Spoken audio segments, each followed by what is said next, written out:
You are listening to a True North Eager Beaver media podcast. The True North Eager Beaver podcasts are proudly brought to you by our founding sponsors, the Miss V Mysteries from Corvid Moon Publishing, your source for science fiction, fantasy, and cozy mysteries featuring a broad diversity of characters. CanadianTarot.com, your uniquely Canadian online eclectic tarot community and forum, and the Peppermaster, hot pepper sauces made from fresh farm ingredients to thrill your taste buds and expand your mind.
Hello. I assume we're live. I think we're live. I'm not sure. I'm having technical issues here this afternoon, I guess. It is the afternoon right now.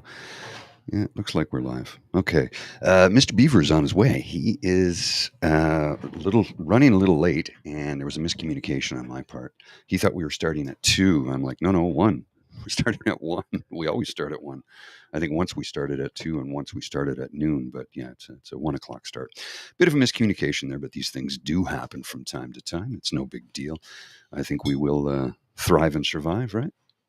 I'm just going to see if I can get the chat window opened up here so I can see who has joined us. And the chat overlay is not working, which is unfortunate. Let's see. I'll try it again. No, I can't see the chat. That's okay. I can see it on the YouTube. So here we are. Technology is wonderful when it works, and it's a pain in the butt when it doesn't. I could jump in and out, but I don't think I really want to do that because that's a pain, and it's not something I care to do. So Mr. Beaver will join us soon, and he's on his way. He says he's about 30 minutes out. So yeah. Stuff happens, right? Life gets in the way sometimes. That's just how it goes. So, oops, I have a component I didn't plug in. Seems everything is working, so I'll worry about that later. There are going to be a few people joining us this afternoon. I don't know at what time, but we've got some people joining us remotely, and I imagine we'll have a few people who can join us in the actual chat here in the pub, is what I'm trying to say. Yeah, so kind of awkward to start alone. Not enamored or endeavored with it, but here we go. It is what it is. What I might do actually is jump out for a few minutes, see if I can solve some of these technical glitches, and then come back shortly thereafter, because problems are arising at the moment. So let me see if I can fix this issue, and I'll be back in just a few minutes. I apologize. Technology, everything's set up and ready to roll, but the tech just ain't working properly. So I will jump in and out. I'll be back in a few minutes, and we'll see you shortly.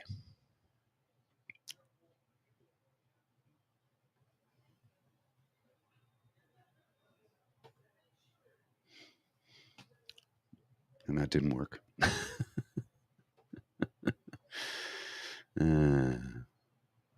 Well, technology is just finicky right now. Let's try something. I'm going to try this. Let's see what happens. Here we go.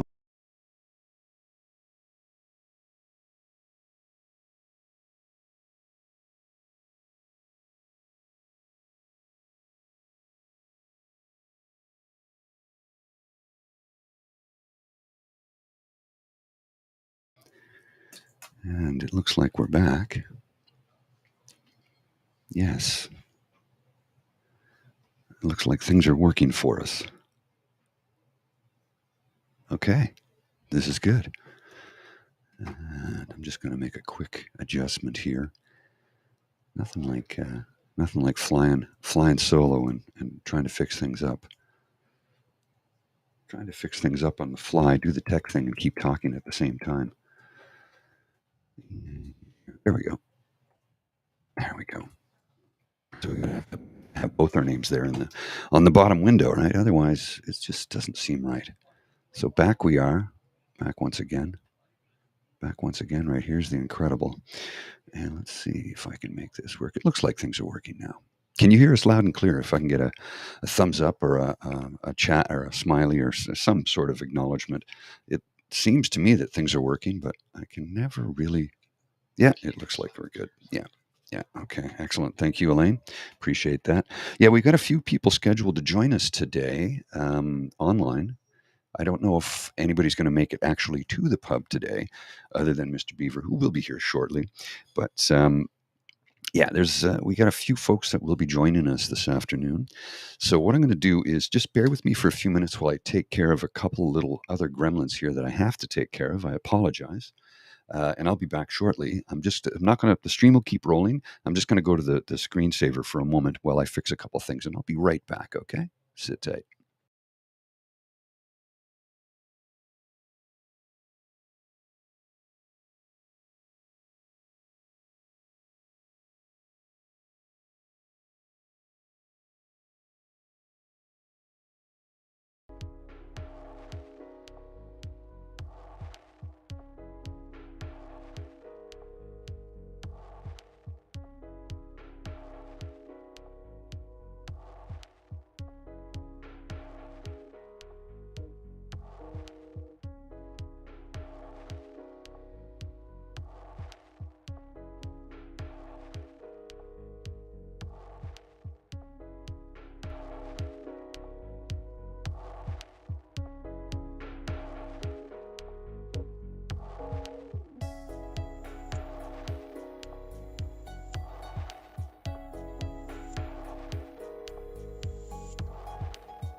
Well, we are back. At least I'm back for a few minutes here. I think things should be working a little bit better.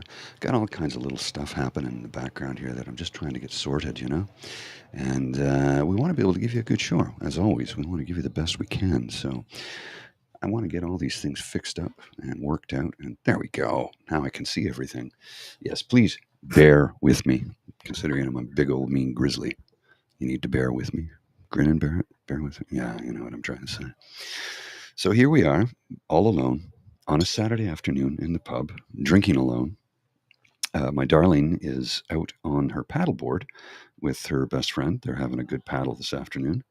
And I'll meet up with her later this evening. I'm going to attend a couple of Pride events tonight. And then tomorrow I've got the parade that I'll be the DJ and MC for my the company parade, or company float, I should say. Yeah, I'll be riding along on the golf course, and I think about 250 people signed up to be in the parade, so we should have some really good representation tomorrow, which should be good. And I'm told the weather is supposed to cooperate, so let's hope for some warm, dry weather. Last year was exceptionally hot, and most of us were quite dehydrated by the end of it. It's about a 2 hour parade. It's a couple of kilometers right through the downtown core. I don't know who's going to be attending tomorrow, if anybody can be attending, but yeah, it should be fun. What is this? I got something here that says that there's a pinned message. I don't know why that's there. Weird. Very strange. I have a pin message from Elaine that says, yes. I don't know what that is. Oh, my goodness gracious me. So, let's just get this here. All the rigmarole sorted. Got all these messages coming in and see if I can deal with as many of them as I can. Oh, yeah, okay. Interesting here. What is going on with my machine? The Twitter machine is not working very well today. But we're not, like I said, we're not gonna talk politics on a Saturday afternoon. That's not what this show is about. This show is about, hanging out with your friends and having a couple of sodas, a couple of wobbly pops, I believe, has been wont to say from time to time, and we'll tell some stories. And I'm not going to sing any songs. I guarantee you that. That's just not. No. There'll be no singing on my part because I'm not a singer. There we go. Got lots of feedback over the last couple of days. I'm sure some of you have seen the shorts section on the YouTube page, and if you go in there and look at some of the comments that people have left, some of them are witty, some of them are funny, some of them are downright insulting. Some of them are quite mean-spirited, but it's just how it goes when you leave yourself open to the world like that, right? I gotta adjust this. Can't seem to get things straightened out here. There we go. That's better. Let's see if I can just. Yeah, that'll have to work just like it is. There we go. Yeah, I couldn't get things adjusted properly on my end, so I will just stick around and hang out, and we'll see. Mr. Beaver will be here shortly. In the meantime, I hope everybody's having a good afternoon, wherever you are in this world. If you're watching, if you're hanging out, if you're so inclined to have a cocktail with me on a Saturday afternoon, I'm currently drinking. You can see the comments on the shorts if you go in there. You just click on the icon box, the little chat window box, and you can see them. Some of the comments are pretty interesting, to say the least. This is a locally brewed beer. It's ice cold. It's English Ordinary Bitter from Flora Hall, which is a brewery just over a couple of blocks away on Flora Street, just off Bank. For those of you who are familiar with the Ottawa geographic environs, it's just around the corner from here, about maybe a 10-minute walk from my apartment. I go there quite frequently, and the owner's a buddy, and a lot of friends of mine hang out there. It's become quite the neighborhood pub. It's a brew pub, right? So it's a good, friendly place to go and have a pint. Still, right here where I am is my favorite pub in the world, and I spend a lot of time here. Get to know the staff and the owners, and it's always fun to be here. I enjoy it. Let's see if we can get a look at the room here. I'm going to just spin the camera around because why not, right? Let's just give it a turn, and we'll just look down. There's down the hallway. You can see a little bit there. And you can see one of the back areas. That's called the cellar bar. That's a light fixture that you're looking at right there. Yeah, it's called the cellar. Nope, camera's tilted way up. Let's just bring that down. There we go. That's better. Yeah, so we get a momentary tour of the pub. Let's see if that looks okay. I think it's tilted a bit. I have to adjust the mount, but I don't feel like doing that right now because I'm very chill at the moment. So yeah, here we are, Saturday afternoon, and I'm hoping everything continues to work for me because it's been a very technologically trying day thus far. So if things keep working, I'll keep smiling. It's a little warm in here, and I'm wearing a chapeau because I nicked my dome a couple of times yesterday shaving, so I've got like little red spots everywhere. It's not pleasant. So, and it was all because I bought a new razor. Wow, this is going to be really lame, but I bought a new razor, the old school safety where you unscrew the bottom, drop a blade in, tighten it down. A buddy of mine said he switched to that about a year ago, and he says he'll never look back because it cost almost nothing. The blades are super cheap. And I've been using it for about a week now, and I quite like it. But when I went to shave my head, I didn't realize that the bottom had loosened a bit, so the blade was flopping. So that's how I ended up cutting myself. Anyway, I fixed it up and I'm good now, but not a pleasant way to start a Friday morning, because that was yesterday morning when I did that just before I went to work. I'm like, oh well. So how's everybody doing today? How's Dharma? I haven't seen you in a long time. Oh, cool. I'm glad you watched on the evening show. Thank you. And we do the repeats, of course. So we do the live event, and then we do another rebroadcast of it, usually the following day at noon. But you can, of course, just tune into the channel at any given time to just watch at your leisure. And that's the wonderful thing about YouTube. We put something out there, and then you just watch it when you have the time. Because I know have been a few folks that have told me they'd like to spend more time watching the. Sorry, let me adjust this here. Just trying to get situated. Watching the live event, they'd much prefer to watch the live stream in the morning, but scheduling doesn't always permit that. So as a result, they've been able to watch in the evening. So that's kind of the cool thing, your content's always available on demand whenever you wanna go and seek it out. It's there for you to find. How's it going, Tavi? How you been? It's been a mellow start of the day for me. Was up early and had some breakfast and coffee, and Bridget was having a hard time. She says, I want to make some coffee, but I can't get the machine to turn off. I'm like, that you have to, it's plugged into a Google thing, so you have to tell it to turn on. She's like, what? I just walked into the kitchen. I told it to turn on. It was kind of funny. She was very frustrated. She's like, Jesus Christ, why do you? I go, because it's simpler. Because I can lie in bed. If I prep it the night before, it's an old school, just a drip coffee maker, right? It's got the cone filter. It doesn't have a clock or a timer or anything. So if I want to wake up to fresh brewed coffee in the morning, if I remember to do it the night before, I set it all up. And then when I roll over in bed, I wake up at 5. I usually read for a bit, and I get out of bed at 6. And just before I get out of bed, I just lean over to the Google product in my house and tell it to turn on the coffee machine, and I wake up to fresh brewed coffee. I think that's a great way to start the day. At least in my opinion, it is. I don't know what you think, but I love a fresh hot cup of coffee first thing in the morning. So we do have, like I said, a few people scheduled to pop in today. I'm not sure what time. I sent out the invite to a few different folks, and a couple buddies said they were going to try and make it by today to just have a hang. If they make it, great, and if they don't, that's okay too. Nobody's obligated to zoom on in or surf in. I guess surf in. Nobody's obligated to surf in or even sit in. It's come at your leisurely pace.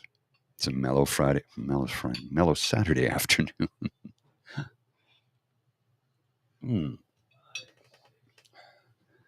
Oh, is it flooding there, Linda, where you are? Oh my goodness. Well, that's not good now, is it? If you drink beer now, you'll be in bed by 6. Well, I can understand that. It is Saturday night, and I'm going to really take it easy today because, like I said, I have a couple of events to go to this evening, and then I'm working from 9 to 5 tomorrow. So, it's going to be a long day for me. Looking forward to it, don't get me wrong, but it's a long day. Oh my goodness. I should probably order some food in a little bit. I've gotten a little hungry. I'm not starving by any stretch of the imagination, but thinking about this next weekend, I'm venturing down to my sister's place. She lives in the Grafton area. I'm going to venture down there for the weekend. We're going to head down Friday. Bridget and myself are going to spend the weekend there, the long weekend. And she sends me a text message. She goes, "Do you want to go to PAC? P-E-C?" I'm like, "What the hell is that?" She's like, "Prince Edward County. It's what everybody calls it around here, PAC." I'm like, "Yeah, I don't live in your neighborhood, so I wouldn't know that." So I thought that was kind of funny. I'm like, "Yeah, we'll wing it when we get there." Of course, I mentioned that to Bridget. She goes, "Yeah, I love Prince Edward County." I'm like, "Okay, I guess we're going to Prince Edward County. Maybe we can do a wine tour or something." I think there's a vineyard there, isn't there? Anybody know? I don't know if any of the vineyards in Kelowna burnt in the recent fires, because There are a couple of them in West Kelowna, and that was the area that was hit the hardest. So I don't know if anybody is aware of that or not. Oh my goodness! Did you guys get hit with a terrible storm, Linda? Certainly sounds like it. Okay. Same storms as Windsor area. Okay. So I saw Windsor got hit pretty hard. We didn't see any of it here.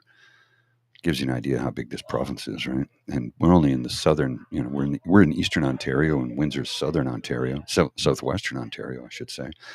And that's still, I think Windsor's what, correct me if I'm wrong, about an 8-hour drive from Ottawa, I think. I could be wrong. I've never been to Windsor, but I'm pretty sure it's about 8 hours from here. Correct me if I'm wrong. It's a bit of a haul. Mm. I don't know, Tavi, if the smoke would damage the grapes or not, but it's possible. It's tough to say, if it gets right into the soil and the nutrients. I don't know. It's tough to say. But the heat could, even if they didn't burn, if it's hot enough in the area, it could be damaging to them. I'm not a I'm not a winemaker. I'm just a wine drinker, so I really don't know. But it's entirely possible that that could happen. It's tough to say. I'm very, very mellow right now. In case you haven't noticed, I'm almost in ASMR mode. Not quite, but almost, just super mellow right now.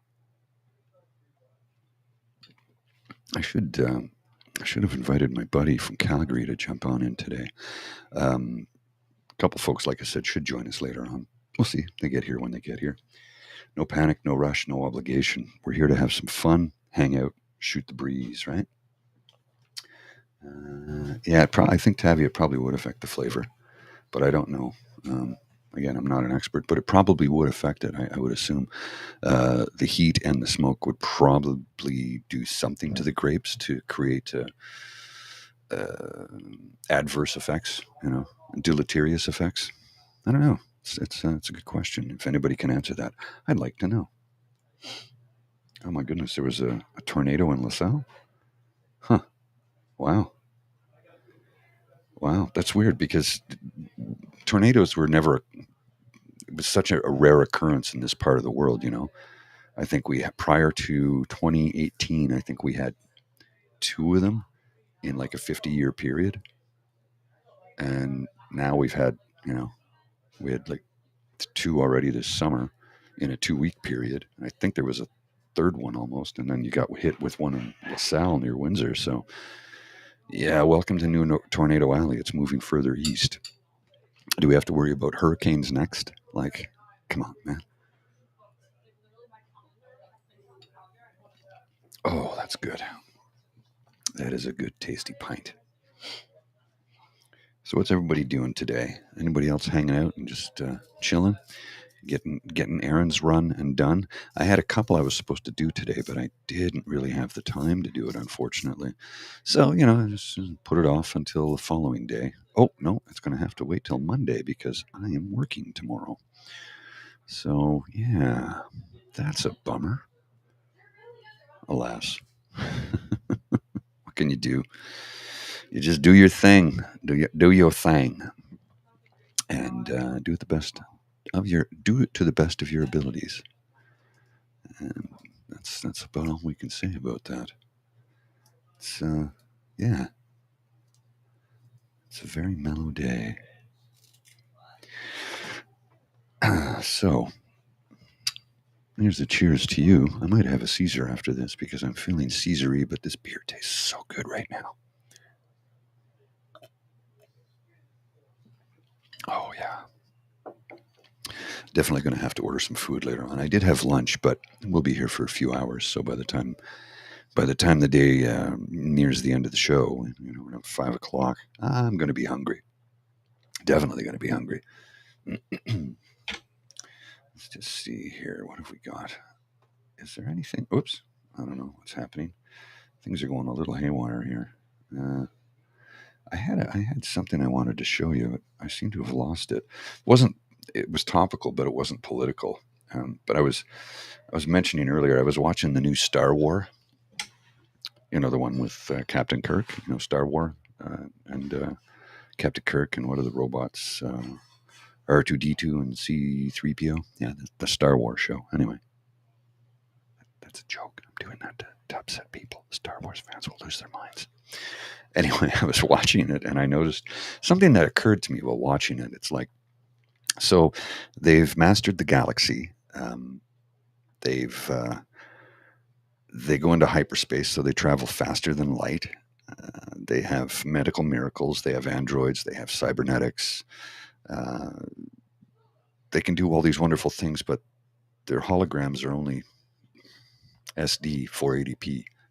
Like they're not even 1080p. Like, come on, 4K UHD. You couldn't have a 4K hologram, really? Like seriously? You can fly across the galaxy at faster than light speeds, but your video calling device looks like a cell phone from 1992. Oh yeah, Bose Lug Tread. Yeah, I used to drink that all the time. I know one of the brothers of Steve. I don't know Steve, but one of his brothers whose name is escaping me right now. I can see his face. We met a bunch of years ago, just as the that beer was debuting, and we were at a party, and he brought a keg, and we drank that beer all night long, and it was super good. So I became a fan. I started drinking it for a long time, and I still have it on occasion. This particular beer, the reason I stick with this, it's only 3.5%, so it's very low alcohol content, but it tastes like a beer. It doesn't taste like a light beer. It tastes like a proper beer. Traditional English ordinary bitter, and as a result, I find it's very flavorful. But I can have a couple and not get pie-eyed, right? Because I don't want to do that. Mm. Oh, hey, Coraline.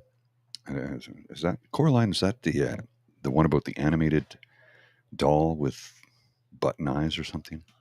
Or am I thinking of something else? I don't have children, so I remember SpongeBob SquarePants was a really popular children's show at one time, and I saw recently a metal band whose name is escaping me was doing a live show, and they said it's time for a sing along, and they sang the SpongeBob SquarePants theme song. I thought that was hilarious. You got all these metalheads who literally grew up watching that program, SpongeBob SquarePants, and all these metalheads in the audience are screaming SpongeBob SquarePants and doing the devil horns. I thought it was funny. That's how it is. Mm. So, hey Mateo, if you're watching, buddy, I hope you're doing well. My mic flat mic wrap on this one, I should have changed it and brought one of the other, because I've got the portable ones. You see, they got the circular stamp, and this one's got the squared ones, and this is designed to be mounted differently. So yeah, it's kind of crooked, but it's still got the logo. Branding is good, right? That's what we want. Branding. Everybody get branded. You see, I hurt my finger there. Dry skin. Terrible, terrible thing it is, So Mr. Beaver should be here in about 10 or 15 minutes, and we can really kick this thing off. I was texting him, and he says, I thought we were starting at 2. I said, no, 1. So we had a miscommunication. It was I'll take the blame, because it's probably my fault. I don't communicate very well, unfortunately, sometimes. And I think I've told somebody, okay, this is when we'll do it. And, so the mea culpa, it's, I'll take the blame. It's my fault. It is. So no issue for Mr. Beaver. He'll be here when he gets here. He'll be here shortly. But yeah, he says, I'll be there as quickly as I can. He says, I thought we were starting at 2. I'm like, no, 1. So. And I saw that there were people waiting. So I thought, you know what? I said 1, and there were people waiting. And also I did recognize that there are people who intend to join. So I didn't want them to show up and nobody be here, right? So there we go. Hey, Mateo, have some fun, buddy. Hooter Dam pig roast this weekend in Lagan. Hooter Dam. I don't know where Hooter Dam is. It's Trudeau's fault, is it? Hey Dan, how you doing, buddy?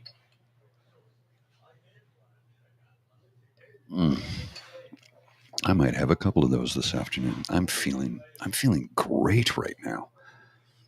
You ever have one of those moments where you're just feeling totally mellow, but totally chill and just bliss? I'm feeling bliss at the moment.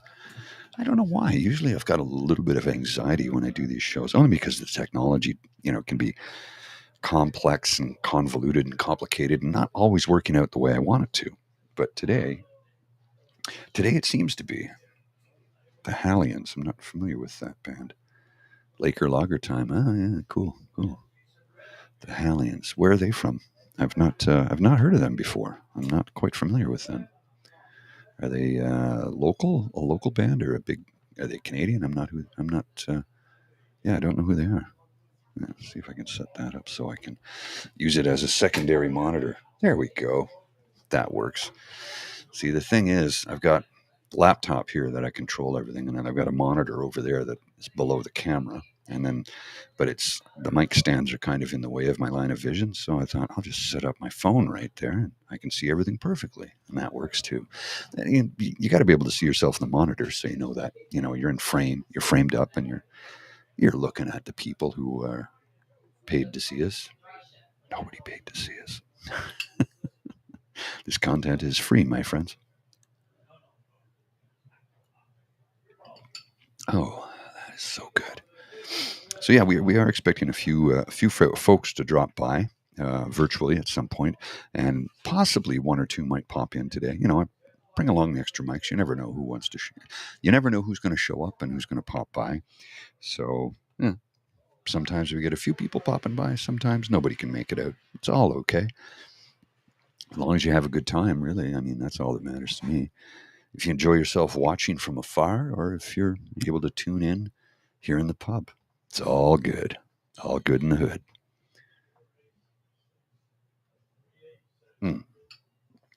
So, okay, just off the four. Okay, Post style. Ooh, I like the sound of that. You'll have to get a video clip and send it to me if you could, Tavi, if that's at all possible. I'd like to. I'm always looking to explore new bands, and I like a good Irish Celtic sort of pub style band. I always enjoy that. When I was in Ireland for my sister's wedding, she got married near Slane Castle, not at the castle, but near Slane Castle, and we stayed in Slane before we went to this resort. It's a field house near Slane Castle, not far away. It's like 5 minutes away. Anyway, we stayed in this hotel, and then we did the whiskey tour at Slane Castle because they have a distillery there now. Slane Castle is famous, world famous for the concert series it has. And anyway, we there's complications, and we get into Dublin. Our Airbnb didn't work out. We couldn't get the keys, and we were sold a place that was not at all what it was in the end. So Airbnb gave us our money back, and we ended up driving to Slane.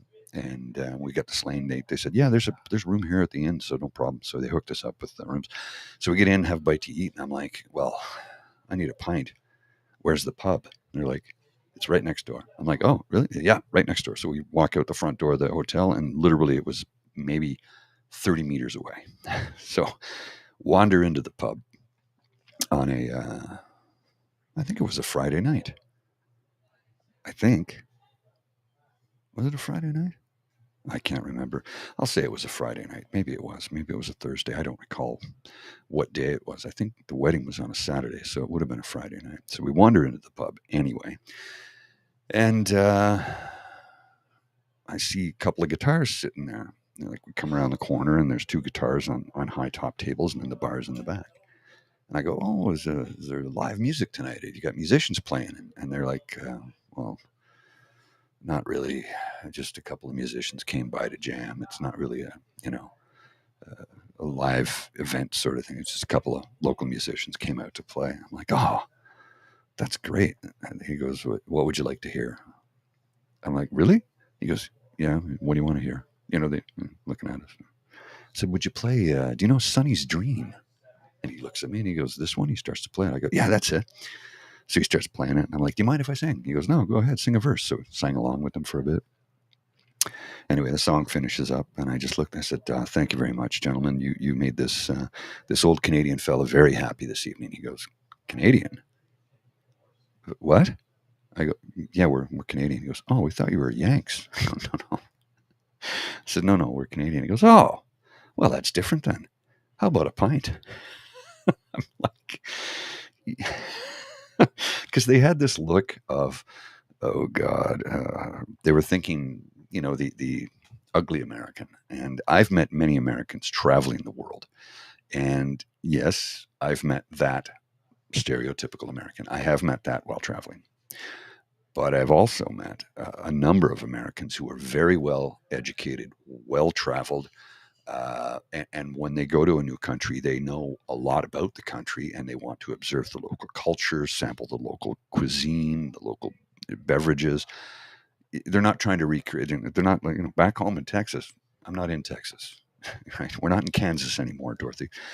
So when when I encounter those people, those folks, those wonderful American tourists, they're always the ones you want to sit and have a couple of pops with, because you'll just sit around and tell stories about places you've both been. And I've met so many wonderful people traveling. And again, like I said, I have met that ugly American, the ones I'm talking. You know who they are. I don't need to get into the details, the nitty gritty of it. You know who they are. The ones who, like I said, back home in Texas. Well, like I said, you're not in Kansas anymore, Dorothy. Just trying to fix the lampshade here. What's going on? Is it crook? It's a little crook, eh? Oh, did I break it? No, it's good. I fixed it. It's okay. I fixed it. Let's see if I can block out. Oops. There we go. I'm just trying to block out the reflection from the other lights. How's that? There we go. Is that okay? That's okay. I'm trying to give you the best possible experience I can. I need to adjust the lights a little bit, maybe dim them down and tilt them a bit. So just give me a second while I do that. Ooh, Costco croissants. Just a second. I have to. I don't want to do that in your ear. That would be most unpleasant. Is it? How do you pronounce that, Dan? Is the Reclaws or the Reclaws? I know the band. I know who they are, but I never knew how to pronounce the name. Is it Reclaws or Reclaws? Well, that's cool. Your brother was in the band, the original drummer. That's really cool. I've seen those guys play live. I can't remember where it was. I saw them. Some might have been a festival or something. I'm sure it was a festival somewhere when I saw them. Mm. Oh, that's tasty. I'm gonna need another one of those. Give me 2 seconds here while I make an adjustment to the lighting, because I'm looking on the monitor and it's like a little bit too harsh. I got to tilt it down a little bit and soften it. So give me a second. Just hang on. I'll be right back. I promise.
It should be a little better, eh? Trying to take out some of the glare. Nobody likes glare. Glare is never fun for anybody. not like I can put a polarizing filter on it. That's better.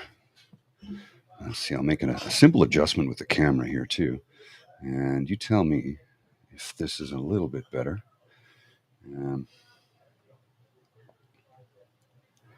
No, that's a little too harsh, I think, eh? A little too harsh? Let me tone it down. Yeah, there we go. That's about as good as I can get it without, I think, well, I can add 2 cameras in, but it's really taxing on the system. And I think I want to do a show at some point in time where we add an isolated camera and like an isolated camera here. So one on Douglas, and then I could put one there and switch between the 3, and because I can run 2 cameras on the system, but I could also dial in with my phone and then have my phone as a secondary camera, so we could frame each other up and then have all 3 on the screen, which I think could be interesting. There's no limit to what we can do with the technology. We're only limited by our imagination, really. How's that? Is that? I just got to adjust that. Yeah, we're only limited by our imagination, and mine runs wild sometimes. So I like to take advantage of that. What do we got here? I'm trying to read through some of the messages. Got a lot of comments. Let's see. Cheese croissants. I like the butter croissants better myself, said Miss Sadeka. Let's see, what do we got here? Oh, I understand that, Elaine. I don't go into Costco myself. I'd use their web store, and I'll order a couple of items from time to time. The delivery's free, but it's like, let's see, pants I can work every day for $25. Yes, I will take 3 of those. Things like that. And their delivery's pretty quick, actually. So, we haven't scheduled the next PubCast. We were trying to do some road trips this summer, Dan, but life got in the way. Scheduling is difficult. A lot of things popped up. That's just how it is sometimes, Oh, look, somebody just arrived. Mr. Beaver is just getting in now. I told you he'd be here in just a couple of minutes. There he is. Oh, trying to squeeze in? Okay, there we go. All right, sir. So here's your headset. And Mike, let me know if the mic volume is okay for you. So put your headset on there. There we go. And let me take you off mute. Okay, how's that? Is your volume okay? Yeah, and my headphones great. Okay, and my mic great. Perfect. I can't see anything on the screen right now. Yeah, no, you can move that so you can see better. Yeah, perfect. Hello, kids. So, like I said, miscommunication on my part, mea culpa. I thought I had said 1, and I don't think I did confirm that with you. So it's my fault. I had scheduled it, and I had spoken to a few. Like, there are a few people that are going to connect with us. That's the other reason. Lovely. Yeah, no, remotely. So cool. that's why I thought I'd better start at 1, because Yes. I don't know what time they're coming in, right? Yeah. So I didn't want somebody to show up and see nothing, and then what the hell's with these losers, No worries whatsoever. Because I should have checked the YouTube thing from the time I just went on the usual time. Yeah. So, but yeah, as I you got to get a little closer there. As I was there we go. As we got in the car to leave, I put on our on the Twitter feed of the show, join us at 2-ish, and then it's like, well, after I talked to you, it was like, correction, apparently I don't know what time my own show starts. So yes, apparently it's Pride Weekend and I'm on GST, Gay Standard Time. I've never heard that one before. That's a good one. I like that. Like this. And Gay Standard Time, when you also are born with Jamaican time. Oh, yeah. Yeah, it's like HST plus PXT with you have the tax on the tax. Yeah, Sometimes I'm very late. Well, it's one of the things I discovered when I was in Botswana was there's my time, your time, and African time. Yes. And African time, because you've been there, it's like maybe today, maybe tomorrow, maybe next week. I don't know. Yeah. It gets here when it gets here. No panic. My Beaver sweetie was telling me when he was in Japan, apparently the Japanese are very polite and they don't like to say no. So they'll say either maybe or later, Yes, which is no. no. Can we get together later? Maybe. Maybe. That's a no. That's a no. I'd prefer a flat no, to be Me honest too. with you, because it's like at least you know where you stand then. Hello. Thank you. Local lager for me, please. For sure. Thanks. Excellent. Thanks. Yes. So anyway, hi kids, hi cubs. Glad to be here. How was the drive? How was the traffic? Was it? The traffic was wonderful. The Oh. drive was great. We had actually taken, because we thought we were early, we took the scenic route on the 15 and the 7.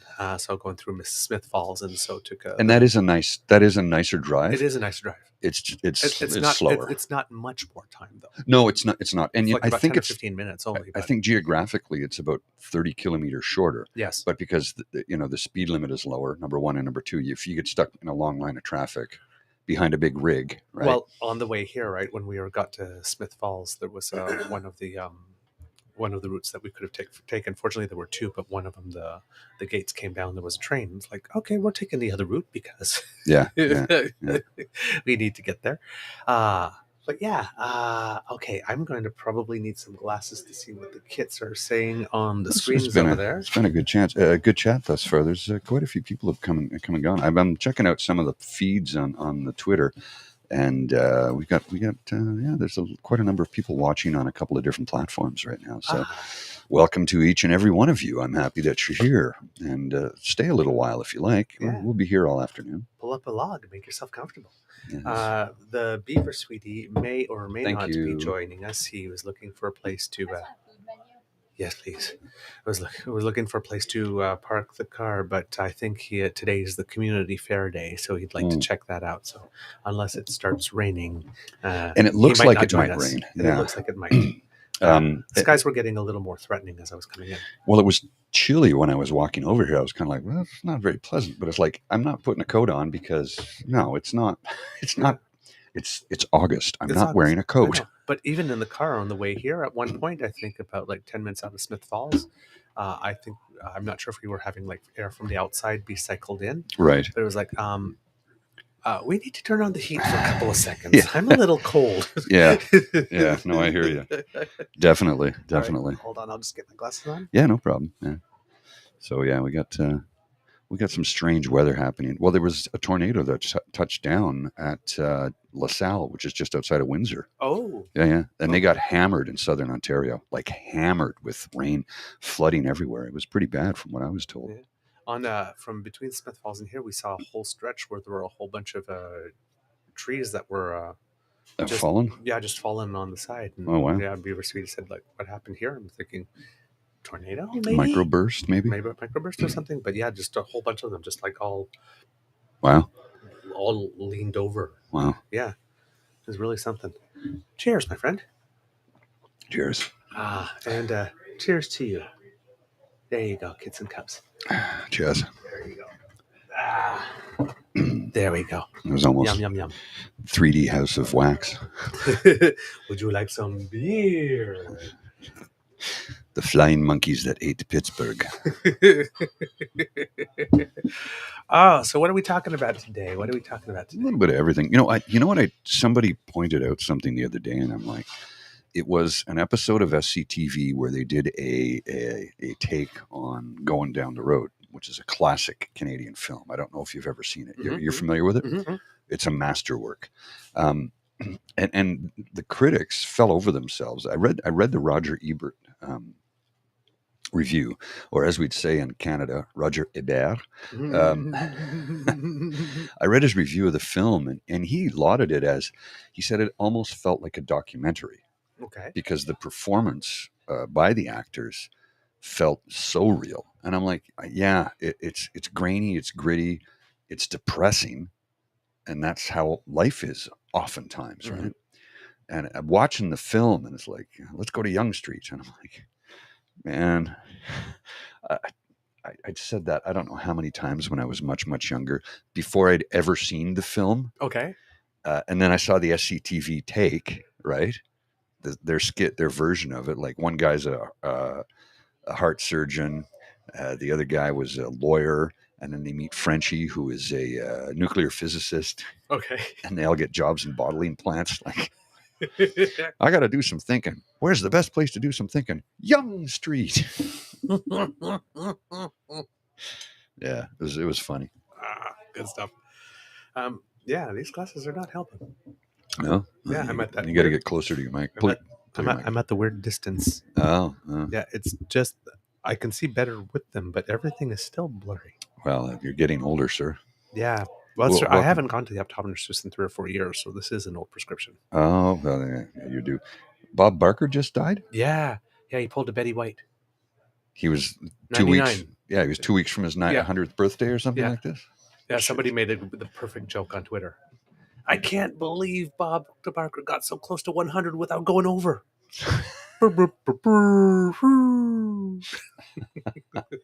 Okay, I got it. That's pretty good. It's not gonna lie. That was good. That was good. Yeah, that was a good one. $1. Which I got sounds on here. When I was a kid, I loved that show. Oh yeah. Sometimes I would pretend I'd be sick just to stay home. Oh, there we go. I don't know if the kids can hear that. Sad trombone. Yeah. Because back in there's not so much anymore, but what I remember when I was a kid, there were tons of game shows in the morning. Oh yeah. You had Press Your Luck and Let's Make a Deal with Monty Hall, Lingo, and all of them, right? The Sale of the Century, the $20,000 Pyramid. Exactly. Password, all right. There's almost none anymore. No, I guess game shows. Jeopardy's still on every night. It's what, 5 or 6 or something. Yeah. It's an evening. Yeah, it's a syndication thing, 6:37 or something. Yeah, along with Wheel of Fortune. But those are the only two that I know of. There's not too many new original game shows, and there hasn't been a new one for the longest time.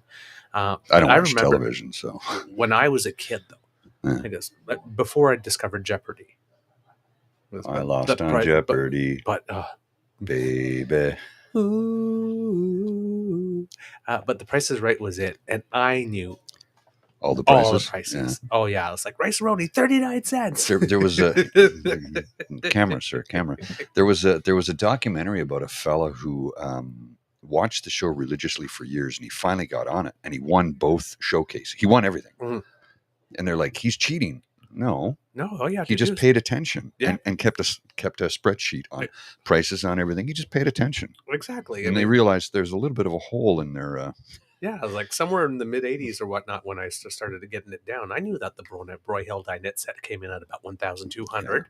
Yeah. I knew that the trip to Hawaii came in at about 2,400. I knew the brand new car came in at around 7,000 or 8,000. You added it all up, and what is it? The showcase is like if you're within. Is it within $100 or $1,000 you win both? And he was within 100. You win both. And he was within $1. Wow. Like $1. Yeah. Wow. Okay. So yeah, Price is Right. Price is Right and Jeopardy are the two game shows I would love to have been on. Jeopardy, I'm pretty good at random trivia like that, so I'd probably do good on that show. But I don't know. Well, the test is when you go and you do the test, as they have everybody in a room, and you're given. You don't answer in the form of a question. You just write the answer like this. But they give you 50 clues. They give you one clue in each of 50 different categories. And you have about like 3 or 4 seconds to write it. It's all on a monitor and it goes back. And then if you pass that, the ones that pass that one are brought in to play a simulation game so they can test for your personality and how you come across on camera. I've done the test twice. I did it once in Cleveland for the Jeopardy US Teen Tournament. And I did it once in Montreal, one for the 2 or 3 years where there was a French version of Jeopardy in Quebec. Do you remember Reach for the Top? Yes. See that? I used to watch that show all the time. I was on our school's team. Oh, yeah? Yeah. Well, I remember when I was living in Gander, Newfoundland, Reach for the Top would go around the country and film. Oh, yeah. And they shot like a week's worth of episodes in Gander at the Arts and Culture Center, which was built. I think it opened in 76 and we got there in 77. So it was brand new. Okay. It's still there, and I was looking, like I go on Google Maps and I look at stuff and I walk through streets that I used to live on. And I'm like, hey, where's the school I went to? Oh, look at that. They tore it down. Oh, okay. Yeah. The church is there. The school is gone. They've built houses in that neighborhood, and they built a big new school. Okay. But it was a Catholic school that I went to, a Catholic elementary school, and it's gone. They tore it down. Okay. Like, wow, that's weird. Yeah. Hmm. Gana, Newfoundland. Lord Tanner, Jesus, but I'll tell you this now. So I got there and I did well, but the problem is that out of the 50 questions, about 35 of them were American something. Oh, yeah. American universities, American colleges, American history, Makes it a little bit American more presidents, difficult, American, and that's where I Yeah. ended up failing clearly. Why would and the thing as well is that because it's one question on any category, right? So there was a weather question, but they were asking about some wind current somewhere in Bangladesh. Yes, Well, I know a lot about weather, but I don't know that. So it's interesting that you say Bangladesh, and here's why. When I put the shorts together for the YouTube channel, Mhm. you can put tag keywords, right, so that the algorithm can pick it up and spread it around. And I use another piece of software that suggests things, right? And it always, because I have a default. The default is politics, Canada, right, freedom, certain keywords, and then I add to it depending upon the topic of conversation that day. And for the shorts, the same thing. It's the same thing. But the funny thing is, I noticed for the shorts, it always pops up the suggested words as politics news, politics of Bangladesh, life in Bangladesh. Like, why Bangladesh? Like, we don't.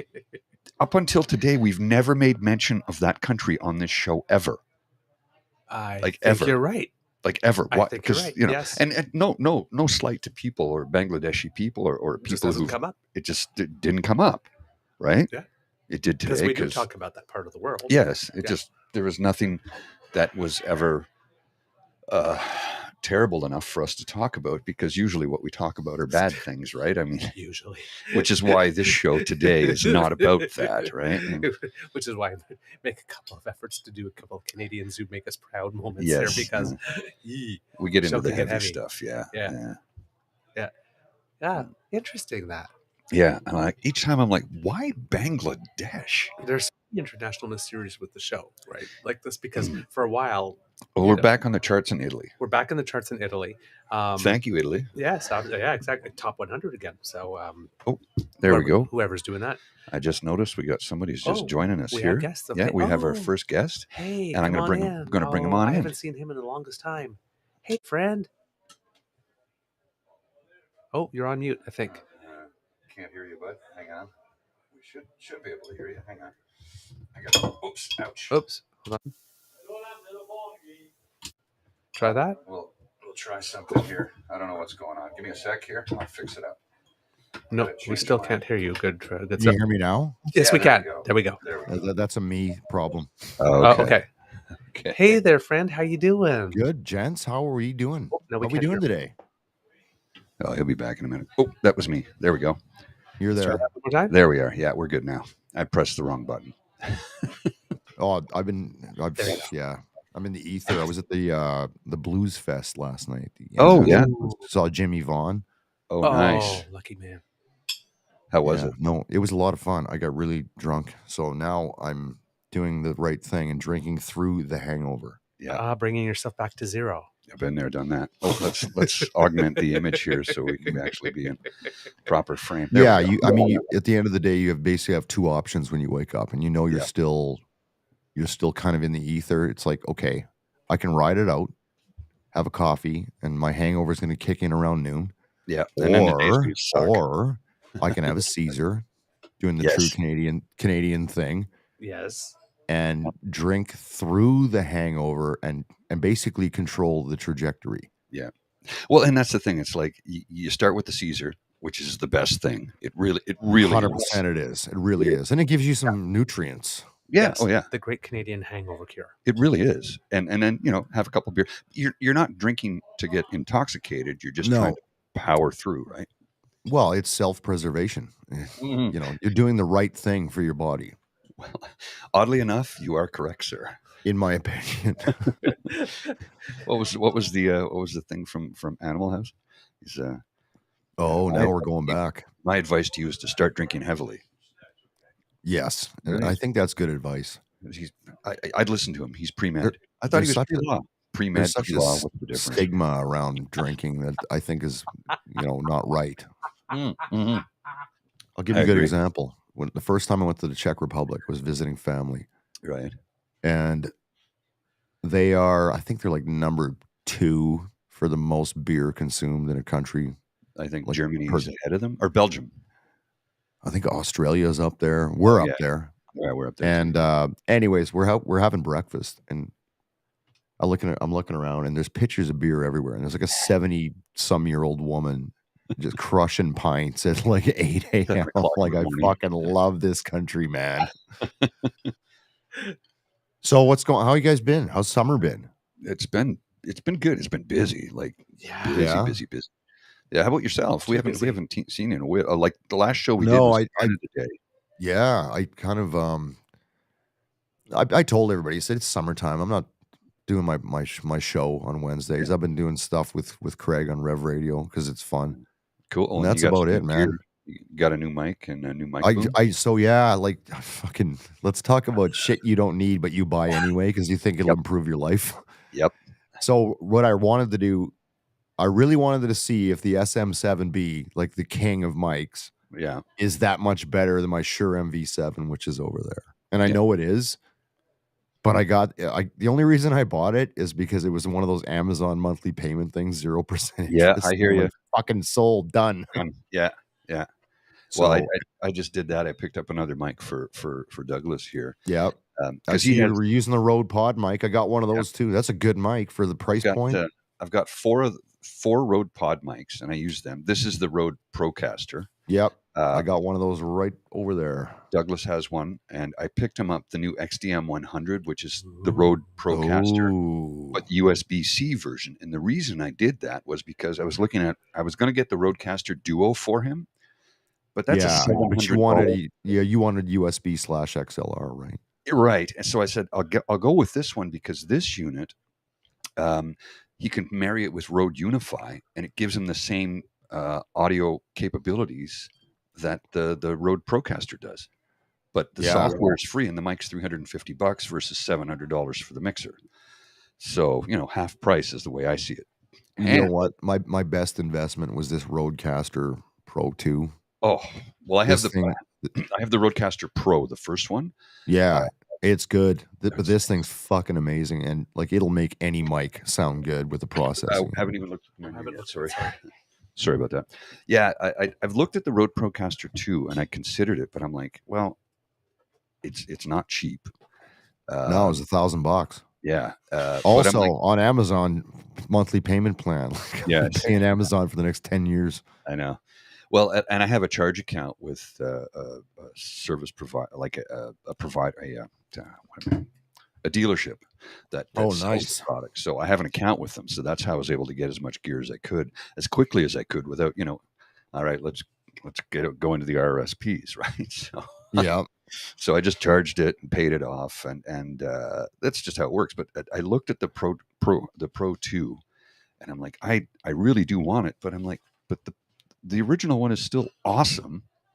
It's and with the firmware upgrades that Rode puts out. I'm sorry if we're boring everybody fucking watching this. Tech. But you're right. Amazing. Like, it's just and I'm like, the product is still I figure maybe in 5 years I'll upgrade. Yeah, I think if you got what you have, because I know like Ryan Lindley has the same one. You don't need the Pro 2, but by the time I finally made the jump, it was there. Oh yeah. I need this, and I swear to God, I got $10,000 worth of shit. Yeah, 7,000 of it I don't actually need. Yeah, but this was worth the money. Oh, I hear you.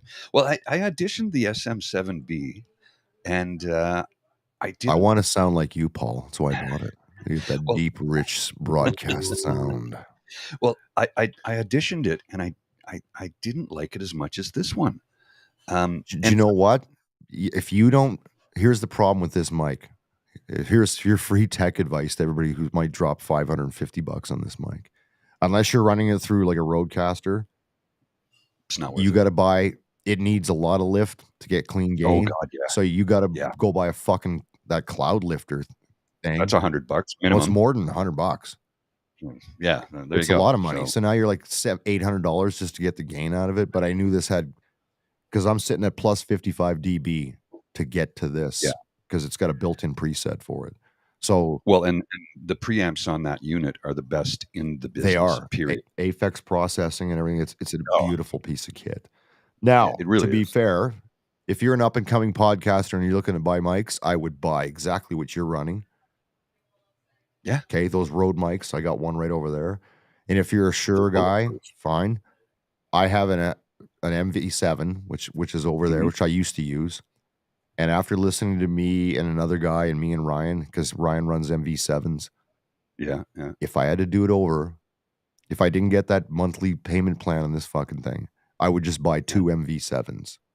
And be done with it. Yeah, because like I don't need professional level blah, blah, blah, right?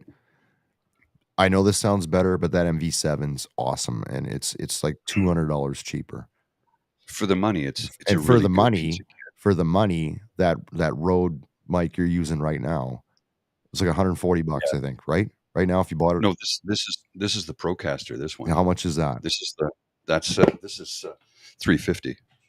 Okay, so that's the same price as an MV7. Yeah. Right. So yeah, exactly. 100%. That you're better to buy a couple of those if you're going to set up your own podcast system than thinking that you need to buy this. So now I'm telling you all this shit as I'm talking into that fucking microphone. Well, and it is a great mic. It really for is. sure it is. But when I did the audition, I did the A/B between this and that. Yep. This, to my ear, this sounded better. Yeah, but you've got a great voice. And that's I have the a thing. shit voice. Thanks. But that's really what it boils down to. It's the individual's ear. How your ear sounds, how you hear the sounds that you are listening to is going to be different. I'll hear it differently than you will. Well, and like, so right now, like, what the hell were you using last time we were on in July when I was on in Canada Day? The same mic. Was it the same mic? Yeah, because it doesn't pick up. It's really good. The polar pattern on it's nice. You're not getting like, I don't know how many people are in the bar right now. I hope there's lots, but you're not going to get a lot of side shit out of it. No, you don't get a lot of the side shit. No, you really don't. And the pod mics are the same way, right? Yeah. The pod mic's $130. That's what I've got is the pod mic. It's like my spare. So I got 3 mics going because if people want to come over to a pod, I can hook them up. Exactly. And don't spend a lot of money, everybody out there. You don't need to. No, you don't need to. Don't. Everything I've done wrong, I'm passing it on to you. I bought a bunch of shit I don't fucking need. That's how it goes, right? 100%. Well, this whole show, we run it through the Zoom PodTrack P4. Okay. Which is literally, you can fit it in your pocket. It's, I don't know if you can see it here. It's sort of right there. Anyway, it's a little device. You can look it up online if you want. Zoom PodTrack. And that's how you guys do this from the bar. From the bar, yeah.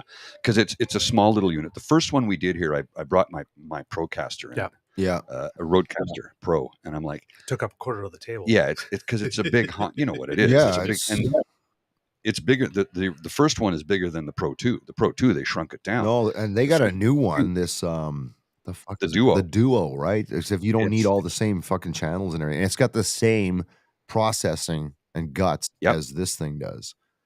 So, well, and that's what I looked at getting for Douglas, but I'm like $700. See, and you know what? Everybody, because I was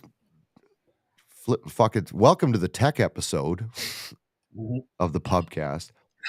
I was looking at the Duo. Yeah. And I'm like, it's only like a couple $100 more. Like, I think that thing's priced too much. It should be $500. I think 500 would be a better price. And everybody said that, and all the fucking YouTube reviews and everything, they said this should be cheaper by $200 US or Canadian than it is. It's just Rhodes priced it to the. I think they're going to drop the price on it later because if I'm going to 700, I'll just spend the extra $300 and get the Pro 2. Yeah. Oh no, I agree. And the thing is it's what did somebody say? He goes, it's called, you're paying the road tax. Oh, right, 100%. Like Apple, you paid that extra Apple tax. Oh, buddy, and I'm sucked hard into the Mac universe. Like, I was a Windows guy for 1,000 years, and like now I've got a fucking Mac Mini. I got my MacBook Pro right here. and I love the integration. They own me. I succumb to my Apple overlords. Well, my brother-in-law is a Mac rep, right? Oh, good to know. Well, his business, he does a lot of what I do, but he does this for residents, Yep. audio visual consultation. But he's in the Mac world, and he's like a rep for the company. He's not a Mac employee, but he's like an authorized distributor, basically. And he's always trying to get me in, and I'm like, well, I think that's great what you're saying. I believe it. That would be an amazing piece of kit for me, but I don't have the budget to buy that computer. That is the thing, right? I mean, I'd like to get one of those big Mac towers, and I'd run everything. Sell a kidney or remortgage your house. Like $7,000. It's insane for that. I'm happy with what I've got. I run Mac because my first 4 cars didn't cost that much. Why do I run Mac? I'm trying to think about it. Okay, if you're a DJ, yeah, you trust me, you want to be running off a Mac. It's just more stable than Windows. I did a gig on Windows and it crashed. I had to reboot the whole thing. So you're on the mic. Oh, technical difficulties. I'm really sorry. We'll be back to the music in about fucking when this thing reboots. You know what I did to counter that? Because that happened to me once. I said never again. So after that, I loaded up the same. I would have my phone. I have plugged in the mixer. Yep.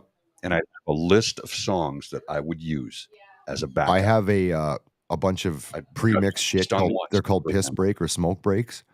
So when you need a fucking minute to go do something, you just play those, and they're good mixes. And I got about 10 of them, and I have one on my phone for the exact same thing. I plug it into my controller when the computer shits the bed and Serato dies on me. I'm good to go. And also for video editing, right? For video editing. Mac's just better. So I became a Mac guy. I'm sucked into the Mac universe. I can't stand fucking Android phones. I think people that have Android phones are weird. No offense. No offense to you, Android. I have an Android and an Apple. I have an iPhone too. I'm an iPhone guy. They got me. Apple owns my soul. And Rode owns my soul too, except for this SM7B. Yeah. I even got this Rode arm thing. I got another problem. Another addiction. Trying to find the best boom mic arm. So I got an Elgato low profile thing over there. That's what this is right here. I love that fucking thing, except it got in the way of my keyboard. I'm like, fuck. So I ordered this thing. I just got this last week. And I got that came with my Blue Yeti. Okay, for all you guys, like Blue Yeti mics are shit. I don't give a fuck what anybody says. They're fucking garbage. That is good marketing. They're shit mics. Don't buy them. Buy Rode mics or Shure mics. Agreed. Blue can fuck right off. They're shit mics. Kid Dan's wondering, okay, whose mic is bigger? Oh, that's a good question. That's a good question. I don't know, man. This, I think, that's a great question. My mic sounds nice. Check 2. That's a pretty big mic. Pretty big mic. That's a very big mic. I'm a Rode guy, and I'll tell you why. Not just because of I got a Shure mic, but I also have a Rode mic. It's because of this fucking Rodecaster Pro and how it integrates with everything and makes everything rock. Well, exactly. Like, okay, Rode, you got me. Well, you know what? The other thing I love about Rode mics and all Rode products is 100% of their stuff is all made in-house in Australia. Yes, it's not you're not some sweatshop fucking in a disputed country. Nope, it's 100% all made in Australia. Everything they manufacture. I'm like, I can totally get behind that. No, you're not wrong. Like, I appreciate that. I really do. I used to be. Really do. I'm like, Commonwealth country. You guys are old enough to remember when the brand Arc'teryx. Yeah. Right. So all Canadian special operations dudes wear Arc'teryx because all the American guys wear North Face. I remember when Arc'teryx was actually made only in Canada, and then all this shit went offshore, and they tripled the price when it became cool. I was like, "Fuck you guys! I haven't bought any Arc'teryx stuff since like 1993." I hear you. I know a lot of people who've done the same thing. They're like, "Nope, they're done to me. They're dead to me." Do you know what? Like, and you're right. They offshored the manufacturing, so the manufacturing costs dropped by like 70%, and then they tripled the price. Yeah, and now the shit's all made in fucking China, Taiwan, bastard. wherever. No, greedy bastards. I was like that with the Olympic gear once Roots stopped making it. Oh yeah. How's that? Oh, Because Roots was making it, and I think the last two Olympics, Roots no longer had the It's contract. And HBC. and it's not. It's Not made in Canada. no, they don't- it's made in it's not China, good. right? Or Mhm. wherever, India or Yeah. fucking China or something. I love that. I Wherever. love that India fucking landed a skateboard on the moon last week. Right? I'm like, do you not know that you have people starving in your streets and you're going to fucking space for some reason? But here's the thing: is that Holy even the people shit. in India that were there were watching on TV, were like, "We're starving. We're like, happy and You're applauding." spending Yeah. billions of Yeah. dollars This is a great day to for go to India. the Oh my God, fucking I'm moon, hungry. which is just a big rock floating around the Yeah. planet. And Yeah. your people are I mean, it is living a in big deal. ghettos. Oh man. Oh, people. So, when I was in New Delhi, my buddy Oh Rajesh wow. Okay, took I me haven't been there, everywhere. so let's hear this. So New Delhi is the population of New Delhi is 1 million less than Canada. It's 39 million people In the that live city. In one city, in one city. I could That not live is there. is that the biggest city in the way world? I too thought many Mexico City was the most populated city in the world. And actually, Mexico Tokyo, City is it? is close. Tokyo, I think, is Tokyo. bigger. Oh, okay. I think Tokyo's But bigger. I'm more going people. off like 1980s geography, so I have no Yeah, fucking no, I idea, hear ya. right? So New Well, and that's Delhi the fun. has that many But people Mexico's up there. in the Oh yeah, ND Oh, yeah. the GNDA, Greater New Delhi Yeah. area. Oh, yeah. Wow. the fun. Here's what's cool about it. So I'm in New Delhi and I'm checking everything, and there's just people everywhere. Yeah. People living under overpasses. Their whole house is set up there, living literally under an That overpass. is insane. And I'm like, well, and of course, what adds to the pollution, the air pollution, is because they cook with charcoal briquettes Yeah. or coal, so that creates smoke, which creates the The air same as quality issue. Kabul in Afghanistan. First week I was there, I was Right. hacking up pure black phlegm because they burn Oh, yeah. tires to heat their houses.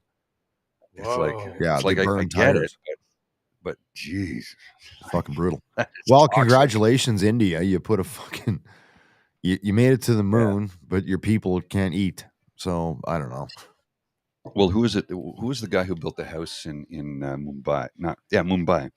It's the most expensive house in the world. No It's way. Something like 30 stories. It's one family lives in this house. If we were in Cheers, got a you would be helipad Cliff on the roof. Clavin Oh, because you know every fucking thing. Okay, I just read a lot. sorry, keep going. I want to hear about this house. How many? So this house, one family lives in it, and I think it's 30 stories, and they've got like games rooms, pool rooms. It's ridiculous, right? Now Tata, who owns the Tata Motor Company and banks, and he's one of the richest men in the world, Okay.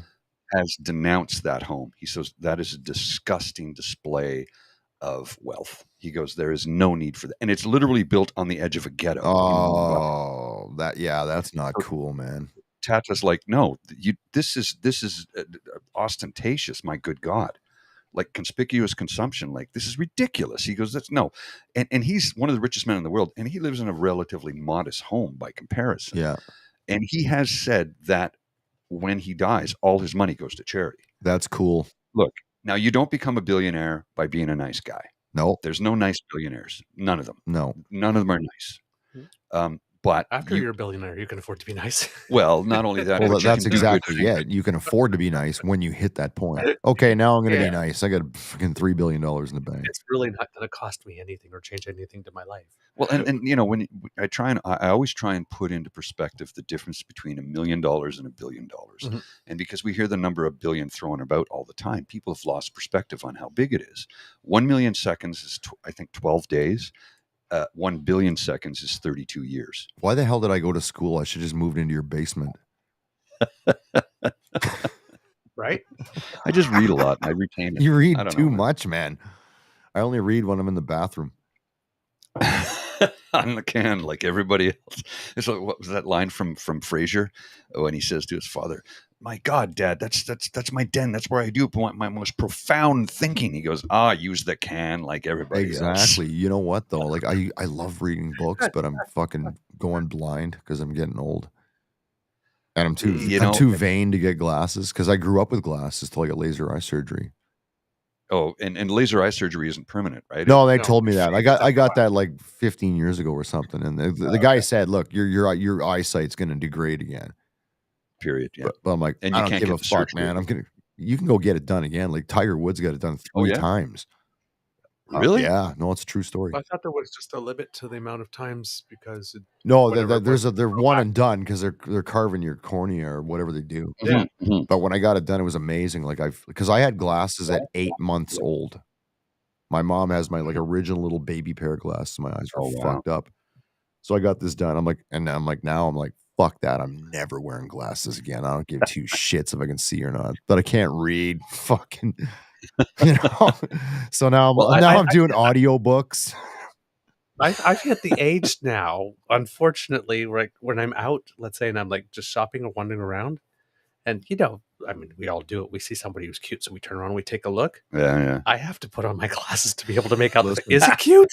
It's cute from far. Ooh, that was far from cute. Ooh, whoa. Any package thing that where you got to read the directions, like I'm fucking taking a picture of it and then zooming in Oh, on yeah. the phone to read it. Oh, I that's have where to do I'm that at with my now. glasses on.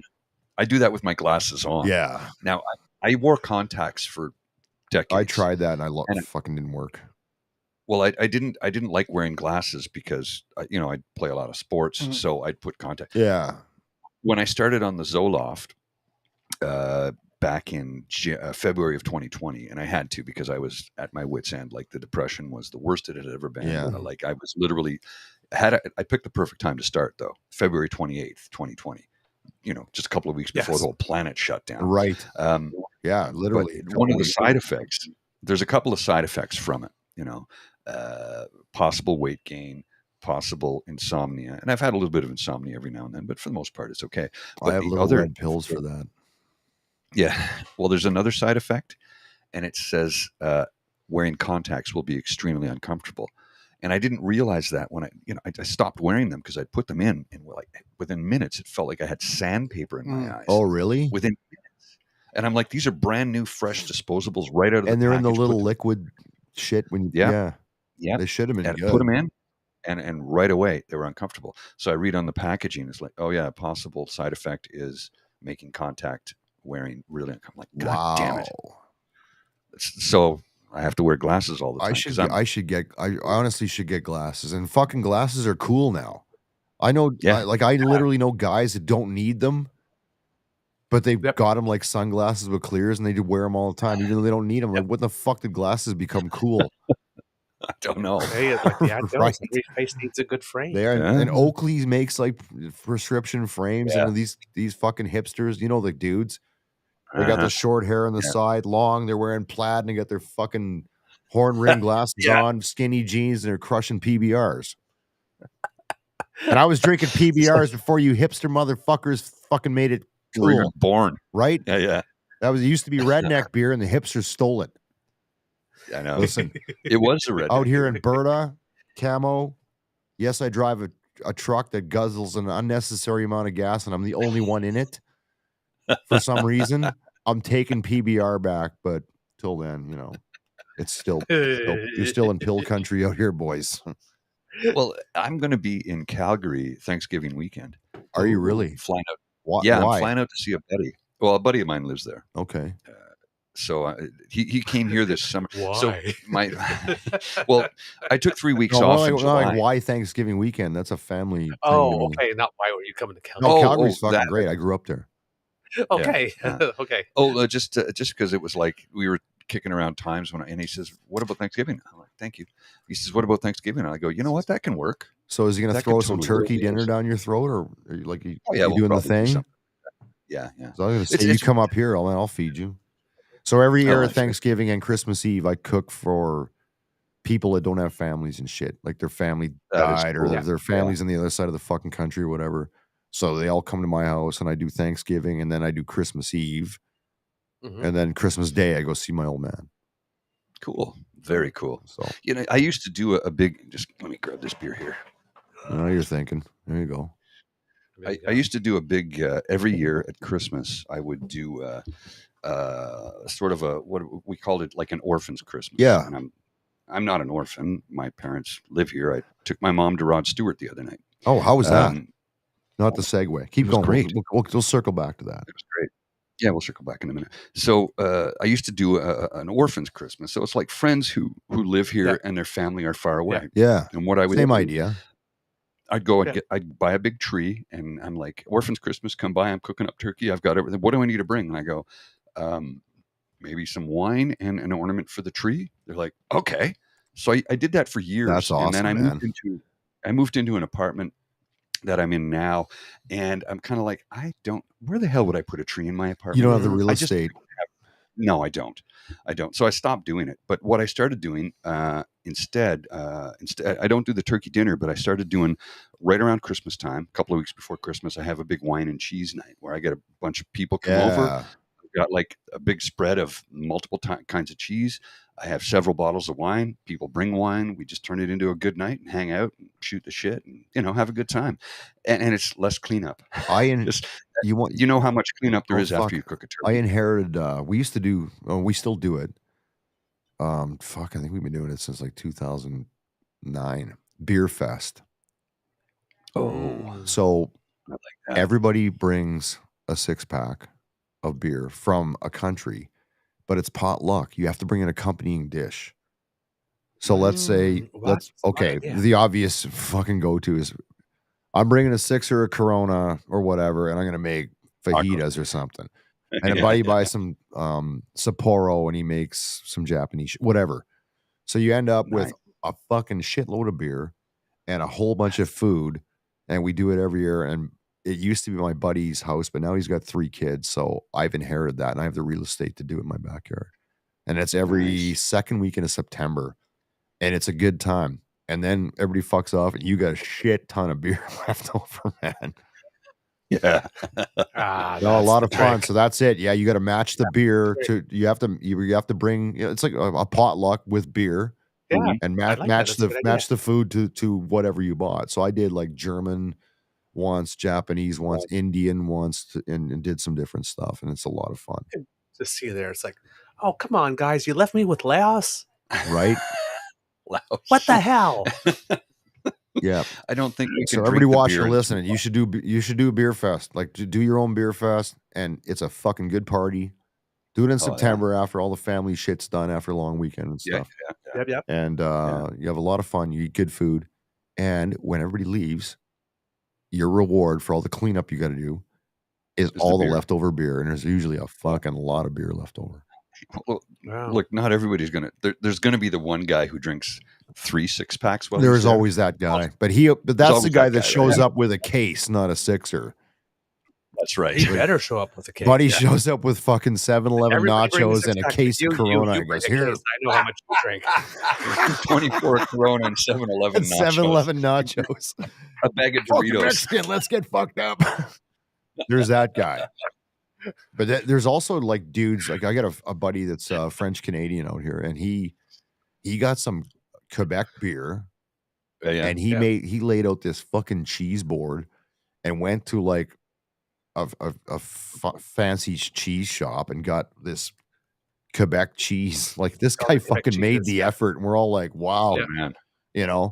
I said, buddy, over here, buddy, this guy showed up with some fucking a case of Canadian and some back bacon. Bob and Doug. Back bacon and ketchup chips. Yeah, Enjoy, ketchup chips.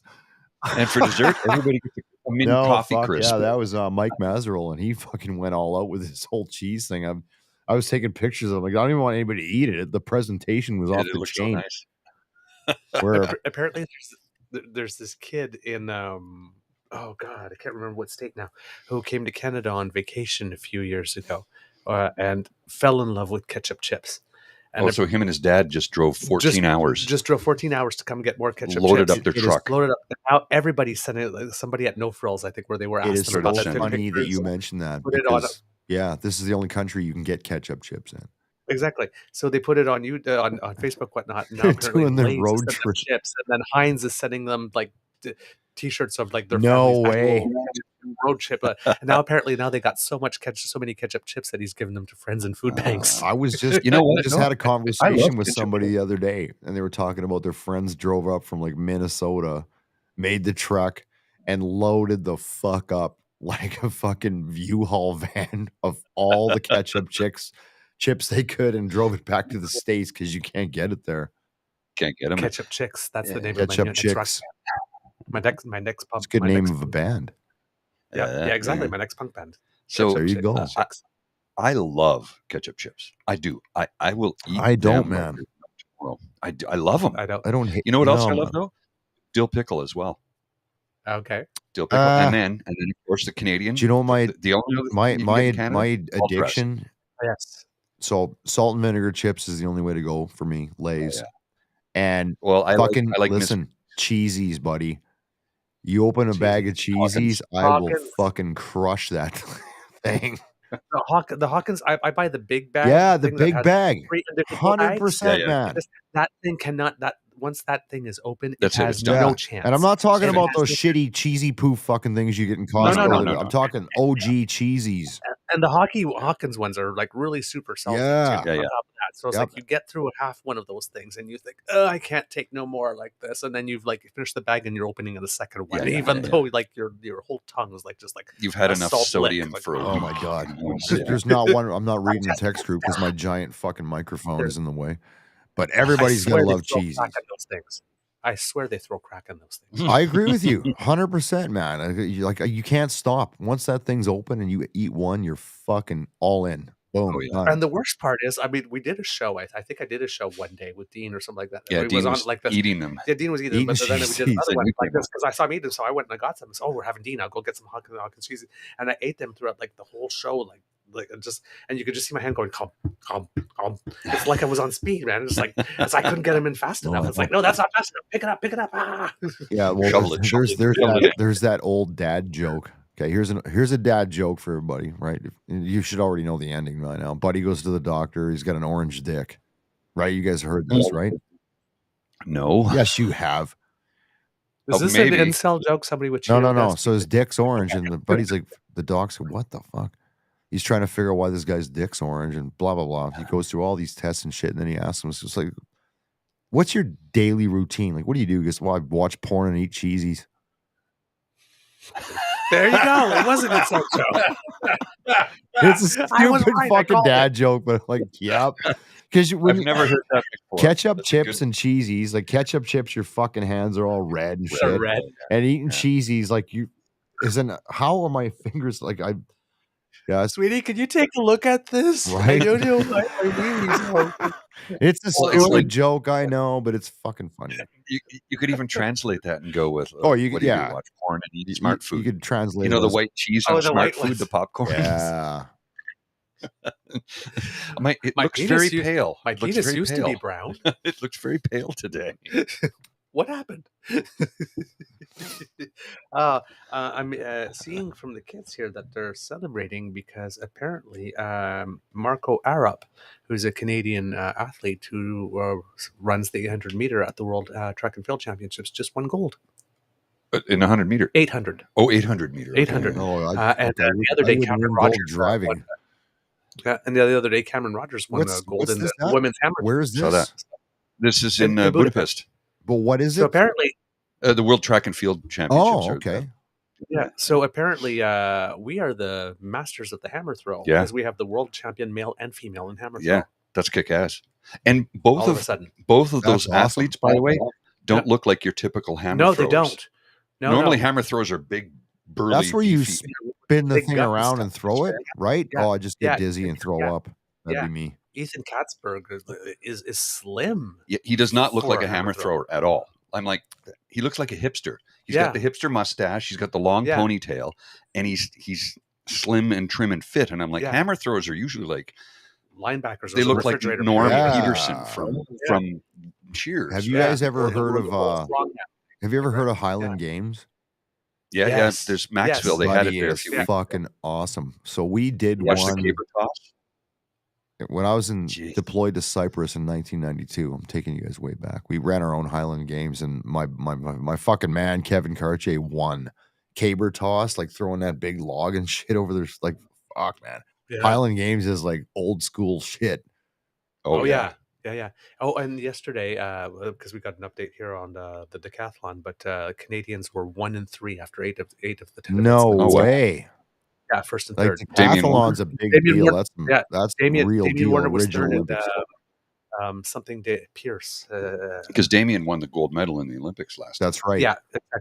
In 2002, he couldn't participate in the World Championships because, well, he was participating, but I think in the 400 or something like that. I- He snapped that- 2022. I think the decathlon athletes, much like triathlon athletes, are the fucking Oh, yeah. real Oh, yeah. deal. Especially That's the real decathlon, like 10 events. Yeah. Yeah, and 10 you events. got to you have be like go. tier 1 in all of them to win. Like that's Yeah. that's an athlete, man. I think Damian Warner's long jump is so good that he could compete in that one individually and still get bronze at the World Championships. That's Yeah, crazy. he could be an individual long jumper. I saw his long jump from the other day, and I'm like, so the pit, it goes 8 meters, and then they don't have a measurement after that. Yeah. Oh, and I'm he like, went over it. cleared the 8 meter. Yeah, he did. Wow. Yeah, like- he's that good. And we have no tradition that I know of. Like, I think in my Nope. entire lifetime, we have not one medal in any of the, not high jumping and pole vault, but long jump, run, Yeah. or triple jump. Right.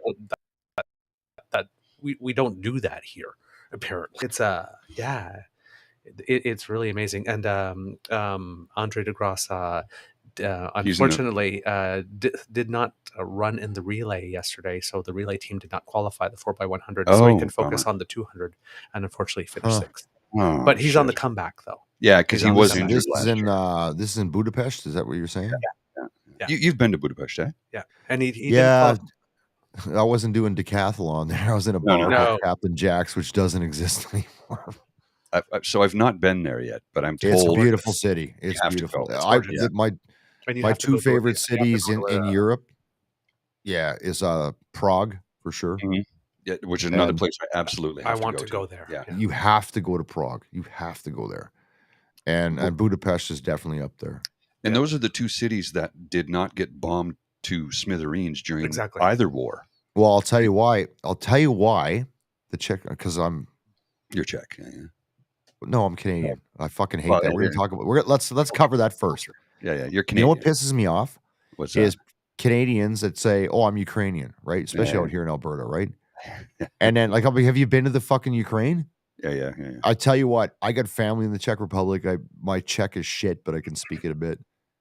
When I got there, I knew I was not Czech. Yeah, right And away. then you see these fucking people over there and like, oh, where you? Oh, I'm Canadian. Oh, and 12 hours ago, you were Ukrainian. Like, what are you? Yeah. Anyways, it's where the hell is it going with this? It's an amazing city. And Hitler. Why Hitler didn't fuck up the Czech Republic? Because he loved a town called Karlovy Vary so much. That's where they have these natural springs, and all these hotels are built on natural hot springs, like Banff. Yeah. And he had like a vacation home during the fucking war. So he didn't fuck up the Czech Republic like he did with Poland and shit, because he's like, I really like this country. Let's not fuck it all up. I think That's true story. Sort of like Kyoto in Japan. Yeah, they didn't want to bomb. They didn't want to bomb that at all because they knew that they would never, the Japanese would never forgive them. No, that would be the end of any potential peace. And is that part of that whole targeting process on Nagasaki and Hiroshima? Is that right? Yeah. Wow. Yeah. Americans are assholes though. They fucking bombed the shit out of Tokyo using incendiary devices because they knew everything was made out of wood. Like fuck me. Yeah. Well, I mean, it was Paris. The general who was the Nazi general who was overseeing the Nazi occupation of Paris, Hitler said, when you pull out, destroy everything. And he was like, not fucking happening. Not doing it. He goes, this is a beautiful, no. He told his men, no, do not obey that order. We are not doing that. And the men didn't want to do it either, because they're like, why would you do that? Paris is a beautiful city. Mm-hmm. And Hitler wanted to destroy it, but no. Well, it's really funny. You know what? I've been to war, and war fucking sucks. That's what I'm telling you right now. It's a fucking waste of time. Well, it is. Like you. I don't know if you were there when it happened, but I remember in Afghanistan, I think it was when the groups was it Afghanistan? Maybe not, but those two statues that were. There were Buddhist statues. Is that what you're talking about? I know exactly what you're talking about. Yeah, obliterated them. Yeah, and it's just like there was a time where people wouldn't consider doing that, and now we just take it out. Oh no, it's fucking shit. I want to keep things light. We're happy. You know, it's summertime. Yeah, It's yeah, beautiful, beautiful weather. We're gonna have 30 degrees on Monday. But I'm telling you right now, fucking, I know so many guys that like, you know, came in the military late and they're like, oh, I wish I could have went to Afghanistan. I'm like, fucking no, you don't. No, you don't. No, you don't. But I said the same thing, right? Because you want to go to the show. It's like playing, you know, I did a few deployments before that and stuff, but it wasn't the fucking real deal. It was, you know, I'm like, I'm going to the show. Like, that's what we've been waiting our whole lives for. Like, playing hockey practice is cool on Saturday mornings, but you want to get on that ice. Mm-hmm. And then you're over there and you're like, fuck, this sucks, man. What are we doing here? People are just dying. And then I went again. Yeah, no. Anyway. Okay, we can move on now. Yeah. Let's get back to fucking tech talk. Road mics. I get it, bro. It's a tough topic to discuss. I understand. There is fucking like there's like I look at the shit that's going on in Ukraine right now, and I'm like all these guys. There's a lot of dudes, since we're stuck on this topic, that missed their war. I got a lot of buddies that got out of the military in the 90s, right? So they're like, they never got their war. Yeah. And some of these fucking guys signed up to go to Ukraine. I'm like, what are you fucking doing? And I pulled them aside. I said, listen to me. Mm-hmm. War is fucking, the way we fight wars now is the problem. Yeah. And I apologize for this. If you want to win a war, you need to go at it. Like you literally need to do what the fuck they did in World War II. Bomb hospitals, schools, fucking everything. Wipe them the fuck out till they surrender. That's a shitty thing to say and a shitty thing that needs to happen. But this fucking around bullshit just creates, you know, long drawn out, unnecessary waste. When this fucking war in Russia and Ukraine's over, do you know what's going to be accomplished? Fucking zero, man. Nothing. All that's going to happen is that people are going to turn around and say, gee, we should have given them the planes much earlier, I guess. And Russia's lost 500,000 people. That's just waste. That's literally just cannon fodder. It's literally. It's just, I'm looking at this whole conflict going, what the fuck? Wasted. Like, why haven't they taken the Putin out, man? Like, come on. I'm still 500,000 dead Russians. You only need one dead Russian. One. His name is Vladimir Putin. One. And then kill that motherfucker and like let some common sense take over instead of a narcissist. Yeah. And you wouldn't have this problem. Oh, agreed. The guy's a lunatic. Anyway, Jesus, look how political we're getting here. Yeah, we don't get political in the pub, but I got typically no. But we need somebody to say, "Oh no, he's not sick. He's just sleeping." Forever. Well, I love that fucking what's his name? I'll be right back. The Wagner Group guy. Yes, I know, right? I'm like, that was like he thought. Oh. He suddenly died. I'm like, fucking no shit. No shit. But I'm wondering how much this guy thought he had it made, right? Because it's like, buddy, you are 100% correct. Like there was no. I'm like, are you that stupid? Like 2 months, right? Like this is ruthless and really brutal. I never would have ever, if I was that dude, never would have went back to Russia again, ever. Exactly. Like fucking the balls. When he had that, you thought Putin was not going to kill you? Fucking rights, he's going to kill you. Man. Well, that was the thing because it had everybody confused because they went and had that meeting after, like he tried the mutiny and he pulled back. I know. Yeah, the buddy, the guy, the president of Belarus, whatever, he was trying to fucking mitigate this thing. I'm like, no, he's got any power. This guy, Putin, has killed everybody that's ever gone against him. I know. And I can't pronounce his last name. Prigozhin. Is advancing tanks towards Moscow. Like, how do you think this ends for you? Well, that's the whole thing, right? And when he hadn't had that meeting, and he basically, when he went into that meeting with Putin, he says, "You're not coming out of that." And then he came out. Yeah. And then everybody was really confused. No, it was a matter of time. Week. But all he did was just let him, and then we didn't hear from him. Then he puts that video probably from Bamako, Mali, and then next thing you know, 2 days later, boom. And how smart was it? He had all of his fucking top leadership on one plane, and suddenly you got I'm assuming an SA-9 right up your ass, and bam, you could see that plane. Oh, I'm hungry now. What do you got there? Look at that. Look at that. Ladies and gentlemen, get down to the Lieutenant's Pump. Fucking, it's on Elgin, isn't it? Yeah. It's off Elgin in Ottawa. Ottawa, Ontario. That the bar these guys are in is an old army officers' mess. I've been in that bar, and it's fucking wicked. So if you're in the Ottawa area, I suggest you go there because look at that. That looks fabulous. And There's a shout out. Believe it or not, this is gluten-free. And it's gluten-free. I'm severely allergic to wheat, and I can eat this. Are you really? Yeah. Do you feel like they treat us really good here? It feels like a lot of shit people are allergic to, like they weren't 30 years ago or 40 years ago. It developed for me in my late teens. Is that right? I was allergic to. I grew up eating breakfast or Eggos, like toaster Eggos or cereal for breakfast, brown bagging lunch to school, 2 sandwiches, and then you come back home and you'd have pasta. And back then you could take peanut butter to school. Yeah.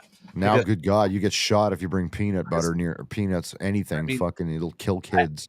I ate wheat everything, and then suddenly around like 18 or 19, every time I ate it, then I'd start itching and breaking out into hives, and then eventually anaphylactic shock, and then like this, and it took forever to figure out what it was I was allergic to, because wheat's in everything. Yeah, and it's not on the basic scratch test. Yeah, it's not one of the fundamental things on the scratch test. I don't know what I'm allergic to, but I fucking had to go to the ER 3 weeks ago. Oh shit. Yeah. What's closing up? I had epiglottitis. Ooh. And they didn't know what it was. And fucking like, okay, so it was a Wednesday. I'll give you the Coles Notes version if you're not on my Instagram. Yeah. I had a sore throat. Okay, whatever. Big deal. I was packing up to go camping on the weekend, right? Thursday was worse. And then I woke up at 1 a.m., which would be technically Friday, losing my shit, like freaking the fuck out, panic attack. I couldn't swallow anything. Oh, God. So I went in to get a strep throat test because that's the first thing you would think, right? Nope, negative. And then Friday night, I was supposed to go camping. I'm going to be out in the bush. And I literally couldn't. They gave me some meds and stuff, and I couldn't swallow water. Oh, shit. Oh, my. Right? So my ex-wife, who's a fucking gem, she's like one of my best friends in my life. She's a nurse, and she works at the north side fucking Emerge. And I hate going to Emerge. I'm not going to get into that because it'll just sound like an asshole.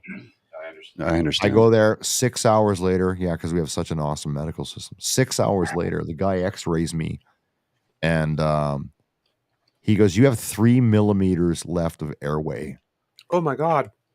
So they throw me in the trauma room. I'm like, what the fuck, man? I'm in the trauma thing. I got EKG and all the shit hooked up to me.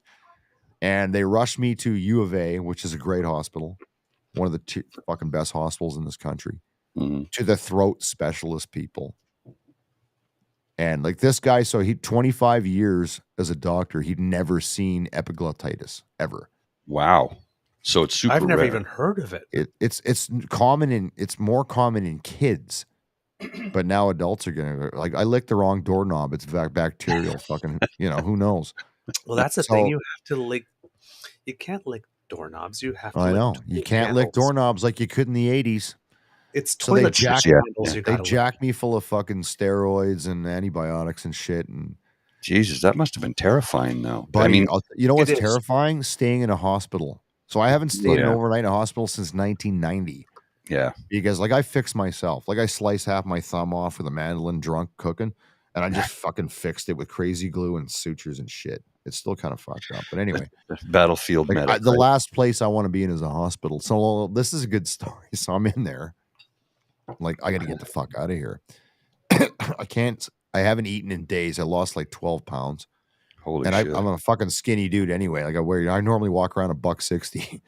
And now I'm like $152 coming back. Oh, wow.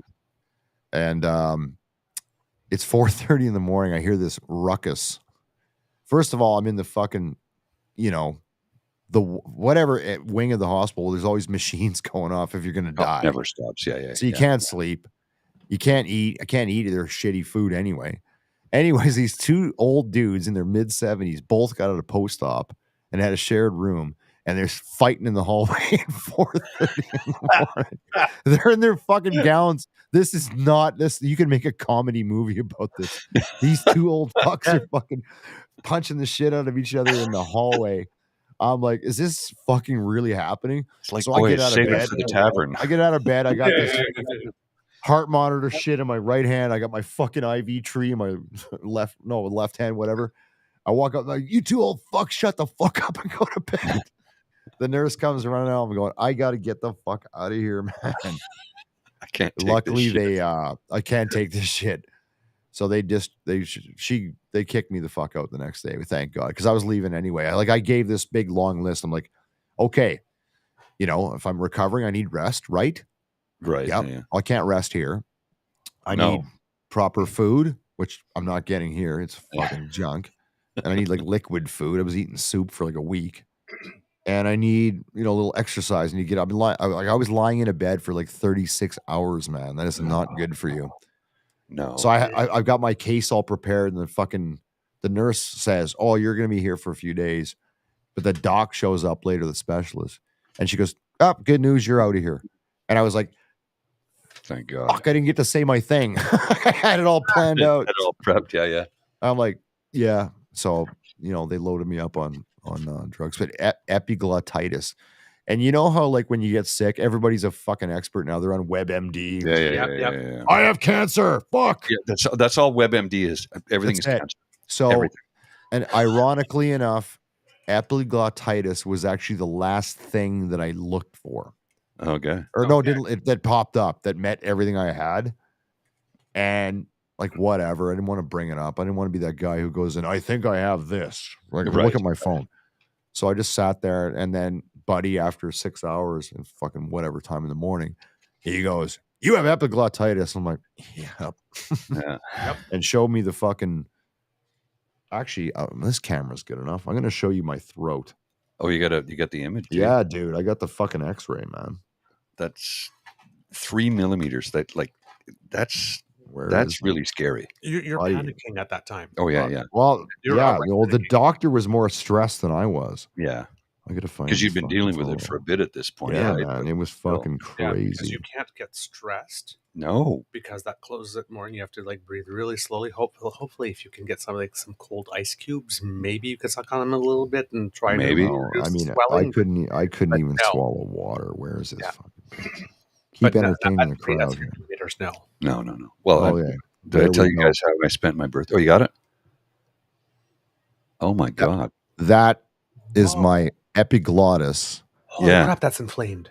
Wow. Which if you Google a picture of a normal one, it doesn't look like that. No, it does not look like that. So the epiglottis, here's your medical advice today. We did tech talk. Yeah. Is what controls the flap between your fucking your airway and your throat. So it was that. And but the doctor went ballistic. He's like, holy shit. And I didn't know what was going on. I'm like, I can still breathe. I just can't swallow even water because your gag reflex kicks in, right? It spits it right, yeah. So it took days of fighting. My throat's still recovering from the fucking trauma. Mm-hmm. Fucking, it was crazy. So now you're freaking out, right? Because I'm 52 years old and going, oh man. Is this it? Am I buying it today? I'm not ready to buy it yet, Yeah, but I'm not paranoid. I'm not that guy that, because other than that, they're like, well, your blood work came back and your fucking heartbeat's been this. You're an icon of health for an alcoholic that chain smokes. I'm like, yeah, I know.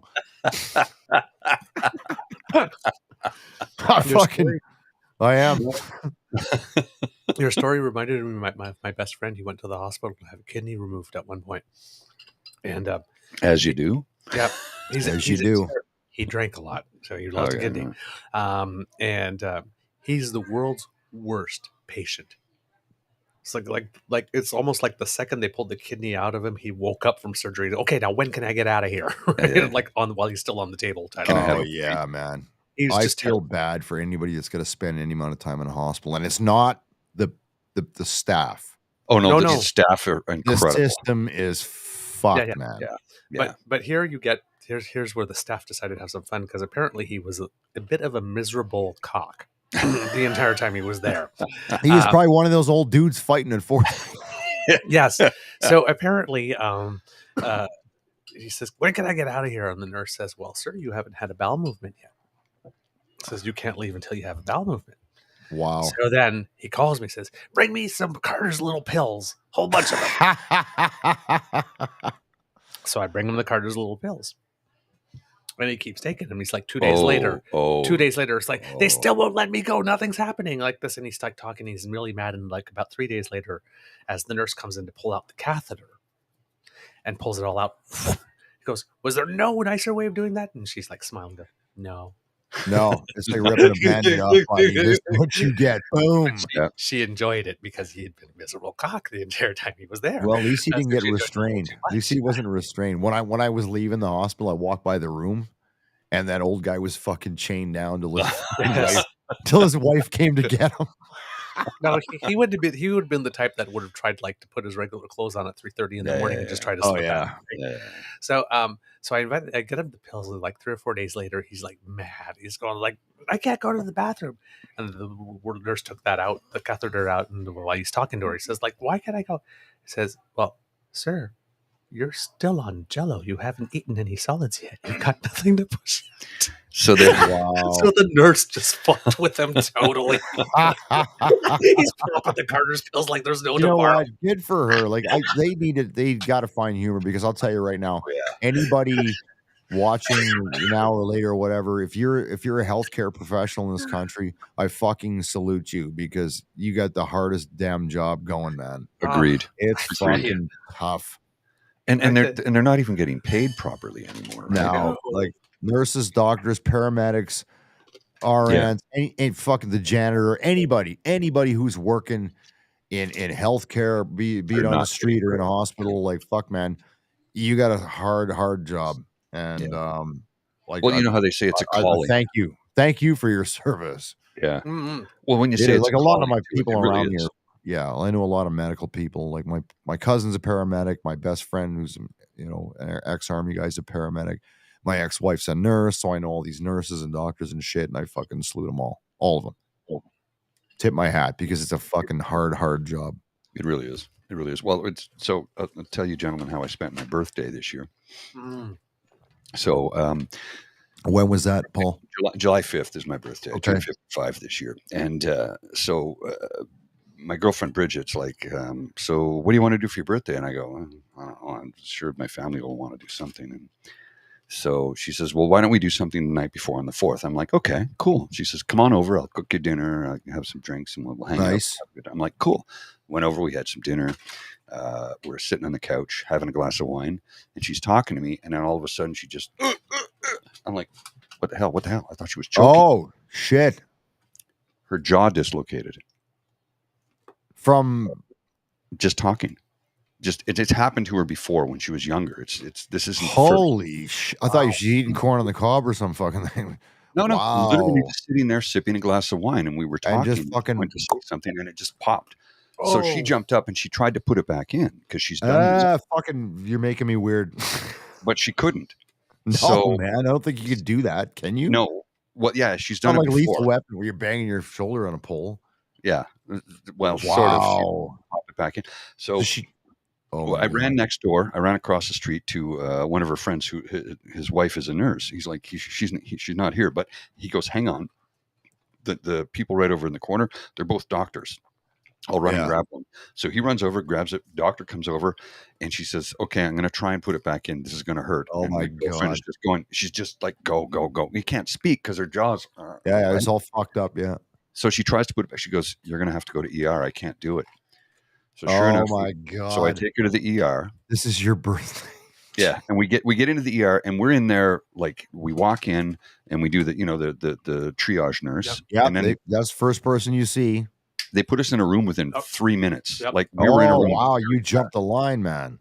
That's with other electric shocks, that happens to you too. They because they realize this person is in dire pain, and if as soon as there's a potential breathing thing, you get number one right away. Right away. Yeah. Just knock on the thing, show up, go like this, and they'll let you right in. So they came in, they gave her Dilaudid, and they gave her some medication and then they were trying to get a bed for her in another part of the hospital where she could, get in so they could actually help her out.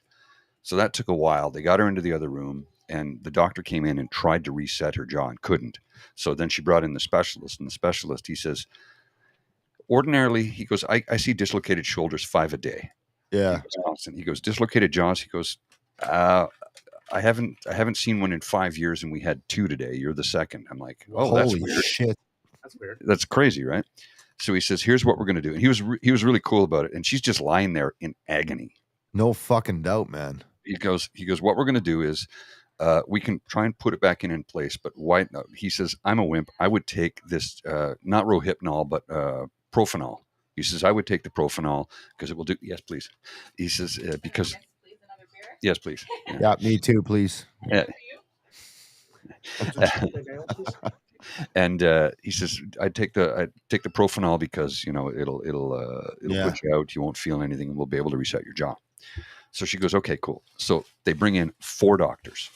They have a anesthesiologist along with a respiratory therapist. Yep. He's there, and then of course there's the doctor who's going to reset her jaw. Yep. Holy! So wow.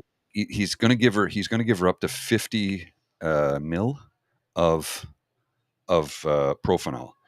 Okay. He got 5 mil in, and she was out cold. And he goes, stop, no more. Don't give her any more. She was like unconscious after 5 mil. He goes, do not give her any more. Put her jaw back in. He goes, okay, we're going to bring her around. She pops up. She's like, oh, and then she realized her jaw was back in place and she could talk. Now, so they wrapped her up. Like, she looked like a Peanuts character, like literally put gauze around her. Oh, yeah. And she's like, what about, I go, don't talk. Don't do anything. I'll take you home. Go home, rest, relax. I'll talk to you later. She's like, okay. So I drop her off. I kiss her and send her off. And so I got out of the hospital at 5 a.m. Yep. I go home. And he did the show the next day. I prepped the show online, and then I passed out. And then I woke up at like 7:10 or 7:15. I jumped on. I'm like, sorry, I fell asleep. Here's what happened. He's like, oh my God, dude. Yeah. I go, yeah, I'm going to be very that's tired crazy, man. Now, so that was my actual birthday. And on that, I did nothing. I got home from work and I'm like, I want to go to sleep right away. I'm like, no, I'm going to go to the pub and I'm going to have a beer. Because if I go home right away and I fall asleep now, I'll be up in like 6 hours. Yeah, and then the next day is screwed, right? So I came to the pub. I had a couple of drinks and the bartenders were like, you look tired. I explain my night. They're like, drinks are on us. It's your birthday, and you went through that. Here you go. Don't worry about it. We'll take care of it. So they took care of me here at the pub. That's nice. That's good. Nice. You saw all the shit you had to deal with. Yeah. And they're like, that's not the best birthday, Paul. And of course, Bridget still feels bad about it. I'm like, sweetheart, don't. Look, shit happens. She is online right now. Saying, oh my God. First of all, I yawned. That's what. We're happy you're okay. Paul, you were awesome. Like this, I owe you a better birthday next year, Paul. Stood by me all night. Could not have a better man's. And then apparently while you were there she is. Fucking there you Paul go. Stood out of the room because it was horrible. It was. It was. I had to step away. Okay, well, unlike you guys who get beer brought to your table, I have to go get my own. So I'll be right back. Get yourself a pint, sir. All right. I'll be right back. We'll be here. You entertain the masses. Sorry. So yeah. Apparently, you have a vote of confidence. Mademoiselle Fox is saying he is the best. Yes. Does she know that that's her Beaver Lodge name is Mademoiselle Fox? I think so. Well, you do now, darling. We decided it when she came to visit. That's right. We did. But we did. Yeah, we just haven't talked about it on the show before. Yes, Mademoiselle Fox. Mademoiselle Fox. Foxy lady. You don't got to tell me. I know. Oh, I'm there. Or are you on your way, babe? You're coming? You're going to jump in? Yeah, we got a mic. You got a headset. Oh, please do. Come join us. Absolutely. I think the Kits and Cubs would love that. Oh, please come. Yay. And Dan, you're right. That's exactly what my thought is. Darling, you owe me nothing. I just did what needed to be done. That's what a person does. That's what you do. You help out those that you love and care for when they need to be helped out. That's it. No complication. It's easy. Yep.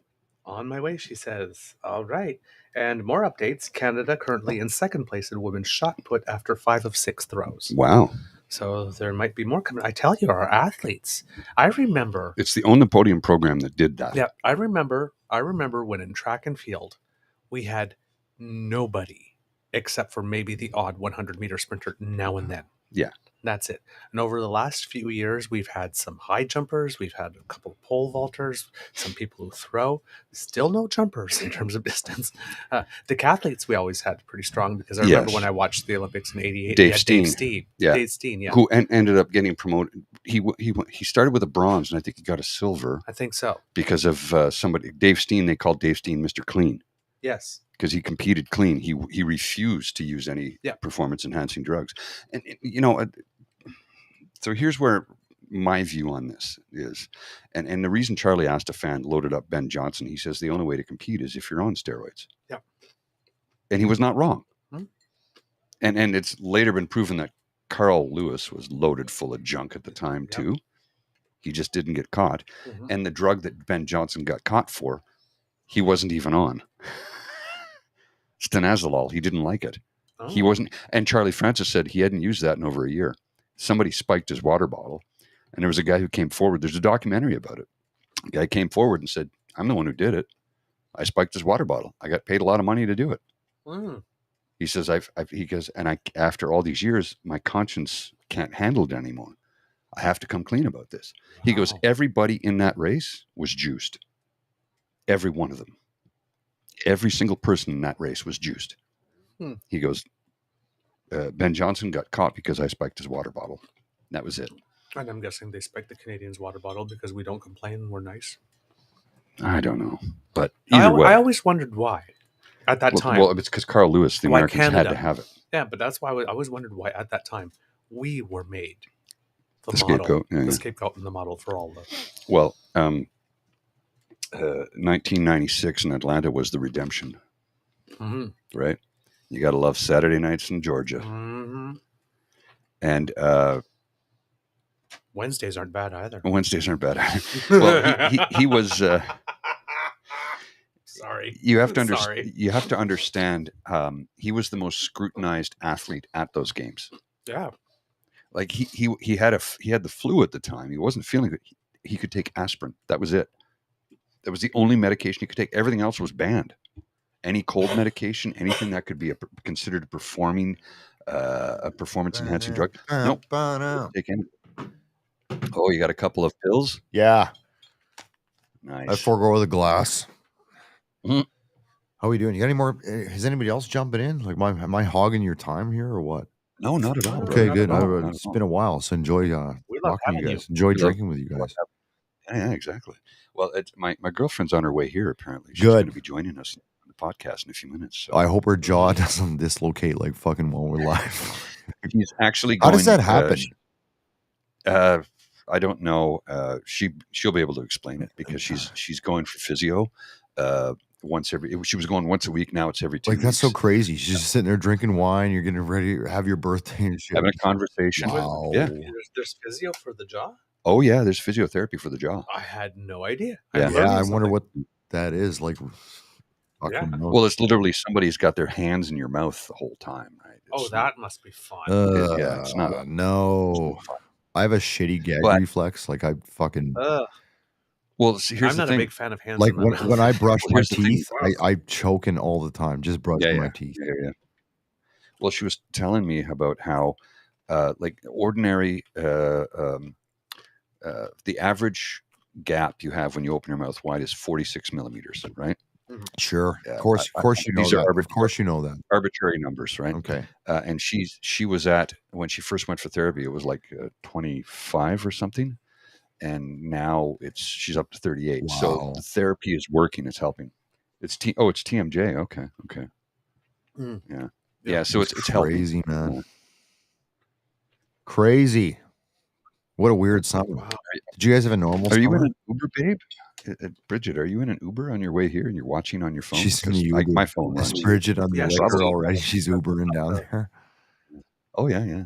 I fucking love Ottawa, man. It's a great city. It's a great city. You've been here so many times, right? Well, I was always going to NDHQ, right? Yeah. Well, at HQ, you're probably staying at the Business Inn, right? A lot of military guys stayed at fucking remember. It was a suite. There's a Novotel. A suite? It was a suite. You're literally staying like 2.5 blocks away from my place. It was a suite on the west side of NDHQ.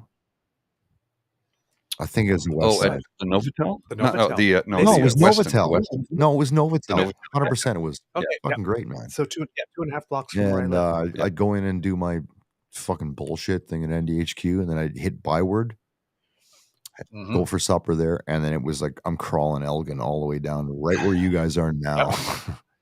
I went to McLaren. You've been here. Yeah, I've been McLaren's there. great. You want to Great, man. Sports bar, played pool there. Yes. And I shoot some stick what's the and name of watch that? a game? What's the fucking chain you guys got out there for Montreal smoked meat? Duns. Fucking, Duns. you know, I'd get that on the way. I love Elgin Street. That's like my favorite fucking street in Ottawa. So Dunn's on Elgin Street is gone. It's closed. No, COVID Yeah, shit. No, they were in dire They were straits. done prior to that. anyway. It's too bad. It's a Zach's now though. Oh, But is it It's the same type of food? Oh yeah, Greasy Spoon Yeah, Diner, yeah, yeah, 19 okay. style meat and potatoes. No, Ottawa's a meatloaf. great I city. go there for breakfast once in Blue Moon. But the Duns in the Market is still there, right? Yes, yeah. At George and Yeah, Dalhousie. the old Okay. that used to be a That used to Burger be a King. Burger Have you guys My have buddy you guys been up to Quebec City? Here's that. Yeah, I have. Yes. He was there Man, recently. it was He went, favorite to see, city. I've only been he went to see Depeche Mode. dude, I've only been there Oh, yeah. once and it blew my mind. It is. Yeah. It's amazing. It's It's the most European city in North unbelievable. America. It is. One of the I told three most anybody if you can't afford to go to Europe, go to Quebec City. It's one of the three yeah. most beautiful cities in Canada. 100%, To me, they're man. Victoria, Ottawa, and Quebec And City. I was at the Citadel, you know, for an Oh, army yeah. conference thing, and I was there during Carnival, and it was February. Oh man, Buddy, Oh, did you picked the drink wrong- the caribou out of the cane? yeah, man, the whole thing. It's a beautiful city.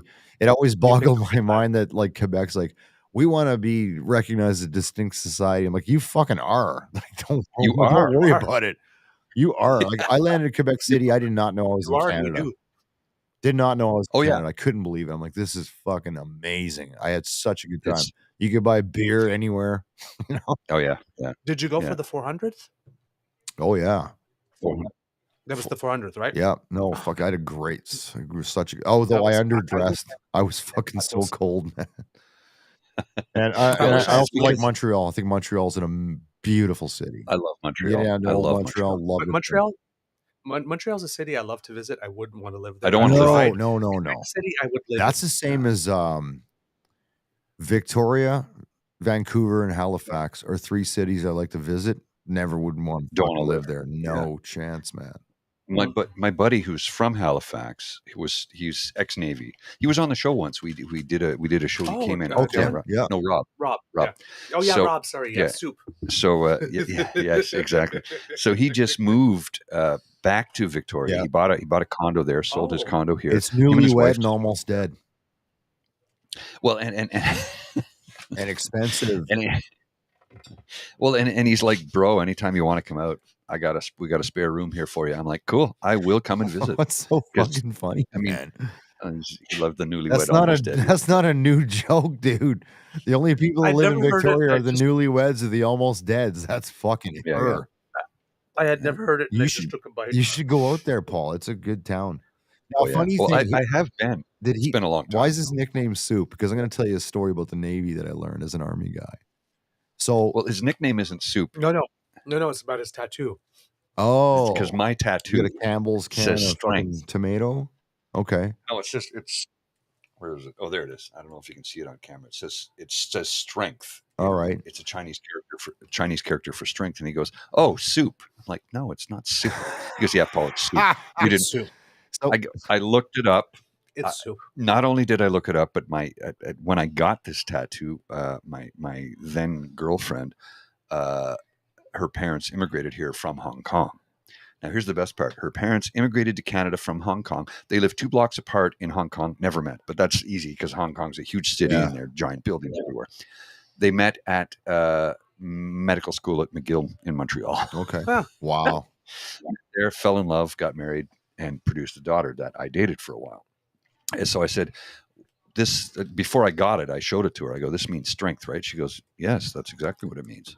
Her parents corroborated it. I looked it up in a Chinese English dictionary to make sure. Not the ones they have at the tattoo shops that have all the, I'm like, no, that's 4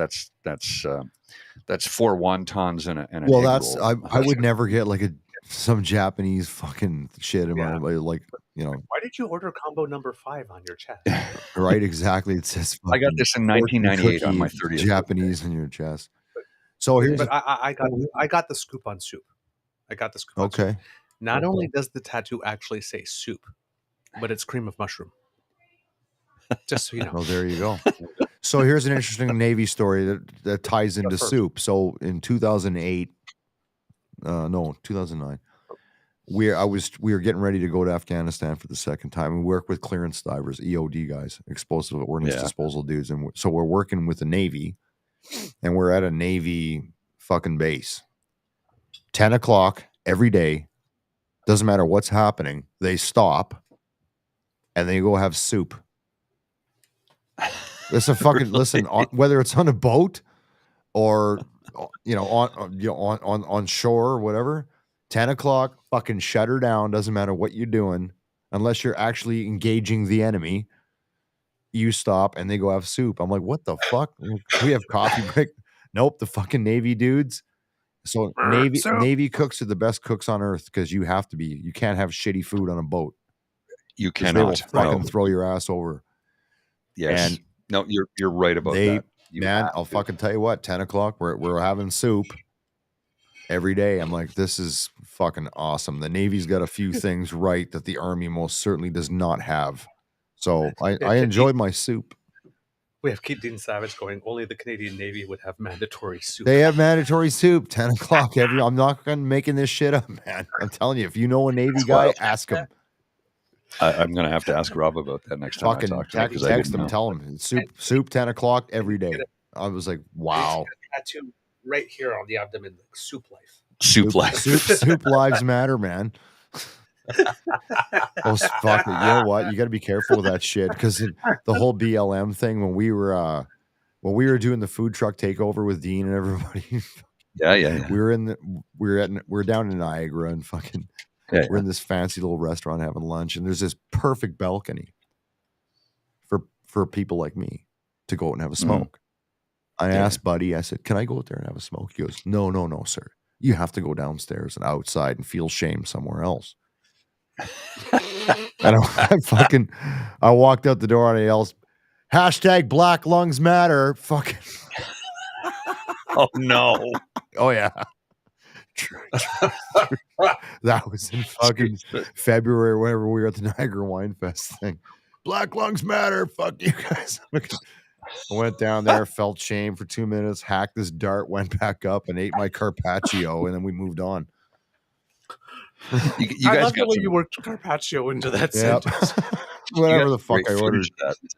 It was good. We had a lot of fun. Footage though. Eh? Fuck, I was just, you know what? I learned so much because I'm trying to get my camera game better and better.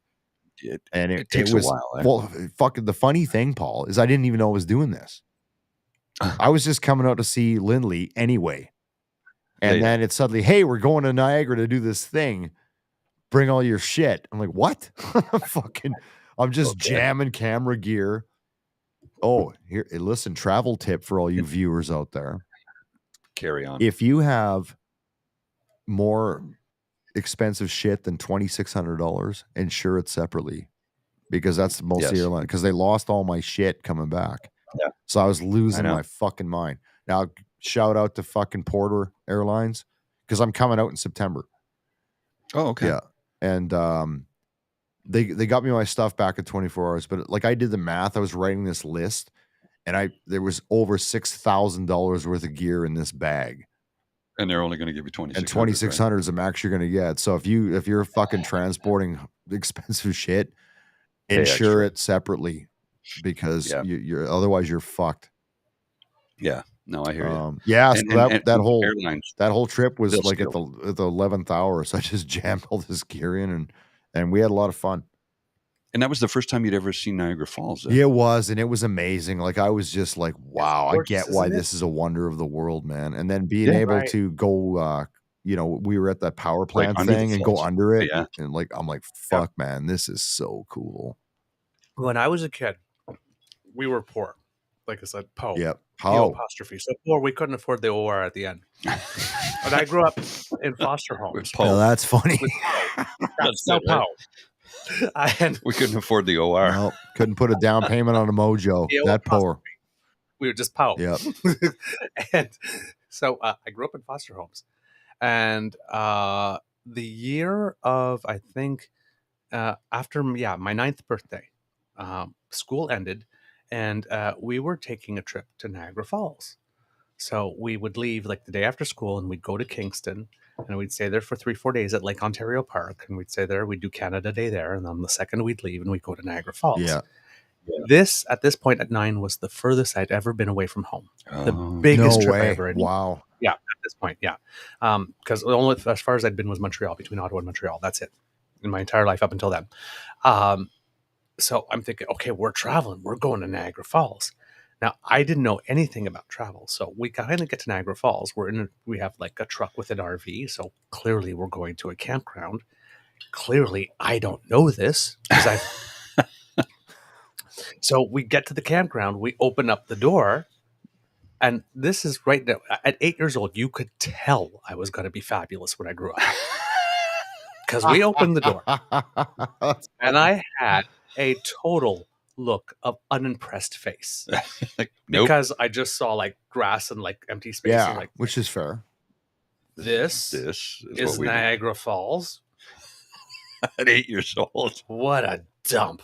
This place But sucks. I was totally not impressed. It's like I sat in the back of that van or that truck where we were, Yeah. like with no air conditioning back then For at the 6 time. hours. 6 hours with 5 other sweaty teenager boys like this, only to get here and all there is grass and gravel. This sucks. Really? This sucks. Oh man. Couple of days later, we went to actual Niagara Falls, and everything was fine. was And then I got impressive. Did you guys go to that everywhere. that fucking tourist trap that we started at when we did that whole dock? Which one? The fucking where the Which- Ferris wheel and shit is, and Oh, yes, Clifton yes. Hill. Yeah, Clifton I Hills. always do I'm it. like, oh my god, Maple is this Leaf is Park. fromage as fuck? Get me out of here. It is the epitome of fromage. It is. It's But un- I I'm still enjoy it. Yeah, I love it. you got it. Ripley's You got it. Museum, You got to Guinness just take it Museum. in. Yeah. You got to do it. Yeah. But the music park, the Maple Leaf Park, that's where I discovered for the first time on that trip the Gravitron, and it changed my life. Yeah. That's love it. I think I got on Ontario's that thing. version of fucking West Edmonton Mall, man. Like Yeah, Yeah, I think I is. got on It that. is. people thing that 21 live in this times city in a row. where I am right now don't go to that fucking mall, man. No. I get all my buddies No. come I over from loved it. Europe and shit. Like they want to go to the mall. I'm like, fuck, fine, I'll take you. I away. lived there. I lived there when I was at Niagara Well, Falls. Niagara Falls, I think, is in many ways you could say it's a very miniature Las Vegas, right? Yeah, they got the casinos, way. man. You know Yeah. They got 2 casinos in a town that's 150,000. exactly. Ottawa Gatineau, we have 1 casino. There's 1.6 million people that live here. Wow. There's 1 Fuck, casino. we got casinos every Yeah. 10 feet in this I didn't- city. I didn't even know. Well, so they're trying to open. So they are opening another one at the Rita Carlton Racetrack. Yeah. Hard Rock bought Yeah, it. the It's going to be the slots. Hard Rock Casino and Hotel. So there's slot machines there now. It is a casino, but they're expanding excessively. But here's the best part. Every now and then, I'll have a friend who go, let's go there Sunday night for the brunch. They have a big Sunday evening smorgasbord dinner. Yeah. So you can have roast beef and, Ooh. it's like a buffet. It's a giant buffet. And you can watch races. So you sit up in the upper level in the upper deck that overlooks the racetrack. So you can watch the races. You can bet if you want. And you can have a couple of drinks and have some food. And I haven't been in a few years. The whole pandemic thing was kind of an Yeah, I kind of fucked. Actually, I love the pandemic. I'm not going to lie. Well, hey, I dude, didn't hate it. I think we should have a lockdown once a year. I thought it was the greatest fucking time or of at my least life. once every 2 or 3 years. Nobody can Just come calm, to your everybody fucking calm house. the F down. there were certain elements about it that I didn't hate. I'm not going to Well- lie. It gave me time, and it gave a lot of people a lot of time to start to explore the things that they wanted to do, but never could because they never had the time to do it. Right? Exactly. So, Paul, like you're like me, right? We grew up in the fucking 80s. Now, I'm Yeah. gonna bounce this off the fucking viewers here. Today, people, if somebody phones you, like, why the fuck is this guy phoning me? Why is he Yeah. texting me? And if somebody rings your doorbell, you're freaking the fuck out, right? Like, why is somebody? Yeah, at the yeah, door? Back in the fucking 80s, you were happy when someone phoned you on the landline with the big long cord. And if somebody rang your doorbell, like, someone's here. It fucking ain't like that now, man. Why is my fucking doorbell ringing? Why is my doorbell we have ringing? spy cams to answer our door while we're hiding in the kitchen going, who is this? Well, when the phone rings, I'm like, you didn't text me first? Exactly. Why wouldn't you? Exactly. Why? Who are you? Don't you fucking beast? just call me. Who the fuck are you to phone me? Why did you like? It's like that. I'm going, oh my god, what the fucking paradigm? What are we, uncivilized? Well, here's the funniest Why part did you about text that. me first? My mom texts me, and everybody all the fucking time. watching this knows exactly what we're talking about. They're going, yep, exactly. Why the fuck is this guy calling me? Well, and my mom will text me out of the blue. She'll just text me, and then she's how like, old's your mom? She's like 77. Okay, yeah, my old man's 73. That's that's tech savvy. He does pretty good. She'll text me and she's like, "Can I call you?" I'm like, "This is what it's come to." This is exactly fucking what it's come to. Like, right? Okay, so my girlfriend, we text all the time because that's what people do. But if she phones me, I'm like, oh, I'm in shit. What did I do? what did I do wrong, man? Well, so the only time my phone rings is when it's some telemarketer or something like that, and I I have don't a fucking thing I pay for that cuts 90% of that shit out. Yeah, I don't get many calls, but it's like mom and dad. I'm like, oh, I answer right away. It doesn't matter what's happening. I answer immediately because you think something's fucking wrong. I know, like, oh, man, the planet's fucked, buddy. Right now, but that's where we are, right? Fucked. Because if it wasn't urgent, she would text me. But every now and then, she just wants to talk to me, and I said the other day, okay, I said, I get it. We need to go back to T9 text input because, like, if you know what that is, 10 minutes to write. You had to make the fucking effort to make a text message. Like, you really had to. It took time. You had to put the time into it. I'm like, let's go back to that shit. There's a part of me that completely agrees with that statement. Right? Because of the simplicity of it. It was like, when you were texting back then, it was like, I'll be there at 9. And that was the conversation. Yeah. That was it. Yeah. That was the extent of it. But I mean, I want to go, I want to go we're further getting back. together I remember at such and such a place. I'll be there at 9. Yeah. Pre-cell phone. Like, I talked to the old man when I was a kid growing up in the 80s. This shit, when you left work, that was it. There's no cell phones. Yeah. You had a house phone and nobody fucking called that.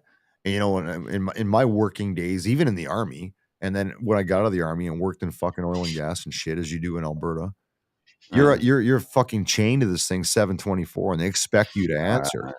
I'm like, fuck that, man. I'd rather go back to that, get rid of this shit. It's such a different world we live in, and now everybody wants to work from home. Nobody fucking goes to work. It's so bizarre. I'm in the enviable position of so I'm employed by Company A, who contracts me to Company B.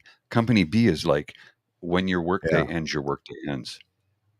They're like, literally, do not respond. If you get a message after your working hours, don't respond to it.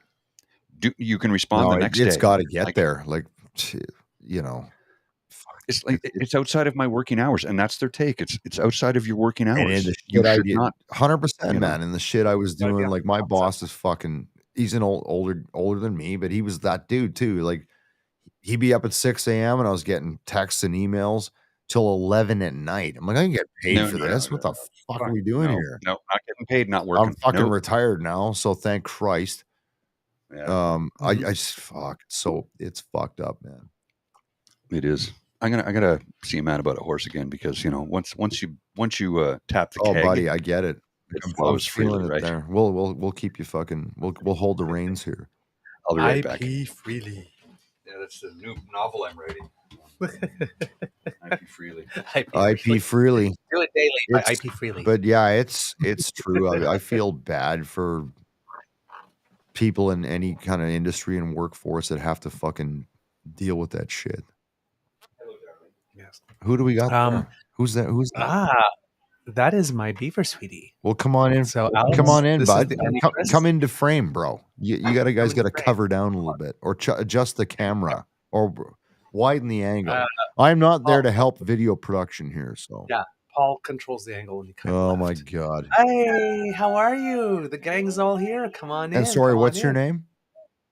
Alex. Alex, it's nice to meet you. My name's Chris. Nice to meet you. And Mademoiselle Fox has arrived. Bonjour, madame. My hair is. Your hair looks great. Your Don't let anybody say shit. You look good. hair's great. Thank you. No, she can't hear me. She has no headphones You on. might She looks Yeah. good. What are we talking about? don't know yet. We are all over the board. Do I have to We're put them- basically all over the place. So I put them on. yep, you put them on, Okay. and that's your mic over there. Paul's just gone to the bathroom. He'll be right back. They used to have a Saturday special. I don't know if they used to have a Saturday special. When I was here last. I don't think so. There was Hello, another show. young lady. Please introduce yourself to all the viewers. Hello, my name is Bridget. Bridget, how's the jaw? We were just talking about you. Yeah, it's horrible. It's like super awesome. That was the most fucking horrifying story I've ever heard. Yeah, But we're glad you're that is- good to go. Thank you. That's really nice. I can't say enough nice things about Paul. Like he. Oh, we could talk shit about him. He's off taking a piss. We Oh, can- he's no. not here. He was awesome, but he did have to step. He had to step out of the room when they put it back. I would have in. fucking threw up. I'm not gonna lie. He was boss. Like, and like they almost didn't let him. I'm sorry, I'm just talking. They almost didn't let him into the merge. Mhm. Yeah. And he's like, I'm writing him notes, and I'm like, I can't speak for myself, so you need to let him Wow, it's crazy. in. And they're like, yeah, okay, we'll let him in. Well, So- they got you squared away. So you had to Uber here, is that correct? I'm just doing some fact checking. What are you been drinking all day or what? No, my car is broken. Okay. Oh, I'm just giving you a hard time. You know what? I'm gonna give you a hard time. You Ooh, can 100% yes. do that. yes. I want you to. My car needs $3,000 in repairs. And What? I can't afford What kind it of car right do now. you have? I have, well, obviously like a lesbian Subaru because I live in Westboro. Yes. She's not a lesbian. You got to find Yeah. find $3,000. What? She's not a lesbian. No, Yet. I'm just Yet. saying. I'm No, sorry. her car is a I'm- lesbian car, The car which a is lesbian. fine. Fucking It's $3 sort of grand. like it's sort of required when you live in Westboro to have Yeah. a Subaru. So yeah, You have to so have I a have- Subaru. Or else they don't let you in the neighborhood. So that's the same as like Like, St. Albert. You have to have a BMW or a Subaru If to you live want in to St. car, Albert. if you want to fucking- car geek out on me, I will geek out on you. Like I have Oh a my picture I God. could send you of So- the hole that's in my exhaust system. I need a whole new exhaust system. Does somebody jack your catalytic converter? That's a problem in Edmonton. They're getting Listen. catalytic converters stolen all the No, time. no, I'm just like No. I need a $3,000 full exhaust system replaced, and I can't afford it right now. So I've just Those pulled my fucking car. guys are fleecing you. Get a second quote. Well, Hey, my stepdad is like, you know what? I'm gonna get it welded for you for $800. There you go. You watch the comment section light up right now. There's fucking people So- watching this. They're gonna say, "Fuck that! You don't need to spend $3,000." He's Greek, my stepdad, and I know I'm kind of hijacking Ooh. the show, but Have you been to Greece? That's fine. I have. Go ahead. once. It's been a sausage. Oh, Greece is beautiful. Love it there. The sausage fest is over. Well, it's still a sausage What? fest. There's less of one. Switch. You grab those. Oh my god. Okay, why are you taking them off my head? Because there's another pair right there. Okay, That's He why. needs them. So I can hear. Yeah, there you go. So it's now a kebab fest. okay, so babka. Babka. I know what that means. No, it's just a kebab. Kebab fest. Sausage fest. Ba-na. How's the So, food? It is really, really good. I'm still at it. What are You you still eating? eating it? The Chipotle chicken burger. Oh, The yeah. Chipotle chicken. Mhm. They're up in their game there, man. Like Back Flanders? when I was there, we just got shit faced and ate fucking nachos, I think. Hi, Alexi. Hi, Linda. This is so fun. Okay, Look I'm at gonna all the go. people. I'm sorry. I'm gonna go back to my exhaust system. No, yeah, let's get back to your car because we're gonna work on this. Like, It also $3,000 needs is a ridiculous. ball joint. That's not too difficult. No, You said two of my favorite words. I'm sorry. ball and joint. Oh, I know. Fuck, is he high right now? He's laughing at fucking everything, man. Oh, I think he's big. I'm like, I'm a really um, good audience. Hey, ladies and gentlemen, Mr. Morgan Warren. I'm like, The Blue I'm gonna Rocketeer leave. from the Fire for Effect podcast has just Oh, walked in. I'm gonna. Nice. Sorry, I'm gonna Go interrupt grab a you. beer. My hair is a little scrunkly, right? Your hair is fucking outstanding. Thank you. It really Thank is. you very isn't it? much. But I need a $3,000 exhaust. No, replacement. that's fucking bullshit. You don't need Agreed. $3,000. That's fucking retarded, man. So Sorry, you can't say. Back in my day, retarded was an accepted term. I know it's I'm not gonna now. say it. I'm what my kids say is like that is on retard. En Because- retard. No, I'm going to show you guys something. Okay, Oh, just so we're what's clear, because I probably just Oh. offended some fucking asshole. I'm going to show you something. No, Listen to but, me. like, Listen to me. We're listening. This is important. Can you guys see this? I just need Yeah. to make my hair less scrunkly. Okay. Yeah, Yep. yeah. Right? That's the fucking Knights of Columbus. Help retarded children. That's what Jesus it says right Christ. on there. That's from the 70s, man. Yeah. I Jeez. think Hey, that like is some fucking woke asshole changed it. You can't say retarded anymore. no, you can't. You may not. Fucking, I could put you on right now, man. You can't. You may not say that anymore. And I also like. Oh, you can't say the N word. Why did you go there? I'm talking about retards. No. She said you can't say that anymore. You can't. Oh, say I thought you said the R N word. word. I'm like, fuck, we're No, not no, going no, there, we- man. We don't Oh, no, say the N-word obviously. ever. Like, And so I had Check your mic. a really strict conversation with Paul the this other is day, off. This one's off. and I was just like, you know what?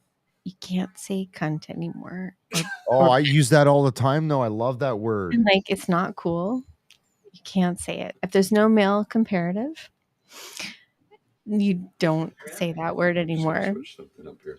So I'm just telling you all that you can't say cunt or bitch Um, anymore. I say cunt all the time, but okay. Well- So understand that it's a military acronym for completely useless, non-trainable. Let me take you to. I'm going to take you to the wall, sir. Oh. Are you ready? Oh.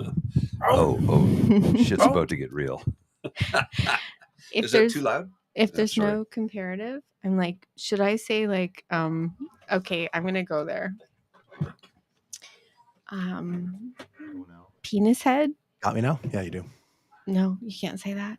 We got Why more not? than one on audio. I don't know Offensive. why it keeps changing. Can I call you penis head? No. Absolutely. No. That's too long of a word. Like it's Doesn't- just, Um, you lost my interest on the second syllable. You've already Okay. walked away. I got bored. You got to after come out this. hard and go fucking hey dickhead. I'm like, there's no, or like, should I say like, this is what I've said, and like, I'm not gonna say what I should not say, like about people who have Issues? large endowments. But I'm like, Large endowments. That's a good band name too. Yeah, I know who we're talking about Large here. Ladies and gentlemen, give it up for large endowments. so should I say Yay! Write that shit down, Paul. Maybe it'll be Tommy Lee's next band. no? 100%. No, thank you. Darby and Lee's next band, Large Endowments.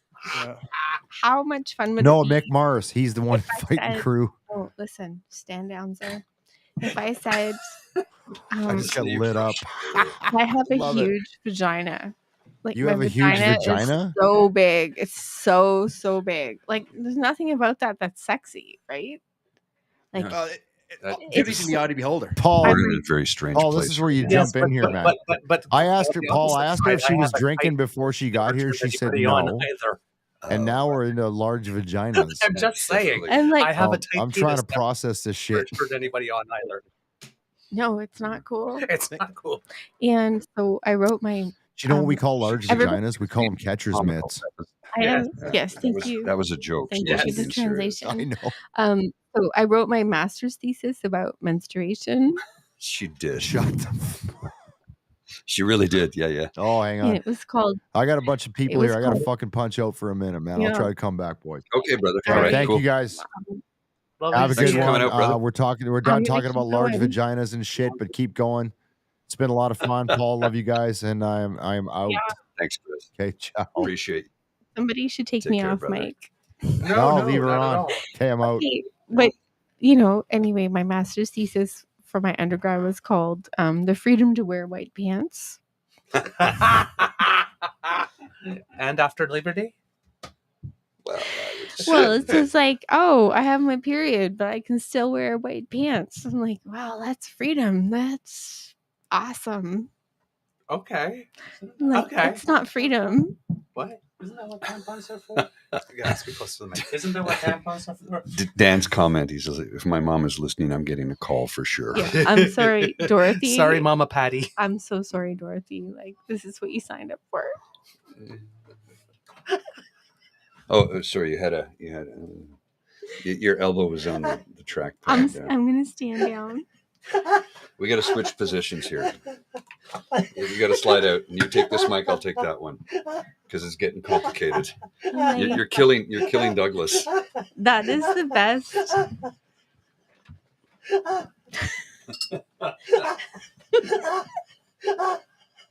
She's killing him. Hello. Everybody used to have when I was last here, you had like a Saturday special. Oh my God. It was like Take your headphones off. Thank you, Douglas. Yeah, Thank you so much. Oh my God, that's so terrible. I will do that. Well, what do you have on bread? Douglas. Oh my God. So you got to slide out, babe. You got to slide out. Okay. Slide out so I can get in. I Oh feel my like God. I'm crying. I feel like you're being very bossy. Oh shit. I can have it the innocent. I can have the innocent gun. Oh, okay. We're having little technical difficulties.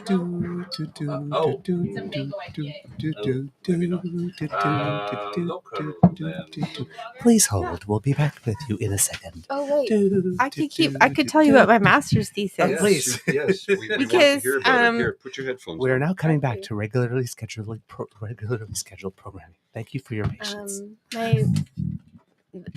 My best friend is Pauline. We went paddleboarding today, and she's like, Ooh. "If you talk about your master's thesis ever again, I'm going to break up with you." I was like, "Okay, You need to move that's this fair." over there. So my master's thesis was about feminist-owned independent record labels. Oh, lovely. Yeah. Sounds fantastic. You can slide down a bit. And she's like, "I'm so tired of hearing about this." I'm like, "I know, but it's still super interesting." So when I talk about this, she's like, "Oh." But anyway, Ani DeFranco Oh yes. she made more money than Madonna Yes. for Righteous Babe Records. Right. So I'm like, I know I'm silly and whatever, but I really respect what she did. Okay. Yeah. Okay. No, keep Yeah, rolling. it's good. I was just doing a mic check. That's all. I So moved some stuff. she made more money than Madonna for everything she printed. Yeah. If you just speak into there though, so that they Oh, can see okay. you. See Sorry. your face. And so I tried to interview her. Okay. Oh, sorry. Annie DeFranco. Mhm. Oh wow. Okay. And I sent her a copy if I got my master's thesis printed. Yes. And I'm going to brag a little bit here. Yes. But, Yes. my thesis supervisor was one of the most feminist, awesome professors ever. And I think actually Paul is more feminist than me, which is sort of irritating. Okay. I find it irritating. Why? What's wrong with that? It's irritating. Anyway, so she kept two master's theses by her desk to show students, and one of them was mine. Nice. Wow. That That is That's cool. great. Yeah, and it was trying to think of her name, Ellen. Anyway, she's head of the I'll come back to it, but she's like head of That is so much nicer than my master supervisor. No, I don't hold it against him, but he Yeah, retired, please and tell then me. he just sort of abandoned everything, including the copy of my thesis. Just sort of left Oh, it in his bummer, office, and dude. it was going to be tossed out if I wasn't there teaching, and they gave it to me. What was your topic?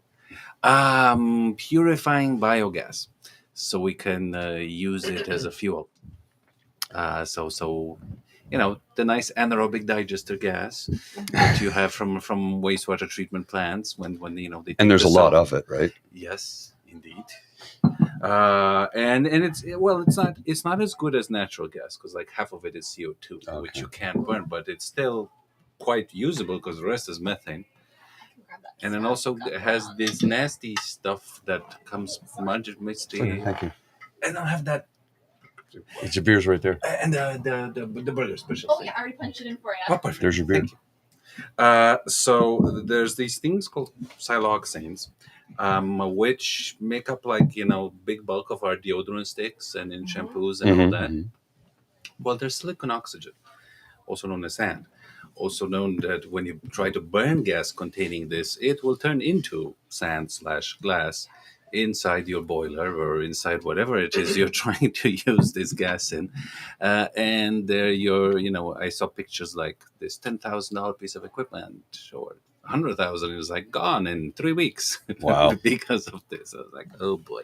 So my master's thesis was to remove it. And I succeeded, so yay. That's beautiful. Slide over a bit, darling. Slide closer. Oh, okay. Oh yeah, So you the can- that way, thesis was see? sort of You're in abandoned, frame. and I'm glad There I you was go. there to There you go. to save it from There the you go. recycling bin. It's kind of That's sad. it's really important work. It's really important work, actually. You do have to lean into the mic a little bit, though. I apologize. I'll turn it up a bit. I think you're very bossy. No, I'm just trying to be a good producer. He is Yes, just trying to be. I know. I'm sorry. I'm trying not to take up all the space. Well, you're not taking it up all. Okay, And feel free. flex Don't your be left afraid arm. to take out some. Flex your left arm so the people can see how ripped you are. No. She's ripped. She is ripped. Just pretend it's a nice lollipop you want to lick. Oh, I'm- it's a cherry flavored lifesaver. Alex, that was naughty. That was very naughty. That just came from Brad. What do you expect? It's very naughty. He's very naughty. I approve. I Yes. approve of the naughtiness. Me too. Except if I actually do it, I don't think these are waterproof. No, they're not. They're not. So don't. So is that why you gave him this? Because No, he's no, been no. a little bit naughty. No. I spittle. Yeah. Can I tell You you? speak with precipitation. I A little- he I speaks speak moistly. yes, that was the term. Yes, I remember that. That was fun. So Paul has taught me not to tease him because that doesn't always go over well. But I'm a joker. Like I Mhm. joke. But can I tell one story? Go ahead. So I told the hospital story, so you're Oh, free. okay. You have free reign to Alright. say whatever you So- want. I woke up in the morning and I was just like, he's always like, I have to get up in 5 minutes. I'm like, yeah, I've heard that before. And then he doesn't. and then anyway, we got up and he's like, something on your body smells. I'm like, oh, thank you. Thank you for telling me. And he's like, let me sniff you. Well, I didn't want you to get into an Uber and be smelly. It's like something. It's something like a clothing item or something The had a most rancid smell. ridiculous thing anyone's ever. He's like, let me sniff you. I'm like, no, thank you. I would like you to not sniff me. And they Just would looking out for still- your welfare. He's like, I just don't want you to get in an Uber and All smell the time to you. and smell like arse. And I'm like, you know what? That's not very nice to say. Would you prefer that you went out smelling like arse and I didn't do anything to prevent it? No. That's a you cat don't- win situation. You let me go out smelling like ours. It's like Yep. you smell like ours. How could you say that? That's terrible. Well, we've had this discussion right from the get go. I said, I if you wanna ever know. if you ever look at me and say to me, ask the question, do these jeans make my ass look fat? I will tell you the truth. Yeah. I will tell you the truth. If they do or they don't, I will tell you the truth. Yes, they make your ass look fat. Or Yeah. no, they don't. I will be on. Is that too loud? Is it okay? Actually, I don't need it because Okay. we don't have a guest. Yeah, there's no guess. Yeah, yes. I was like, you know what? You should not say that to a lady who slept in your bed. Like, But it's because I love you and I want to I'm take like, care of you and I that look is- out for your welfare. that is rude. And he's like, You I should don't say, know.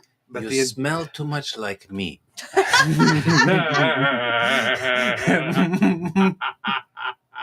That's sir. That I don't even know how to respond to that. I'm like, that was perfect.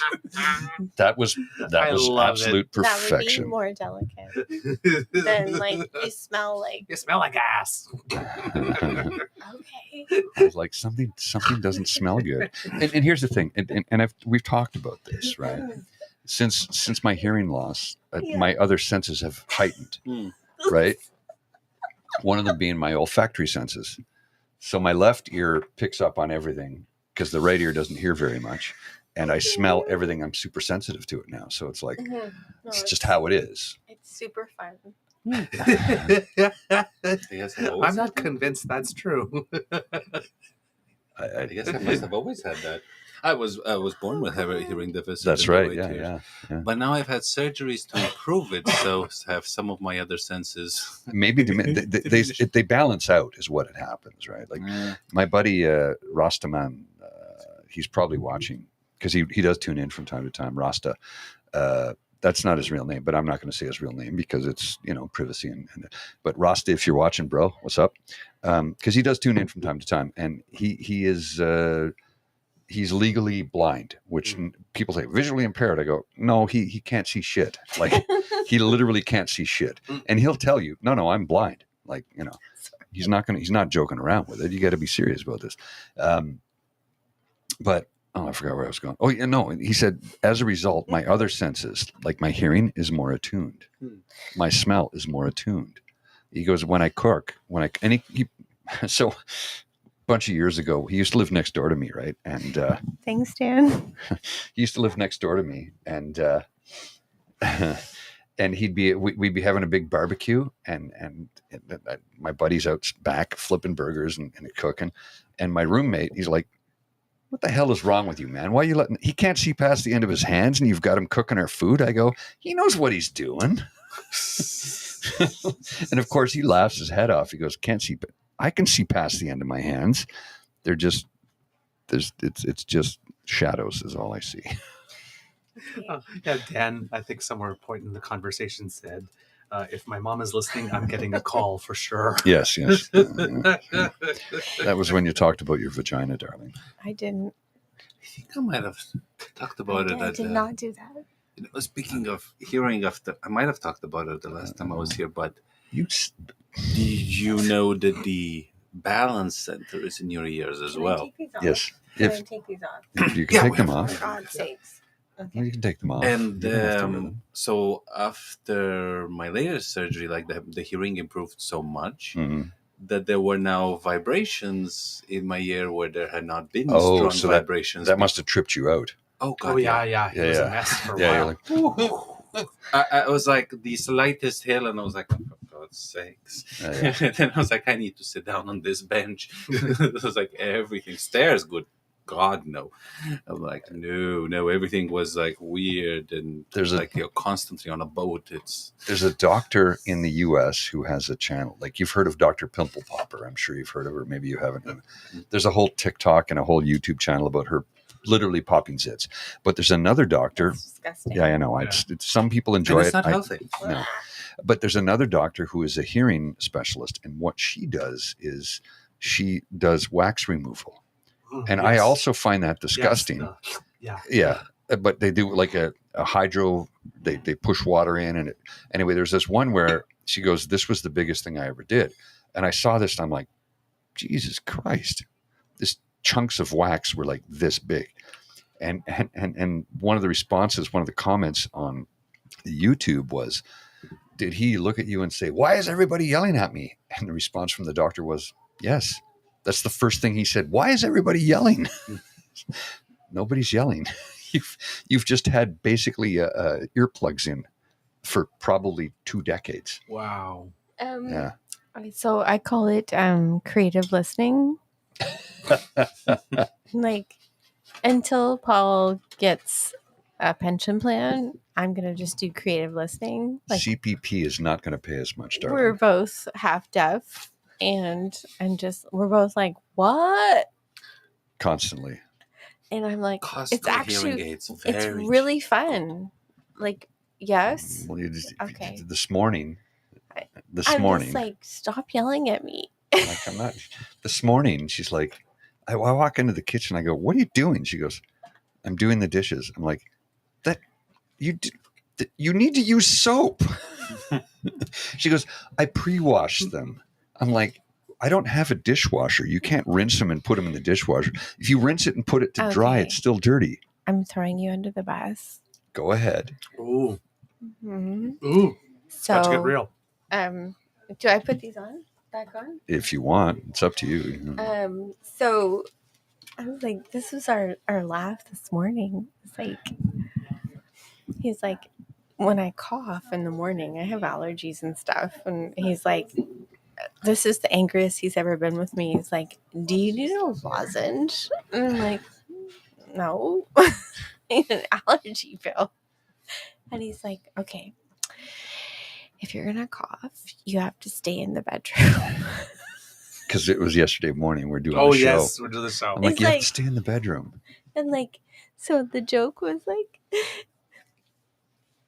you can't tell people that you're locking me in the bedroom because of your podcast. I'm like, I'm not doing. That's not what I'm doing. I'm not doing I don't that. think you should do that. You're, And like, you're coughing too choky with you. I'm like, I would like to come out of the bedroom and go to the bathroom.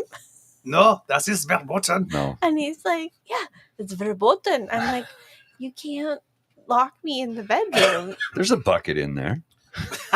I'm like, that's not. He's like, you're not locked in. You just can't come out. I'm like, well, I think that's the same thing. No, it's not. It's not. It's not the same thing.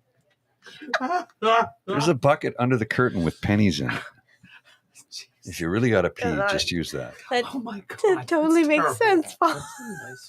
I never said that. I never said the bucket thing. I just made that up right now. He's like, you can't come out. I'm That's like, not what I "What?" said. That I didn't I'm say like, that. but I have to pee. I didn't say that. Does this remind you of us? I just No. said if No? you're going if you're Okay, going to it be does me. coughing, if you're going to be coughing a lot, just go into the bedroom because it's really distracting.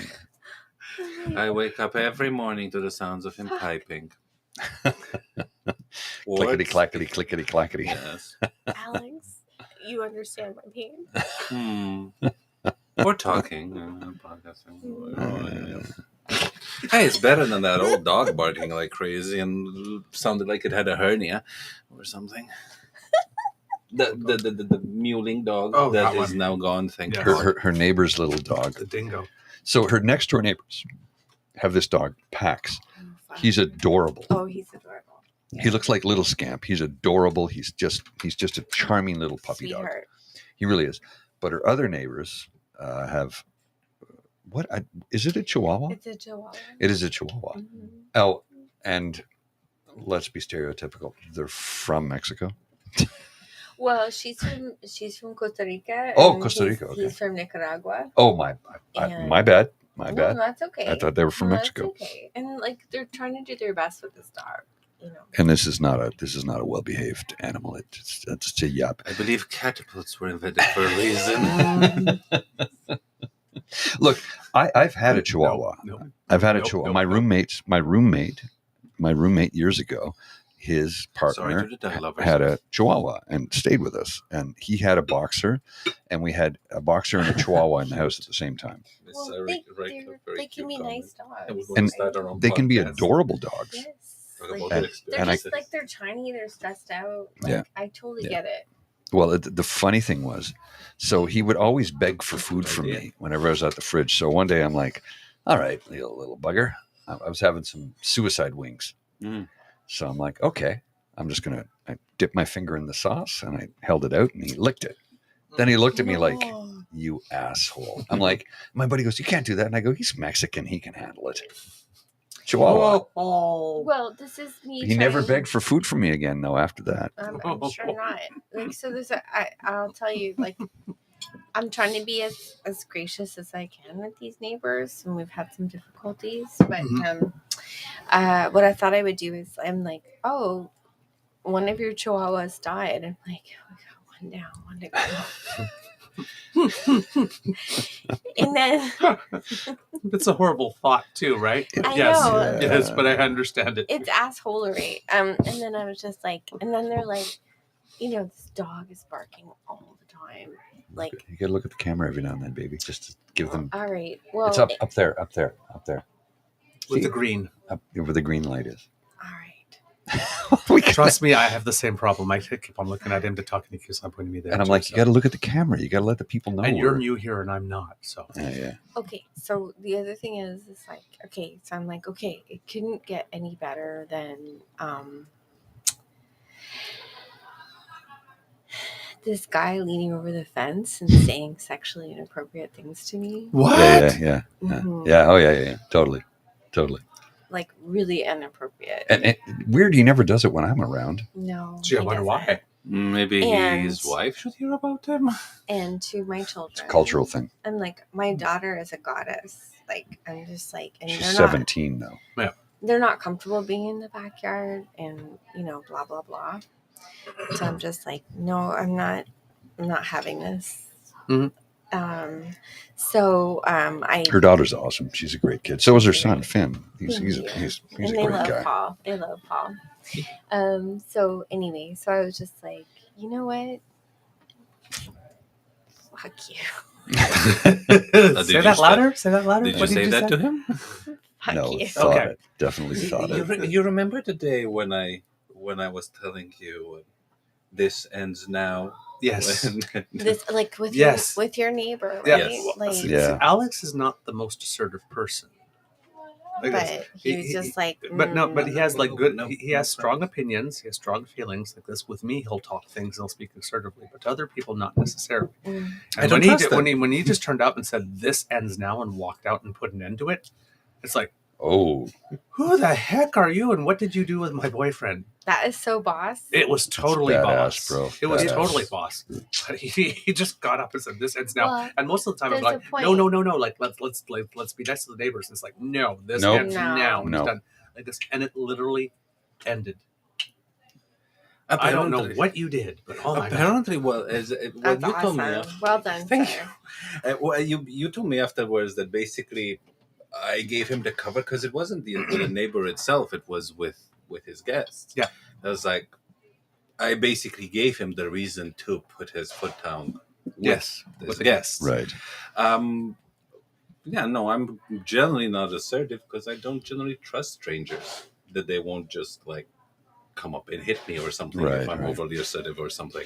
So it becomes as like what became there. I mean, I hit is a bit excessive, but it was like it becomes a benefit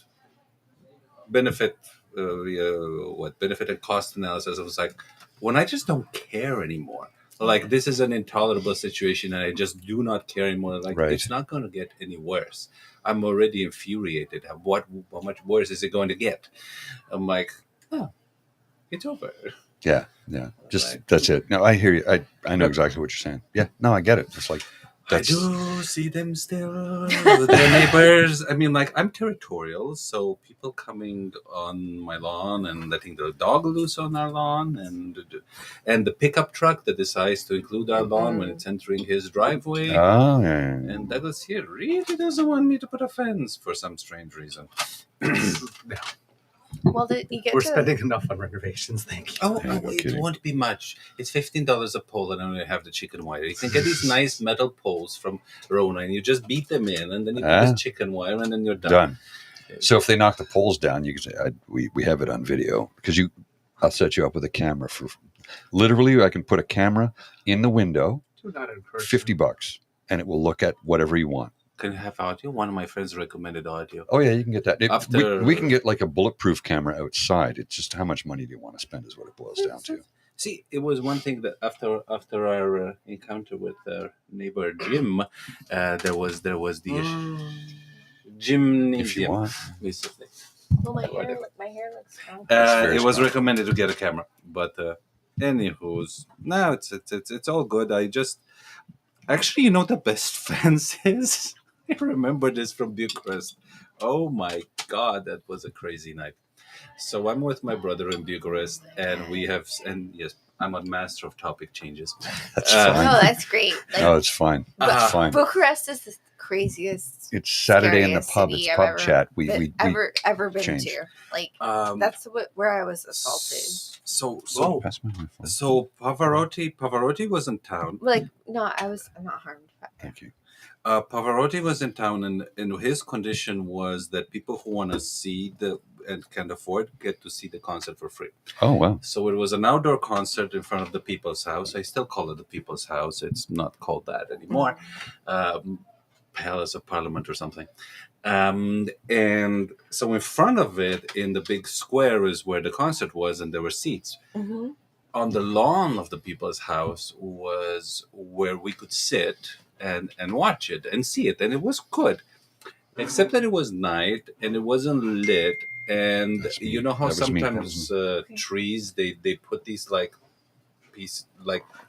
metal wires sticking out in 3 ways to keep the tree going straight. Yeah, those were there, and we couldn't see them. We kept hitting them. I was like, this is the best security defense thing ever. So lots of tripping on that, and then we finish, and we're on our way home, and I'm just walking on the sidewalk, and there are lots of people, and then I was like, I kind of go into a little parking lot, and the next thing I know, my shin hurts like there was no tomorrow. There was a fence this high, like the poles were this high, and it had just a chain on the side. Like, I'm a tall guy. I couldn't see it. It was night. It was Right. like, what is the point of such a fence that's only like 1.5 feet high? Yeah. Like I was full stride. Actually, my bones swelled. Oh my God. It was that bad. That sounds awful. It was, but I was like, that's the perfect fence for next to the house. I mean, it's not in the way. It's just sort of sends the message. It's just there. Oh my goodness. Like, you shouldn't do that. And as for the And edge, meanwhile, I don't care whatsoever. as for the edge with the pickup trucks, it's like, it's just, I mean, I kind of with a little bit of it, but it's like people coming and parking right next and then getting out of the pickup truck and stepping on my lawn. I'm like, that's where I want to put a stone so that when they open the door, Yeah. Bang. bang. Yeah. Put, and not a stone, like a gigantic, like Boulder. A boulder. Yeah. A big one. Yeah. I mean, you No, I wanted get the that. rock garden. Actually, you know what you could do is you could put like literally 5 of them. So 1, 2, 3 on the corner, and then 1, 2 on the other side. 5 big giant boulders right on the corner, so that when they pull up and they pull in, if they try and cut across the lawn, they're going to mess their truck up horribly. Mm-hmm. And then you can charge them for, you just damaged my property. I paid money for those rocks, and you do, because they're expensive. Mm-hmm. Well, okay, I'm going to tell you, I'm going to go back on like, Yeah, you can do that. Alright. You don't have to hold it. so, parking on my street is pretty intense. And so this is what I love about my neighbors. We have a lot of trouble. We have a shared driveway. We have trouble backing out of the driveway, like in the winter. And, Yeah. people block the driveway and we get pretty fired up about it. And so anyway, so one day my great aunt Anne, who's like, she's good. She's in her right mind. Mm-hmm. But she was I'm backed up a little bit in front of their driveway, and they're like, they texted me and they're like, we just called bylaw. I'm like, oh shit, Why? it's my great aunt Anne. I'm like, She's so they're old like, and doesn't know. I'm so sorry. And they're like, well, she got a ticket. And they're like, we're so sorry. And I'm like, it's okay, I'll pay the ticket. But we have deep respect for each other. Anyway, I thought that was pretty funny. This is a good point here that from I thought it Elaine, was you don't need pretty building funny. permits for putting big boulders on your lawn. There's no permit, so you can just go ahead and do it. So this was the other thing that they said. Same with the fence. Oh, you don't need a permit for that. So no, and that's why I put giant maiden grass in my backyard so I could block my neighbors because I didn't have to ask for permission. And it's like literally blades of grass. They're like 8 feet tall. Wow. Yeah, it's Yeah. awesome. Yeah. And I didn't have to ask for their permission. And Well, it's because he can't lean over the fence and hit on you anymore now because he can't see no, exactly. Nice. you. Or your 17-year-old daughter. He asked me if I wanted to be his running buddy, and I'm like, no, No. I do not at all. I be I your don't Well- want to go running anywhere buddy. with you. Only if I can run away from you. But You run that way and I run this way? I'm like, you know what? There's 0% of me that wants to be your running buddy. But what was the thing I was going to say? I don't know. I haven't read your mind yet today. Give The me blades of grass. The blades of grass, and so my neighbors, who are so awesome, like they're. She does have great neighbors. I have really great neighbors. We had a brunch last Sunday. I DJ'd it. It was pretty They did badass. awesome. So they and they're like pretty shy and introverted and like super lovely. And if I need anything, they're there right away. Right. Like when I had COVID, I don't know, twice. You had COVID? Oh my God, I didn't know this. Yeah, I did. That's a joke. I knew. You told me. And like, they're like, do you need anything? And I'm like, yeah, I need some salsa and some ginger ale. And it appeared on my back porch within like Minutes. 15 minutes. And they got COVID too. And we did the same thing back. So anyway, yeah, like I would die on the sword for them. They're like, they're really quiet and they're really supportive. Yeah, and they're Good people. neighbors are gold. Yeah, they are. yeah, they're awesome. And they love, they love Paul. And you've had a resolution, Detente. thank you, with your Detente. neighbor. With Yeah, our neighbor, yeah. Nothing has happened since I passed by him on the bike. And because I passed by him on the bike 3 times, twice he was looking down, so he didn't see me. The third time he did, and we waved hi. But there hasn't been another time where we've been both outside together since then. Well, and I think having the police visit him to say, bro, you are in violation of the law here. Like you have done bad and you shouldn't do that. So yeah, I think he learned a valuable lesson. I think he did. Like I said, I don't have enough confirmation to know whether or not he did, but I would assume that he has. Alex is having the burger, Miss Sadeka. There's a beer and burger special here. You get the burger. Thank you, Ellen. It's the burger and a beer, and I think it's $10 is the special, right? I think because you get the beer, you can get a burger for $5. Yeah. So that's what it is. Yeah, it's a $5 burger, and it's a really good burger. The kids are wondering, what is Alex eating? He looks very happy about That's it. what I was just talking about. Yeah. Yeah, it's a very good burger. Trust me. Oftentimes, that's what I have. I'll just come in. I go, I'll have the beer and burger special. They're like, no problem. Boom. Someone responded, food. Food. He's eating food. That's whoever it is. You know my sweetie very well. I'm not gonna lie. I made roast beef. Paul a roast beef. Like I'm doing like a Sunday dinner. Like It's right there, but it's Saturday. Is that for tomorrow? no, it's for tonight. Okay, but it's Saturday. It's I'm a pedantic. Roast, You it's know a roast that. beef dinner with potatoes and carrots and onions and mushrooms. Sorry, it's not actually Sunday. This is what he's so literal. He I is can't very help much. it. He's very little. It's my brain. That's how it okay. works. You know that. He is too, actually. If I say something, if I speak figuratively or in images, he turns around and he gets stuck on that rather than the image I'm trying to create. It's Because that ADHD. doesn't make sense. Like this, and we can't go further until I explain that. It's hilarious. Yeah. I'm like, I honestly find it hilarious. I'm like, I just made you a roast beef dinner, a Sunday dinner. And you're debating me because it's Saturday. Like- I can't help it. I'm like, you're a ding dong. You know how my brain works. You know how my brain works. You know I don't this. care. It doesn't offend me. I'm just like, oh my gosh. Okay. Look, I am eternally grateful for this incredible woman in my life who makes me a roast beef Sunday dinner on a Saturday night. Yeah. Okay. Mhm. Good. Yeah. That's the right words. Yeah. Those are the right words. Those are good words. Those are the good words. Now you're not sleeping in the bathtub tonight. Yeah. It's very easy. I'm emotional. You're in love How long does this Yeah. fucking podcast last?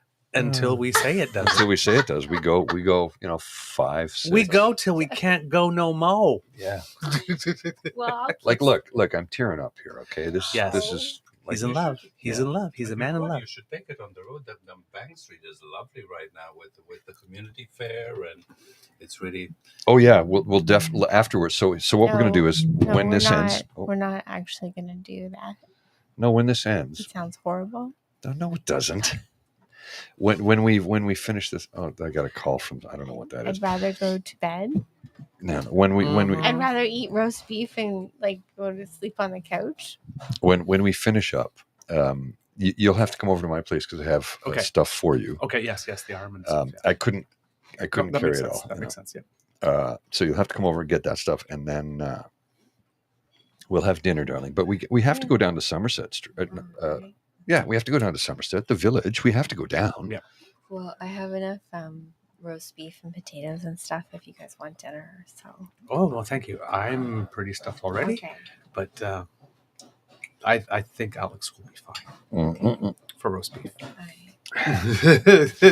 So we're I gonna, might eat very little because I just ate all the food that I usually We'll be eat in dining one at, day in one meal. We'll be dining at Chez Polly's World this evening. Ooh la la! See Polly's honestly, World. I'm like cooking. I'm sorry, I'm moving off mic, That's but okay. like cooking for you guys is like such a pleasure. The mics still pick it up, baby. It'll still pick it up. That's fine. Okay. They're really good mics. Yeah, they're really sensitive. Yeah. I don't scrimp on technical stuff. Like when it comes to, and Chris and I talked about that for like an hour today. Probably not an hour, but 30 minutes. 20 minutes. 30 minutes. We talked about tech because tech is important. And the reason tech is important is it makes the show better. It does. Right? It really does. Yep. Little update. Again, the kits are keeping us updated. It was gold and silver for Canada in the decathlon. Nice. Yes. So Damien got the silver. Oh, wow. Lepage Got the gold. got the gold. Holy this shit. time around. That's crazy. Yeah. Pardon? I read 1 and 3. Maybe 1 and 3. I saw 1 and 2 here, but I could be wrong. I know that they were 1 and 3 going into the last event. I don't know how it ended. You can go. But I believe I saw a kit fucking on the chat say gold and silver. So please correct me if I'm wrong. Oh, absolutely! It's drop in, drop out. I can buzz you in. It's drop in, drop out. It's He's drop in, like- drop out. He's like, I'm like, can I go? And he's like, yeah, you just buzz yourself into my building. I'm like, I've tried that. And it's because I told you the code and you punched in the wrong one and you did it. So you see, it doesn't work. And I'm like, that's because you punched in the wrong one. I would just like to go and heat up the dinner. Okay. Okay. I'll give you the keys. That's And fine. when you get to the front It's door, not gonna work, but I'll try. Okay. hang on. Let me give you the keys. So did you want to walk first or do? No, she's going to walk over to my apartment. I'm gonna heat up dinner. So that's the door key to my apartment. Okay. Yeah, Dan but is I saying, can't. Alex, Just killed buzz that me burger. in. Buzz me. I'll take care of you. True. Yeah, you demolished that. I'll go in 5. I was Whenever you go, you go. You were actually, yeah. It's complicated. We haven't eaten actually between the time we left. And, yeah. So I'm gonna tell you something else. I think is funny. It's like, I'm sure I've told you this before, but Paul is like, it's really easy to get into my building, and I'm like, no, it is not. Yes, it is. You just punch the number in. And like 8 of his neighbors are like, no, it's not easy to get into this building. She's like, why is it so complicated? I go, it's not complicated. And Punch like- this number in. She goes, I did. Look, see, and it doesn't work. And I go, no, that's not the right number. And they're like, Then I "Sweetie." punched the right number and showed her how it works. I'm like, you know what? This is an asshole system. I'm like, thank you. I put it in 20 he's years like- ago. He's like, I installed it. I'm like, Oh no. I'm Yeah, I really did. Sorry, I but literally all of your did. all of your neighbors agree. Not all of them. No, No, they do. not all of They're them. like, it's really fucking hard to get into this building. No, it's not. And I'm just like, can you let me in? They're like, absolutely. All you got to do is push the arrow down button until you find my surname and then press the green button Yeah. and you're good. I've done that before. Well, you didn't do it right. You showed me that last night. You go, this is what I did, and it didn't work. And I go, you punched in the wrong number Do you know what? 3 times. I'm right.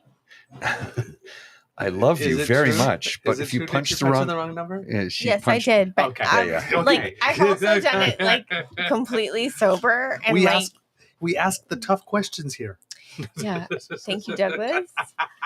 But like in the morning, like I'm like straight up, like I'm just going to get some orange juice. Like I'm gonna let myself back in. I'm gonna type in your code, and he's like asleep and he can't hear me because he's half deaf. Right.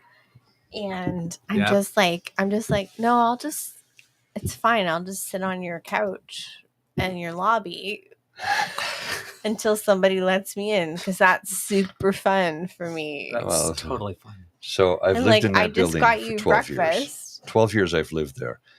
One weekend we go out and she goes, we went down to Lucky Ron. Don't tell about the key. We go to Lucky Ron in the market. No. He's going to tell us about the ghee, is he? And she's like, she says, I'm going to go home and get stuff ready for dinner. And I go, okay, I got to go to the drag show across the street to, show support. She goes, okay. So I hand her the keys. And she texts me. She goes, are you on your way? I go, I'm walking right now. Well, hurry up and get here. I'm like, well, I can only walk so fast. Like, what do you want me to do? I'll be there as quickly as I can. So I get there and she's in the lobby and she's mad. And I go, what's the problem? She goes, your key. I'm like, what did you do to my, it's broken. How did you break my key? It's a registered Medico key. Oh. I'm like, how did you break that? They're pretty thick. What did you do? She's jacked. That's what she. I'm like, What? It was 12 It years. was a shit key, is what it is. Uh-huh. Yeah. You know He's how not much I love convinced. you. He's not convinced. Honestly, if someone like my size, I'm like 115 pounds. If I can break a key, it's a shit key. Or maybe you just used it wrong. This Fine. morning, she's Oh like, God, this reminds me so much of home. this morning, she's Well, like, no. no, this morning she's like, I pre-washed your dishes. I'm like, what do you mean you pre-wash my dishes? There's no dishwasher. I'm the dishwasher. You can't pre-wash my dishes. No, I pre-washed them. I'm like, baby, did you use soap and water in the sponge? No, I just rinsed them. That's not washing them. Well, They're pre-washed. I don't have a dishwasher. I've heard this from people who've been to Ireland, that the Irish do use soap, but then don't rinse it off. I've never heard that. thank you, Alex. Never heard that. Is that true? Thank you. Never heard that. It's an I do Irish dishwashing. So it's real. Yes. Okay. Well, that's, for her it would be. I don't know why you Except she wouldn't didn't rinse the use soap. Oh. She didn't use soap, though. That's I the did. thing. Yes. Okay. Well, franchement. Ooh, she broke out the French. You in trouble now, mister. When she goes Spanish, I'm in deep trouble. Yes. She speaks Spanish and French. Okay. Uh, That's why the When she goes pronunciation of Spanish- Nicaragua was so nice when you said it. Babuta mierda. oh, shit. I'm in trouble now. That's trouble. Babuta. If you snap, Oh. you're like, it's really in trouble. Okay. I did something bad, didn't No, I? I don't care. I don't care. I know you don't. I don't care. My sweetie never does anything bad. Well, that's He's what the an paddles angel. are for, isn't it? Can you, That's what the paddles are for. I Oh, don't. can you I never don't. repeat I don't that? want to know. can you tell Don't want me? to know. No, Like, no, it's No. not that kind of show. We're not doing no, I that. was going to ask for a swear. Register at podcage.com. a swear word in Romanian. That was polite. Well, I mean, I shouldn't say, especially not for a lady. Oh, fine. No, du-te dracu. Do-te drago. Dracu. Draco. What does Draco mean? What does it mean? Go to hell. Go to hell. Tutte Dracu. Do it, It's- Dracu. It was Dracul. So Dracul. Like no Noel. Noel. Just Dracu. Dracul. Dracu. Okay. Dracul. Yeah. So if I was really mad at somebody. It's more like what I used to say in kindergarten. So I like. She looks at me. If I was really mad at somebody, It's gentle. let me. Dracul. somebody's phone is ringing. Ooh. Wow, that's loud. Holy Hannah. That's 1877 number. Oh, that's that's. Telemarketer. maybe it was somebody. Hello? Maybe, or it was the Romanian Sorry, you don't cons- speak English very good. What? You wonder about my air ducts? I have no, No. ducts in my air. He's not here. No, There's no, no. ducts. Dracul. No. I think it was the Romanian embassy telling me not No. to teach people how Like- to swear. No. Senior, no here. Senior, no here. Probably for the best. Dracul. Servus, Alex. Don't do that. Thank you. See, that What's is the a good best? way to say hello. Yes, servus. Yeah. I I Which did have a actually Russian calls. comes. So that comes from the Latin, which means basically you're effectively saying servus. How may I serve you? Oh, well. Oh, really? Which, Oh, servus. Which is very what? polite. No, but the It's Romanian both. with It's a B. is with a B, but Okay. the original Latin is with Yes. a V, Okay. Servus. which is actually very. It was more like, "How may I be at your service?" Which is a Right. very nice way to greet somebody. Yeah. Ring, That's a- ring. Hello. How may I get your service? Yeah, that is nice. It's better. Dracul. Hello, what's up? That was the mission. Yep. My Yeah. darling, Yes, I darling. need to Okay. Ring. Beaver Lodge, what do you want? Um, I love that. That's my favorite line in all of Ghostbusters. Well, Annie Potts. Ghostbusters, what do you want? Or what was the Mrs. Higgins Oh, yeah. from Carol Burnett show? Remember Yes. Tim Conway watching Hand My Baby? Yes. I'll just move that. Mrs. Higgins. my legs Is this are who broken. gets? Yeah, my Um, legs are Somebody asleep getting too. the wrong number That and happens. saying, who is this? I was like, You called me. us." Yeah. And it was like, and is this how you talk to somebody on the phone? I was like, you need to at least say hello. Right.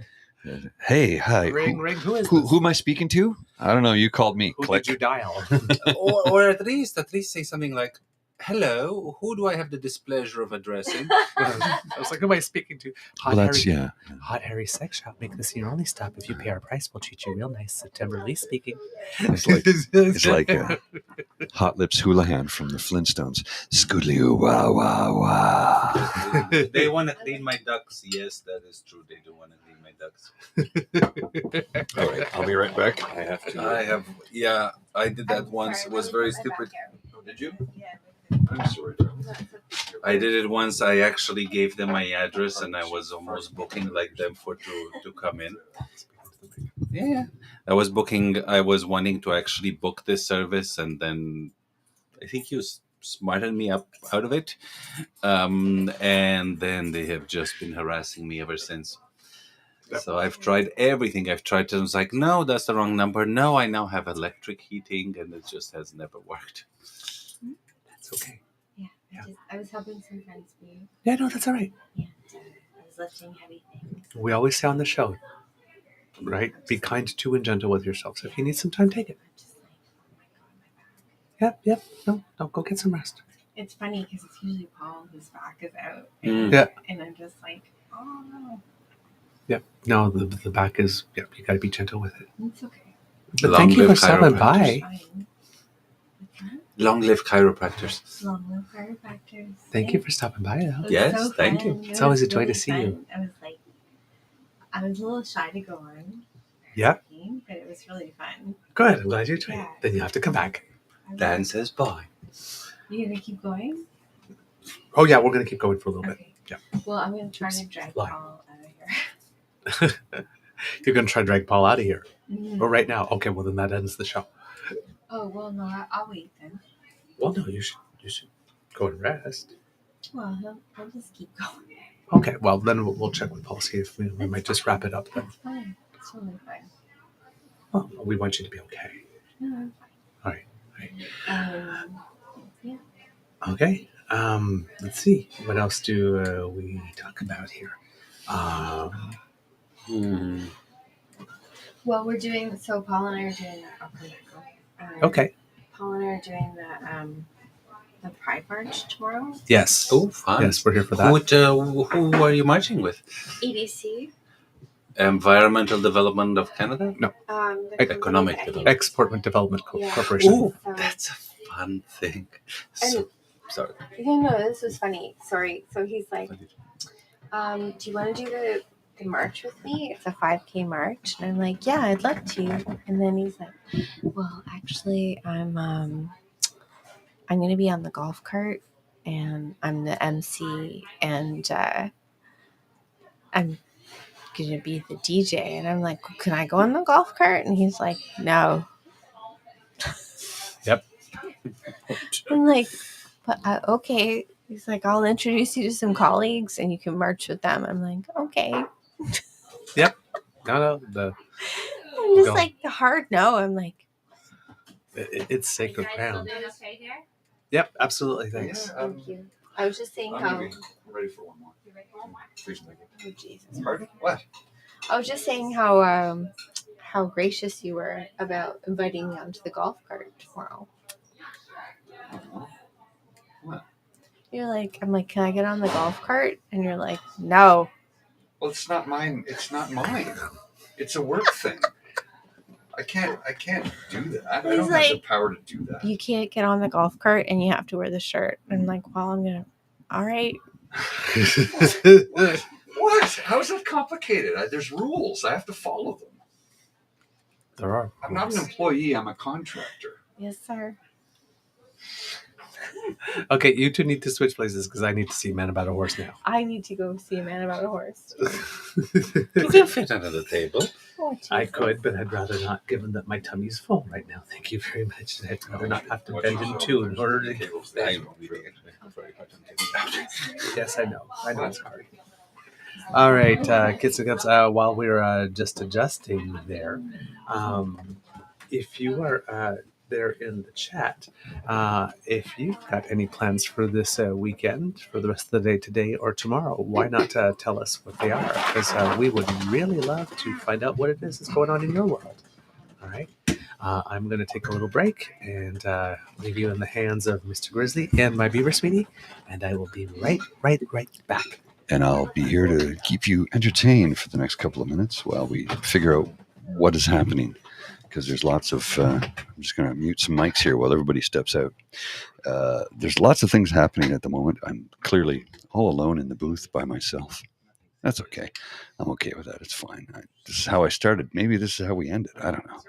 It is 20 to 5. So we're thinking about running till 5 o'clock, and then I can tear this down. It takes me about an hour to tear this down and an hour to set it up. So you understand this is it's a long day. I mean, the show is fun to do, and we love doing it. Absolutely love doing it, and we love bringing this content to you. But it does. There's a lot involved. I mean, I got to bring all this gear over here to do it. Number one, and number two, it's set up and tear down time. So it's I 95% of the gear I use for this show is packed and ready to go in my apartment. So I literally just throw it on a trolley and here we go. But there are a couple of other pieces that I have to grab at the last minute, like my laptop, this mic. Actually, that's it. The laptop and this mic. Everything else is packed up and ready to go. So, there's a bit of work involved, but I love doing it, so we'll continue to do it. But I do need everybody to understand that there is some labor involved in the process. And that's just what it boils down to, Okay, let me open up a mic for you there. Go ahead, sir. Oh, thank you. There you go. Your beer. Perfect. Nothing like a nice cold beer on a hot Saturday afternoon. That's supposed to rain, I think. Yeah, it's supposed to, but it hasn't yet. Like, it was overcast. It was overcast and kind of chilly for most of the day, right? Yeah, it was. I was out there on Bank Street. Everybody go. It's wonderful if you're in the neighborhood. Well, we're going to go there after. Yeah. Fantastic. And I was chatting with an old rugby friend, and then suddenly there's like really intense wind and everything. I'm like, it feels like it's imminently going to rain, but it didn't. But it didn't. I know, it's weird. Like, they were calling for rain all day, all day. And several times I go, okay, it's going to any sec. It never did. It was weird. Like, of all the days you would think it was going to rain, you would think it was going to rain today, and it hasn't. I just keep the tornadoes at bay while I have experienced many things. Tornadoes is not one of them. No, and it's not an experience anyone wants to have, right? No. Did I tell you about my experiences with the typhoons when you were in Japan? Yes. So the first you did tell me, but the kids cubs haven't heard it. So my first typhoon was on mainland Japan, and it was actually during the Gion Matsuri, which is like the biggest festival in Japan, and it's been going on for the last 1,000 years. 1,000 years! Wow.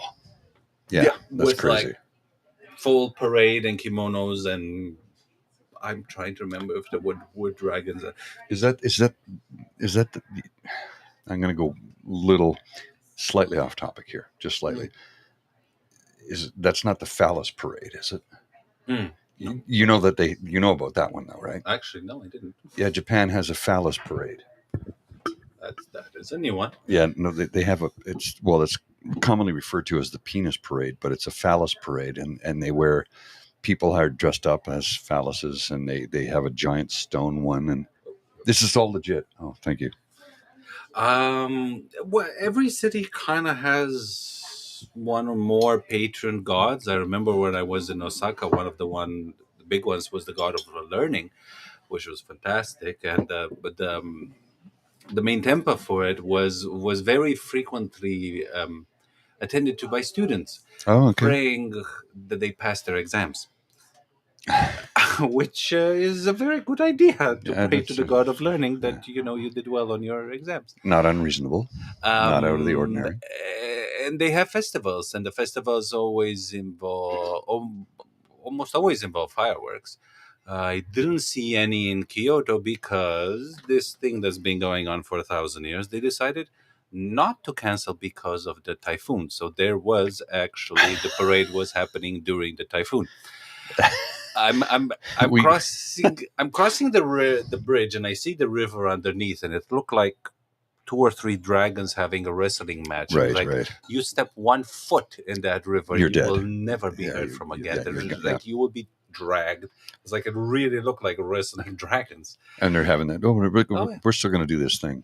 Oh yeah, the weather won't stop us. So the typhoon there wasn't anything weird that we don't experience here.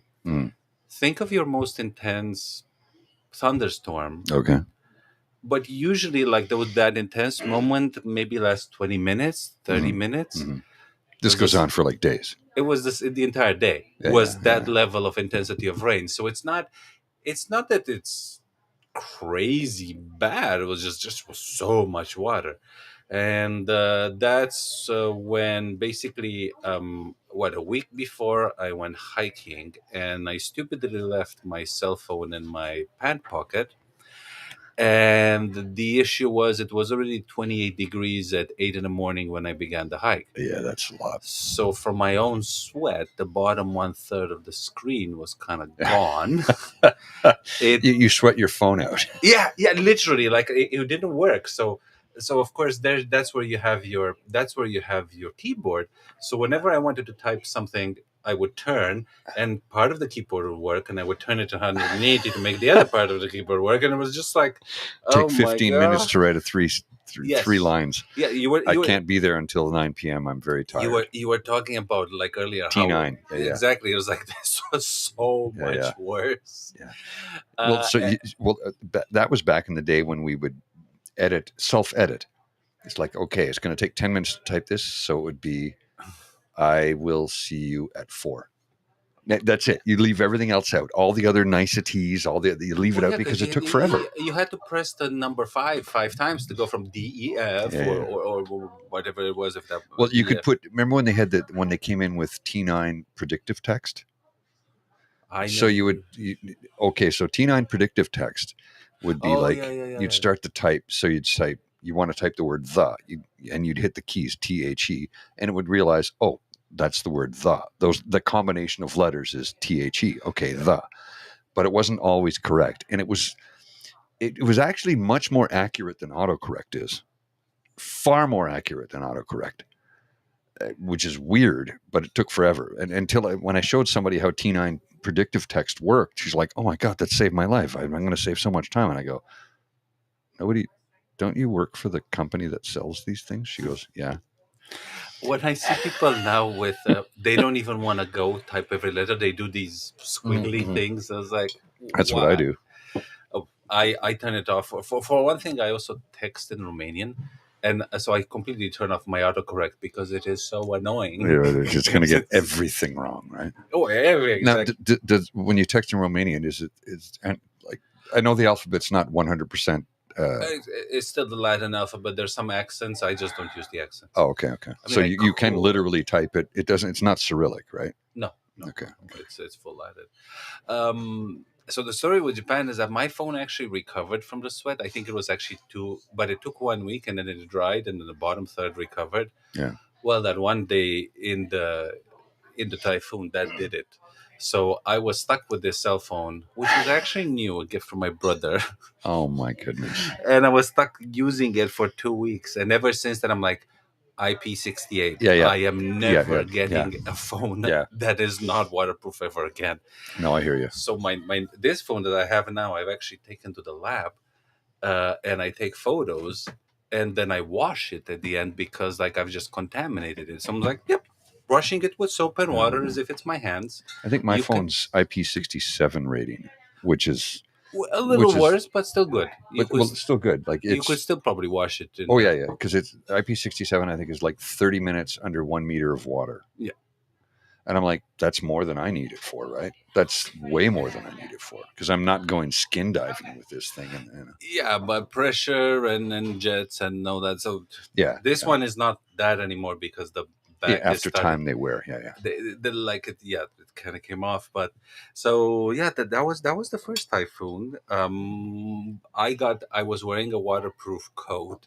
Well, waterproof coats are waterproof for the first 2 hours of a typhoon, but eventually, not Unless it's anymore. old school rain slicker, right? Oh no, I think there was enough water that it would go through anything. No, I mean like an old school rubber coat. I don't Those know. ones would work, but you sweat so much at that point. So What would it? I don't know. There was so much water. I mean, I know it should totally work, but yeah. anyway, my friends eventually dried. I was still soaked, but fun times. So that one wasn't so windy, but I went to Okinawa, which in the so I went to the mainland Okinawa, and then I stayed in because the typhoon was coming. I could actually see it from the beach. Oh wow. 150 kilometers away. The police were like, "Don't go in the water." Of course, I went in the water, and then I got a little bit pulled, and then I was like swimming for dear life, and I wasn't making it back to the shore. But then I found a place where I could make it back to shore. So of course I went back in the water a few more times. I was like, okay, this is scary, but I figured it out. Jesus Christ, man. Oh, I know. There was no hope for me if I would have been pulled away. There was Oh no, that would have been it. Wait, Oh, yeah. Yeah, there Bye was- bye, Alex. That's Yeah, it. pretty much. Meanwhile, in Canada, I'm waiting for him to come home. Yeah, love. But it's just like, you put one foot in and you're okay. You put 2 foot in, it's okay. It's like, well, you take it one step at a time, and It's not okay. It's a terrible idea. probably, especially when the police are telling you don't go in the water. Well, Smart things they did. I saw a conference center on the beach. They opened all the windows in preparation yeah, for the because typhoon. they're like the glass is going to get smashed anyway. So let's just open the windows because Let them we can mess in save- and save the glass Yeah, if you can, and, Yeah, 'cause and it's tape it and all that. it's because how much would it cost to replace the glass versus the cleanup? Because you're going to have to do the cleanup anyway, right? Plus, So it's it like lets the wind go through rather Yeah. than try to lift the Exactly. structure. So it also protects your structure. And then I took the airplane to Ishigaki, and the typhoon had passed through there. But in both places, I was noticing that unlike the rest of Japan, Okinawa has this like concrete buildings, like it's almost like Soviet. yeah, old school. Yeah. And I'm like, why? And then in Ishigaki, they say, well, there were wind gusts up to 250 kilometers an hour. That's enough to build a concrete building. Yeah. And then they tell me this is the worst typhoon we've had so far this year. This year. I'm like, oh, Okay, so I think I get it. And then I go into They look like Soviet bloc buildings for a reason. They're needed. And then, to really drive home the point, I went scuba diving, and I saw this single piece of coral that was probably the size of this building, or easily 12 meters across and 6 meters high. It was turned upside down. Mother Nature is powerful. Yes, I'm like that because that would weigh like 50 several. tons. Oh yeah, easily, right? Easily. And the ocean just said nope. Yep, you're going over. Bye bye. Yeah. I mean, there were plenty of fish and they were having a good time. Probably everything got stirred up, but it was like when I saw it, I'm like, wow. Yeah. I'm really glad I wasn't here. Yeah. Well, you would have been dead.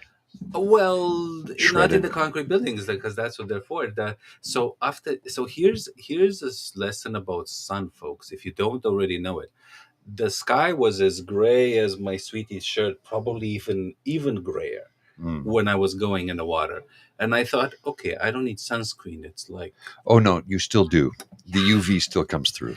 Exactly. And I got so roasted. I needed that day. I watched Netflix so they at the slightest breath, the slightest ray of sunshine would have hurt me.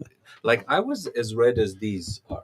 Oh my goodness. That's how I was. So it was like when you are further south, the sun is way hotter, more yeah. intense.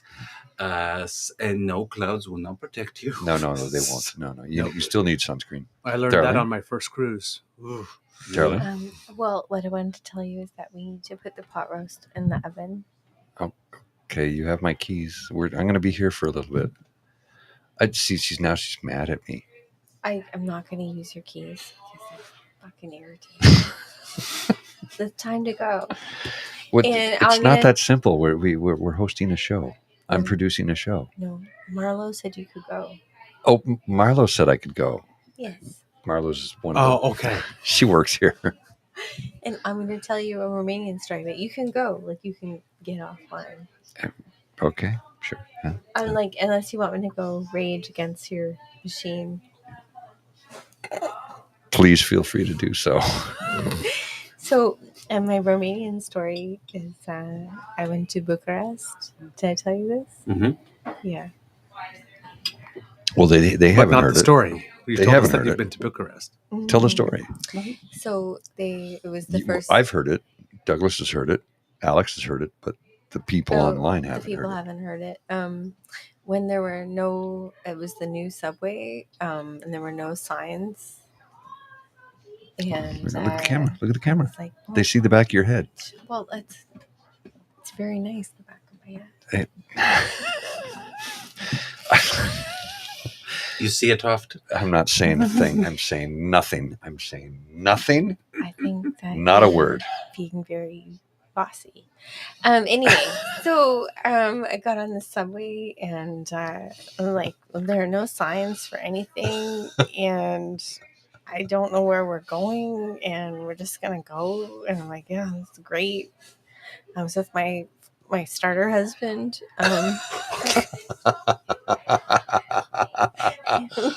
We're not getting married, by the way. We're not getting married. Thank you for clarifying that.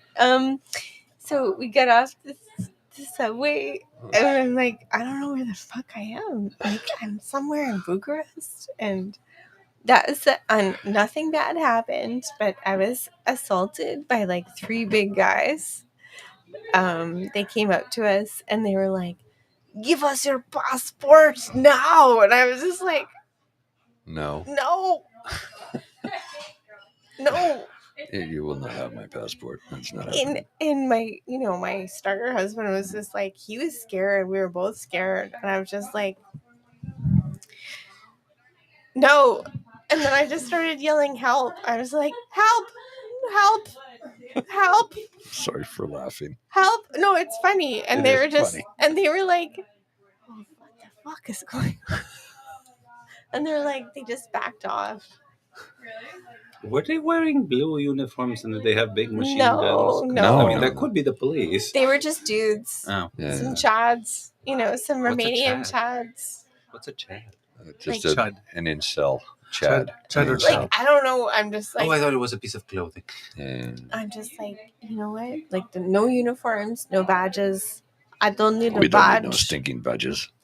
And I felt pretty proud of myself because I was just like, this could have gone either way. And my starter husband was just like being cautious. And I was just like, oh, fuck no.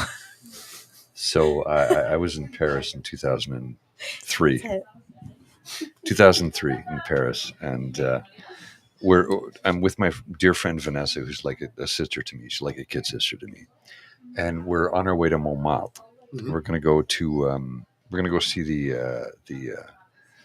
the basilica there, and then we're going to go to the Moulin Rouge. Ooh la la.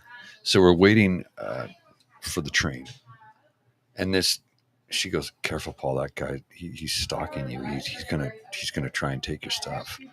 And I look and I go, "He's 5 foot tall and 100 pounds soaking wet. If he reaches for me, I will grab him by the neck and throw him in front of the train." So he walks up to me, and he's trying to look tough, and he walks up to me and he's like, and you go like this, and I just went, and he turned and walked away. She goes, "How did you do that?" And I go, "I'm not intimidated by anyone. let alone somebody who's 5 foot tall and 100 pounds soaking wet. Really? He's going to try and intimidate me? I'm a cishet, white, 6 foot tall, 180 pound, physically fit white male. No, I'm intimidated by no one. No one. And I literally got so angry at him staring at me like that if the train had came along and he reached for me, I was throwing him in front of it. Okay. Can I interject? Please. Can I please have your keys? I gave them to you already. Fuck. Okay. You have them. I'm yeah, you're 6 feet tall. Yeah. You're strong. Uh-huh. Uh-huh. Mm-hmm. I'm 5'3", And you're a badass. and I can scare people too. Yeah, you've scared me. I'm just saying. I know. Don't. It's attitude. It's attitude. It's attitude. So I'm just saying that with love, but I'm like, it's not just because you're tall and you're white. No, but that helps, is what I'm saying. It doesn't harm. But I'm like, you know what? It doesn't hurt, is what I'm getting at. No, you know where I'm coming from. Of course I do, darling. But I'm like, you know what? I'm fucking scary too. Yeah, I know. I know you are. So one morning I wake up and we're ready to start the show. And I look in the camera and I go, shit, I got cherry juice on my shirt. And I walk into the bedroom and she looks at me and I go, I got cherry juice in my shirt. And I toss it in the laundry. 15 minutes later, she comes out. She goes, here, it's clean. I'm like, what? She goes, what? She's all mad at me. I'm like, what are you talking about? I go, we were at my friend's house the night before and her daughters spilled cherry juice on me and I didn't notice it until the next morning. And I wanted to wear the shirt just for the show. I was going to wear something different to work. And she's all mad at me. She goes, here, and hands it to me. And I go, darling, wait, no. What are you, I didn't mean to do this. I'm like, I didn't accuse you of doing anything. Okay, I have to tell my side. So it's like fucking 6 a.m. or whatever. And he leans in and he yells in my ear. I did not yell in your ear. You did. No, I didn't. You're like, there's fucking cherry juice on my shirt that you put on there. And I'm not like, what I said. I'm like, I didn't do that. I'm That's really not what sorry. I said. Like, I know you really like your shirts. I'm like, not what I said. I'm like, don't yell in my ear at 6 a.m. Not what I said. No, wait, you did yell in my ear. No, I did not. I just said, you looked at me and I said, I'm taking my shirt off and putting it in the hamper. And she looks at me and I go, there's cherry juice on my shirt. I can't wear it for the show. That's not what you said. That is exactly what I said. And you even acknowledged it after you freaked out and got mad and she cleaned my shirt. She goes, here, and hands it to me. And I'm like, oh, thank you. Like, what just happened there? And then I explained it. And I'm like, she was raging as I calm her down. It's not deafness. It's creative listening. But you yelled in my ear. No, I didn't. You did at 6 a.m. And I'm like, what the?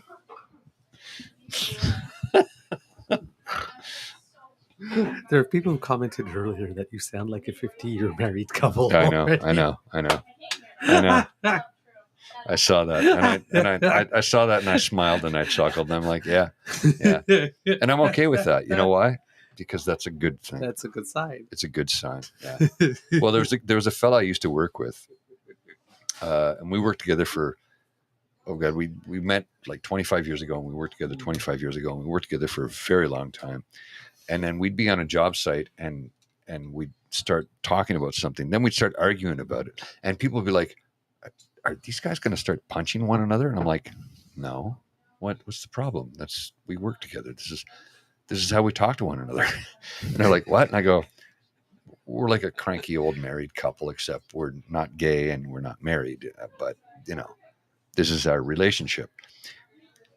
A few weeks later, we end up at Carleton University, and we have to do some work in the video production suite. And we meet the two gentlemen who've been running it since 1970. So 40 years they've been working together at this point. And honest to God, 40 years working with and they love what they do. And these are two of the nicest, sweetest guys you'll ever meet in your life.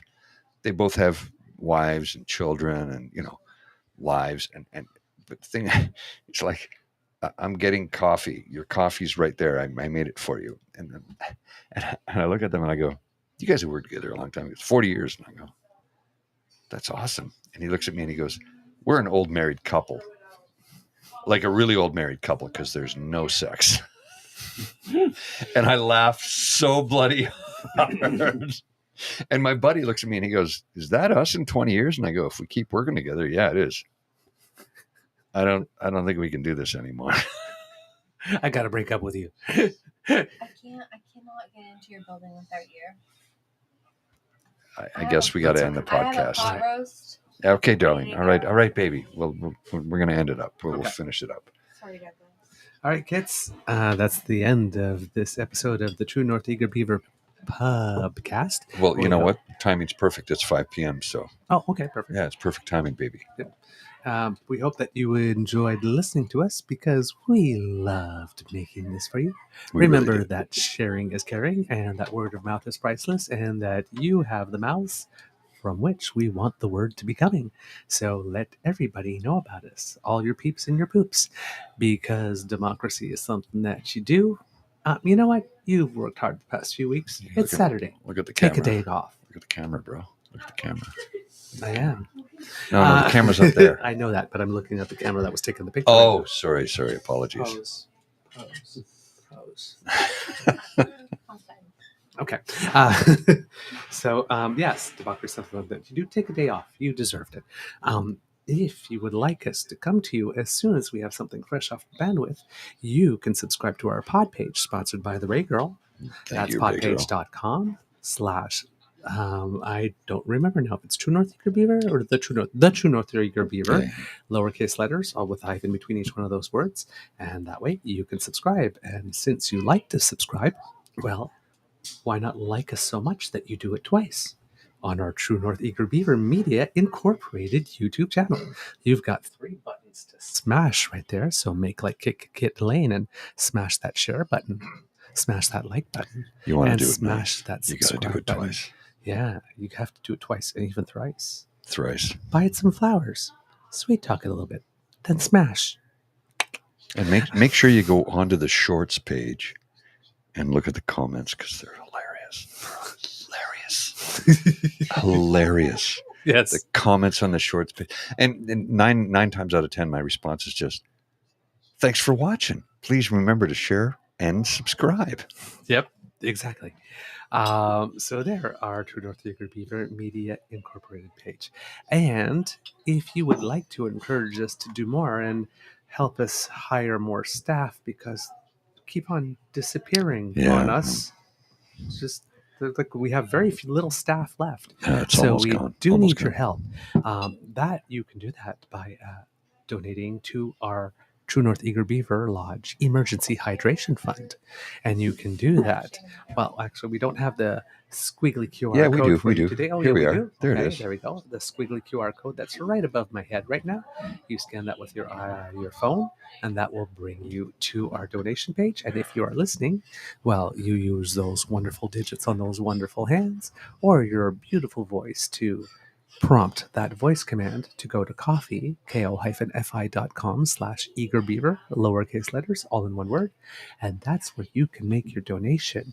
And we will just gather all our employees, Guinness and hot chocolate and Caesar and cafe, and they will help us make wonderful shows for you. We'll do our best. Yes, and we've had one come in early this morning, so thank you very much. I don't remember the name off the top of my head, so I can't give you personal thanks, but we'll do that on the regular weekday show. But thank you for your contribution. And also thank you to the kids that have been tuning in this month. Our listenership is up over 70% from last month at this point. And we're breaking records galore on downloads. We don't know about actual video viewership because there's so many platforms, but on actual downloads, we're just killing it right now. And that's thanks to you because you're the one that's doing it. So thank you very much.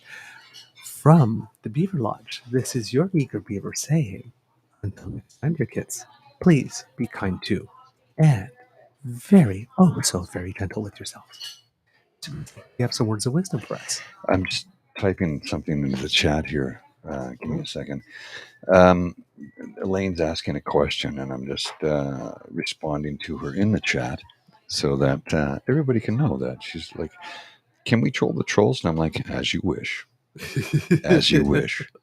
I mean, it's not for me to. We'll never promote doing that. Yeah, my personal preference is you don't feed the trolls and let the brain donkeys scream into a wind tunnel. This is the thing. But if you read a comment that you feel compelled to comment to reply to or add to or anything of that nature, feel free to do so. I mean, you can say whatever. Look, it's a wide open space. You can say whatever you want. Yep. 9 times out of 10, my response. Sometimes people will say something really outlandish, and I go, "That's awesome. Please provide your work on that. Thanks for watching. Remember to like, share, and subscribe." I always thanks for watching. Remember to like, share, and subscribe. And nobody ever responds to that. No, we don't. Never. I had one the other day going, ooh, all of 8 likes on this. It was my interview with Joe from that Nerd Dad. Yes. And it's like, sounds like it was an amazing podcast. It's like, yeah, it was an amazing podcast, actually. The conversation flowed. The host was great. People seemed to like it. It's like, thanks for encouraging it. And then it's like, oh, 1,500 members on your Twitter. This podcast must be killing it. Oh, sorry, 1,443. I guess I was being generous. It's like, yeah, we are actually killing it. We are. 70% up you. on our downloads. All these people watching. Best month ever in terms of, donations and all that kind of stuff. Yeah, thank you for the encouragement. But like this, it's like all these people that try to like belittle the accomplishment by it's like, oh, you only have 1,500. It's like, do you really think that this Twitter feed is the only place? Yeah, that's we it. Broadcast just right here. Yeah, do you really think that this pinned tweet is the only tweet I putting out this show? There's at least 13 different platforms this show is broadcast on. Well, also, and in particular, if you look at one tweet, right, our regular shows are on each of the channels, my personal feed, and then on the every second hour on the hour. So if you click one on a show that's 5 days old and you see like only 20 people liked it and you comment on that, say, go back to the original and then look at one every 2 hours and then add them all up. Right? Congratulations. But all day long, it was sort of like, oh yeah, well, thank you very much. Thank you for the encouragement. Thank you for promoting our show. Thank you like this. And just like taking all the insults as if they were compliments. Well, that's amazing. Yeah, it really is amazing. Thanks so much. Yeah, it's awesome. It's great. Yeah. It's just, Absolutely. Hi, everyone. Right. So from the Beaver Lodge, this is, are you finished with the words of wisdom or did you say I didn't say anything. Okay, then let's have some words of wisdom, Mr. Grizzly. Words of wisdom. Remember that this weekend in Canada's capital is an important weekend. It's a very important weekend. And there you go, rainbow flag right there. It's a very important weekend because it was the We Demand weekend in 1970 when the gay community, for the very first time, said, we demand our equal rights. Yes, sir. We demand to be treated like human beings. We demand, and it all started here in this city. Like literally, it was the very first city in this country where the very first Pride, it wasn't called Pride at the time, but the very first protest took place. We've since enveloped and come to appreciate it. And I remember a couple of years ago, a colleague, I helped them set up some stuff, and then I met this colleague at a concert during Pride, and I said, I love Pride. I think it's such a good time. Everybody is just free to be who they are, and I love every aspect of it. And I go, and I hope to have a day someday when we don't need it anymore. Mm-hmm. I said, I think we should continue to celebrate it, even when we don't need it. Yes. But it's still very much needed. Yes. And I think it's needed more today than it was as little as 5 years ago. Oh yeah. It's needed more today than it was 5 years ago because you've got all these people who've come out of the woodwork suddenly having hatred. Yep. And I'm like, where's this coming from? How do we backslide so far in such a short time? We moved to a certain point, right, and now we're getting back to another point. The pendulum has swung, but I'm like, I actually didn't think the pendulum was ever going to swing back. Yep. And it has. Yep. And I got a real problem with that. Now, that's a normal societal tendency. 20 years of moving the pendulum one Mm. way and then 20 years of going the other way. And you hope that when it's the 20 years of backlash, that it doesn't swing back as far, so that the next 20 years periods you keep going further. But we're in that 20-year period. Within a 5-year period. That's Yeah. the weird part, right? Yeah. And I'm like, I don't. Why am I always exasperated? That's why. That's why. That's why.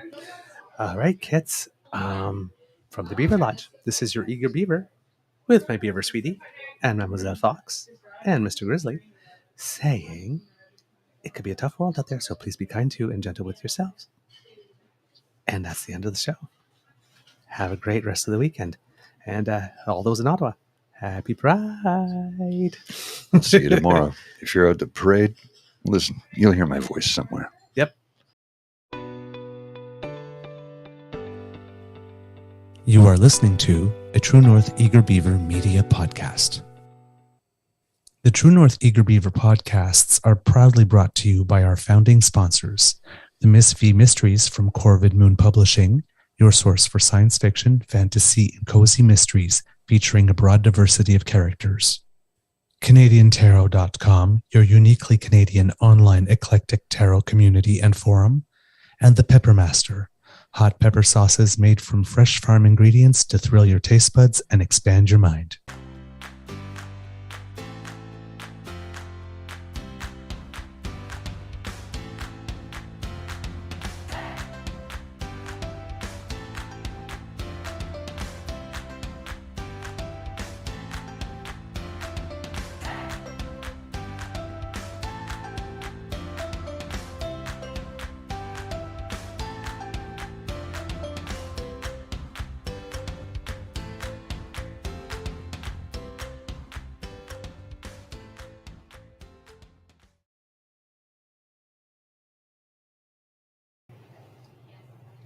Hey. Oh, Bye. sorry. The mics are not on? There you go. There you go. I had you muted. Hey. Have a Beaver weekend and go Team Canada, go. See you Monday.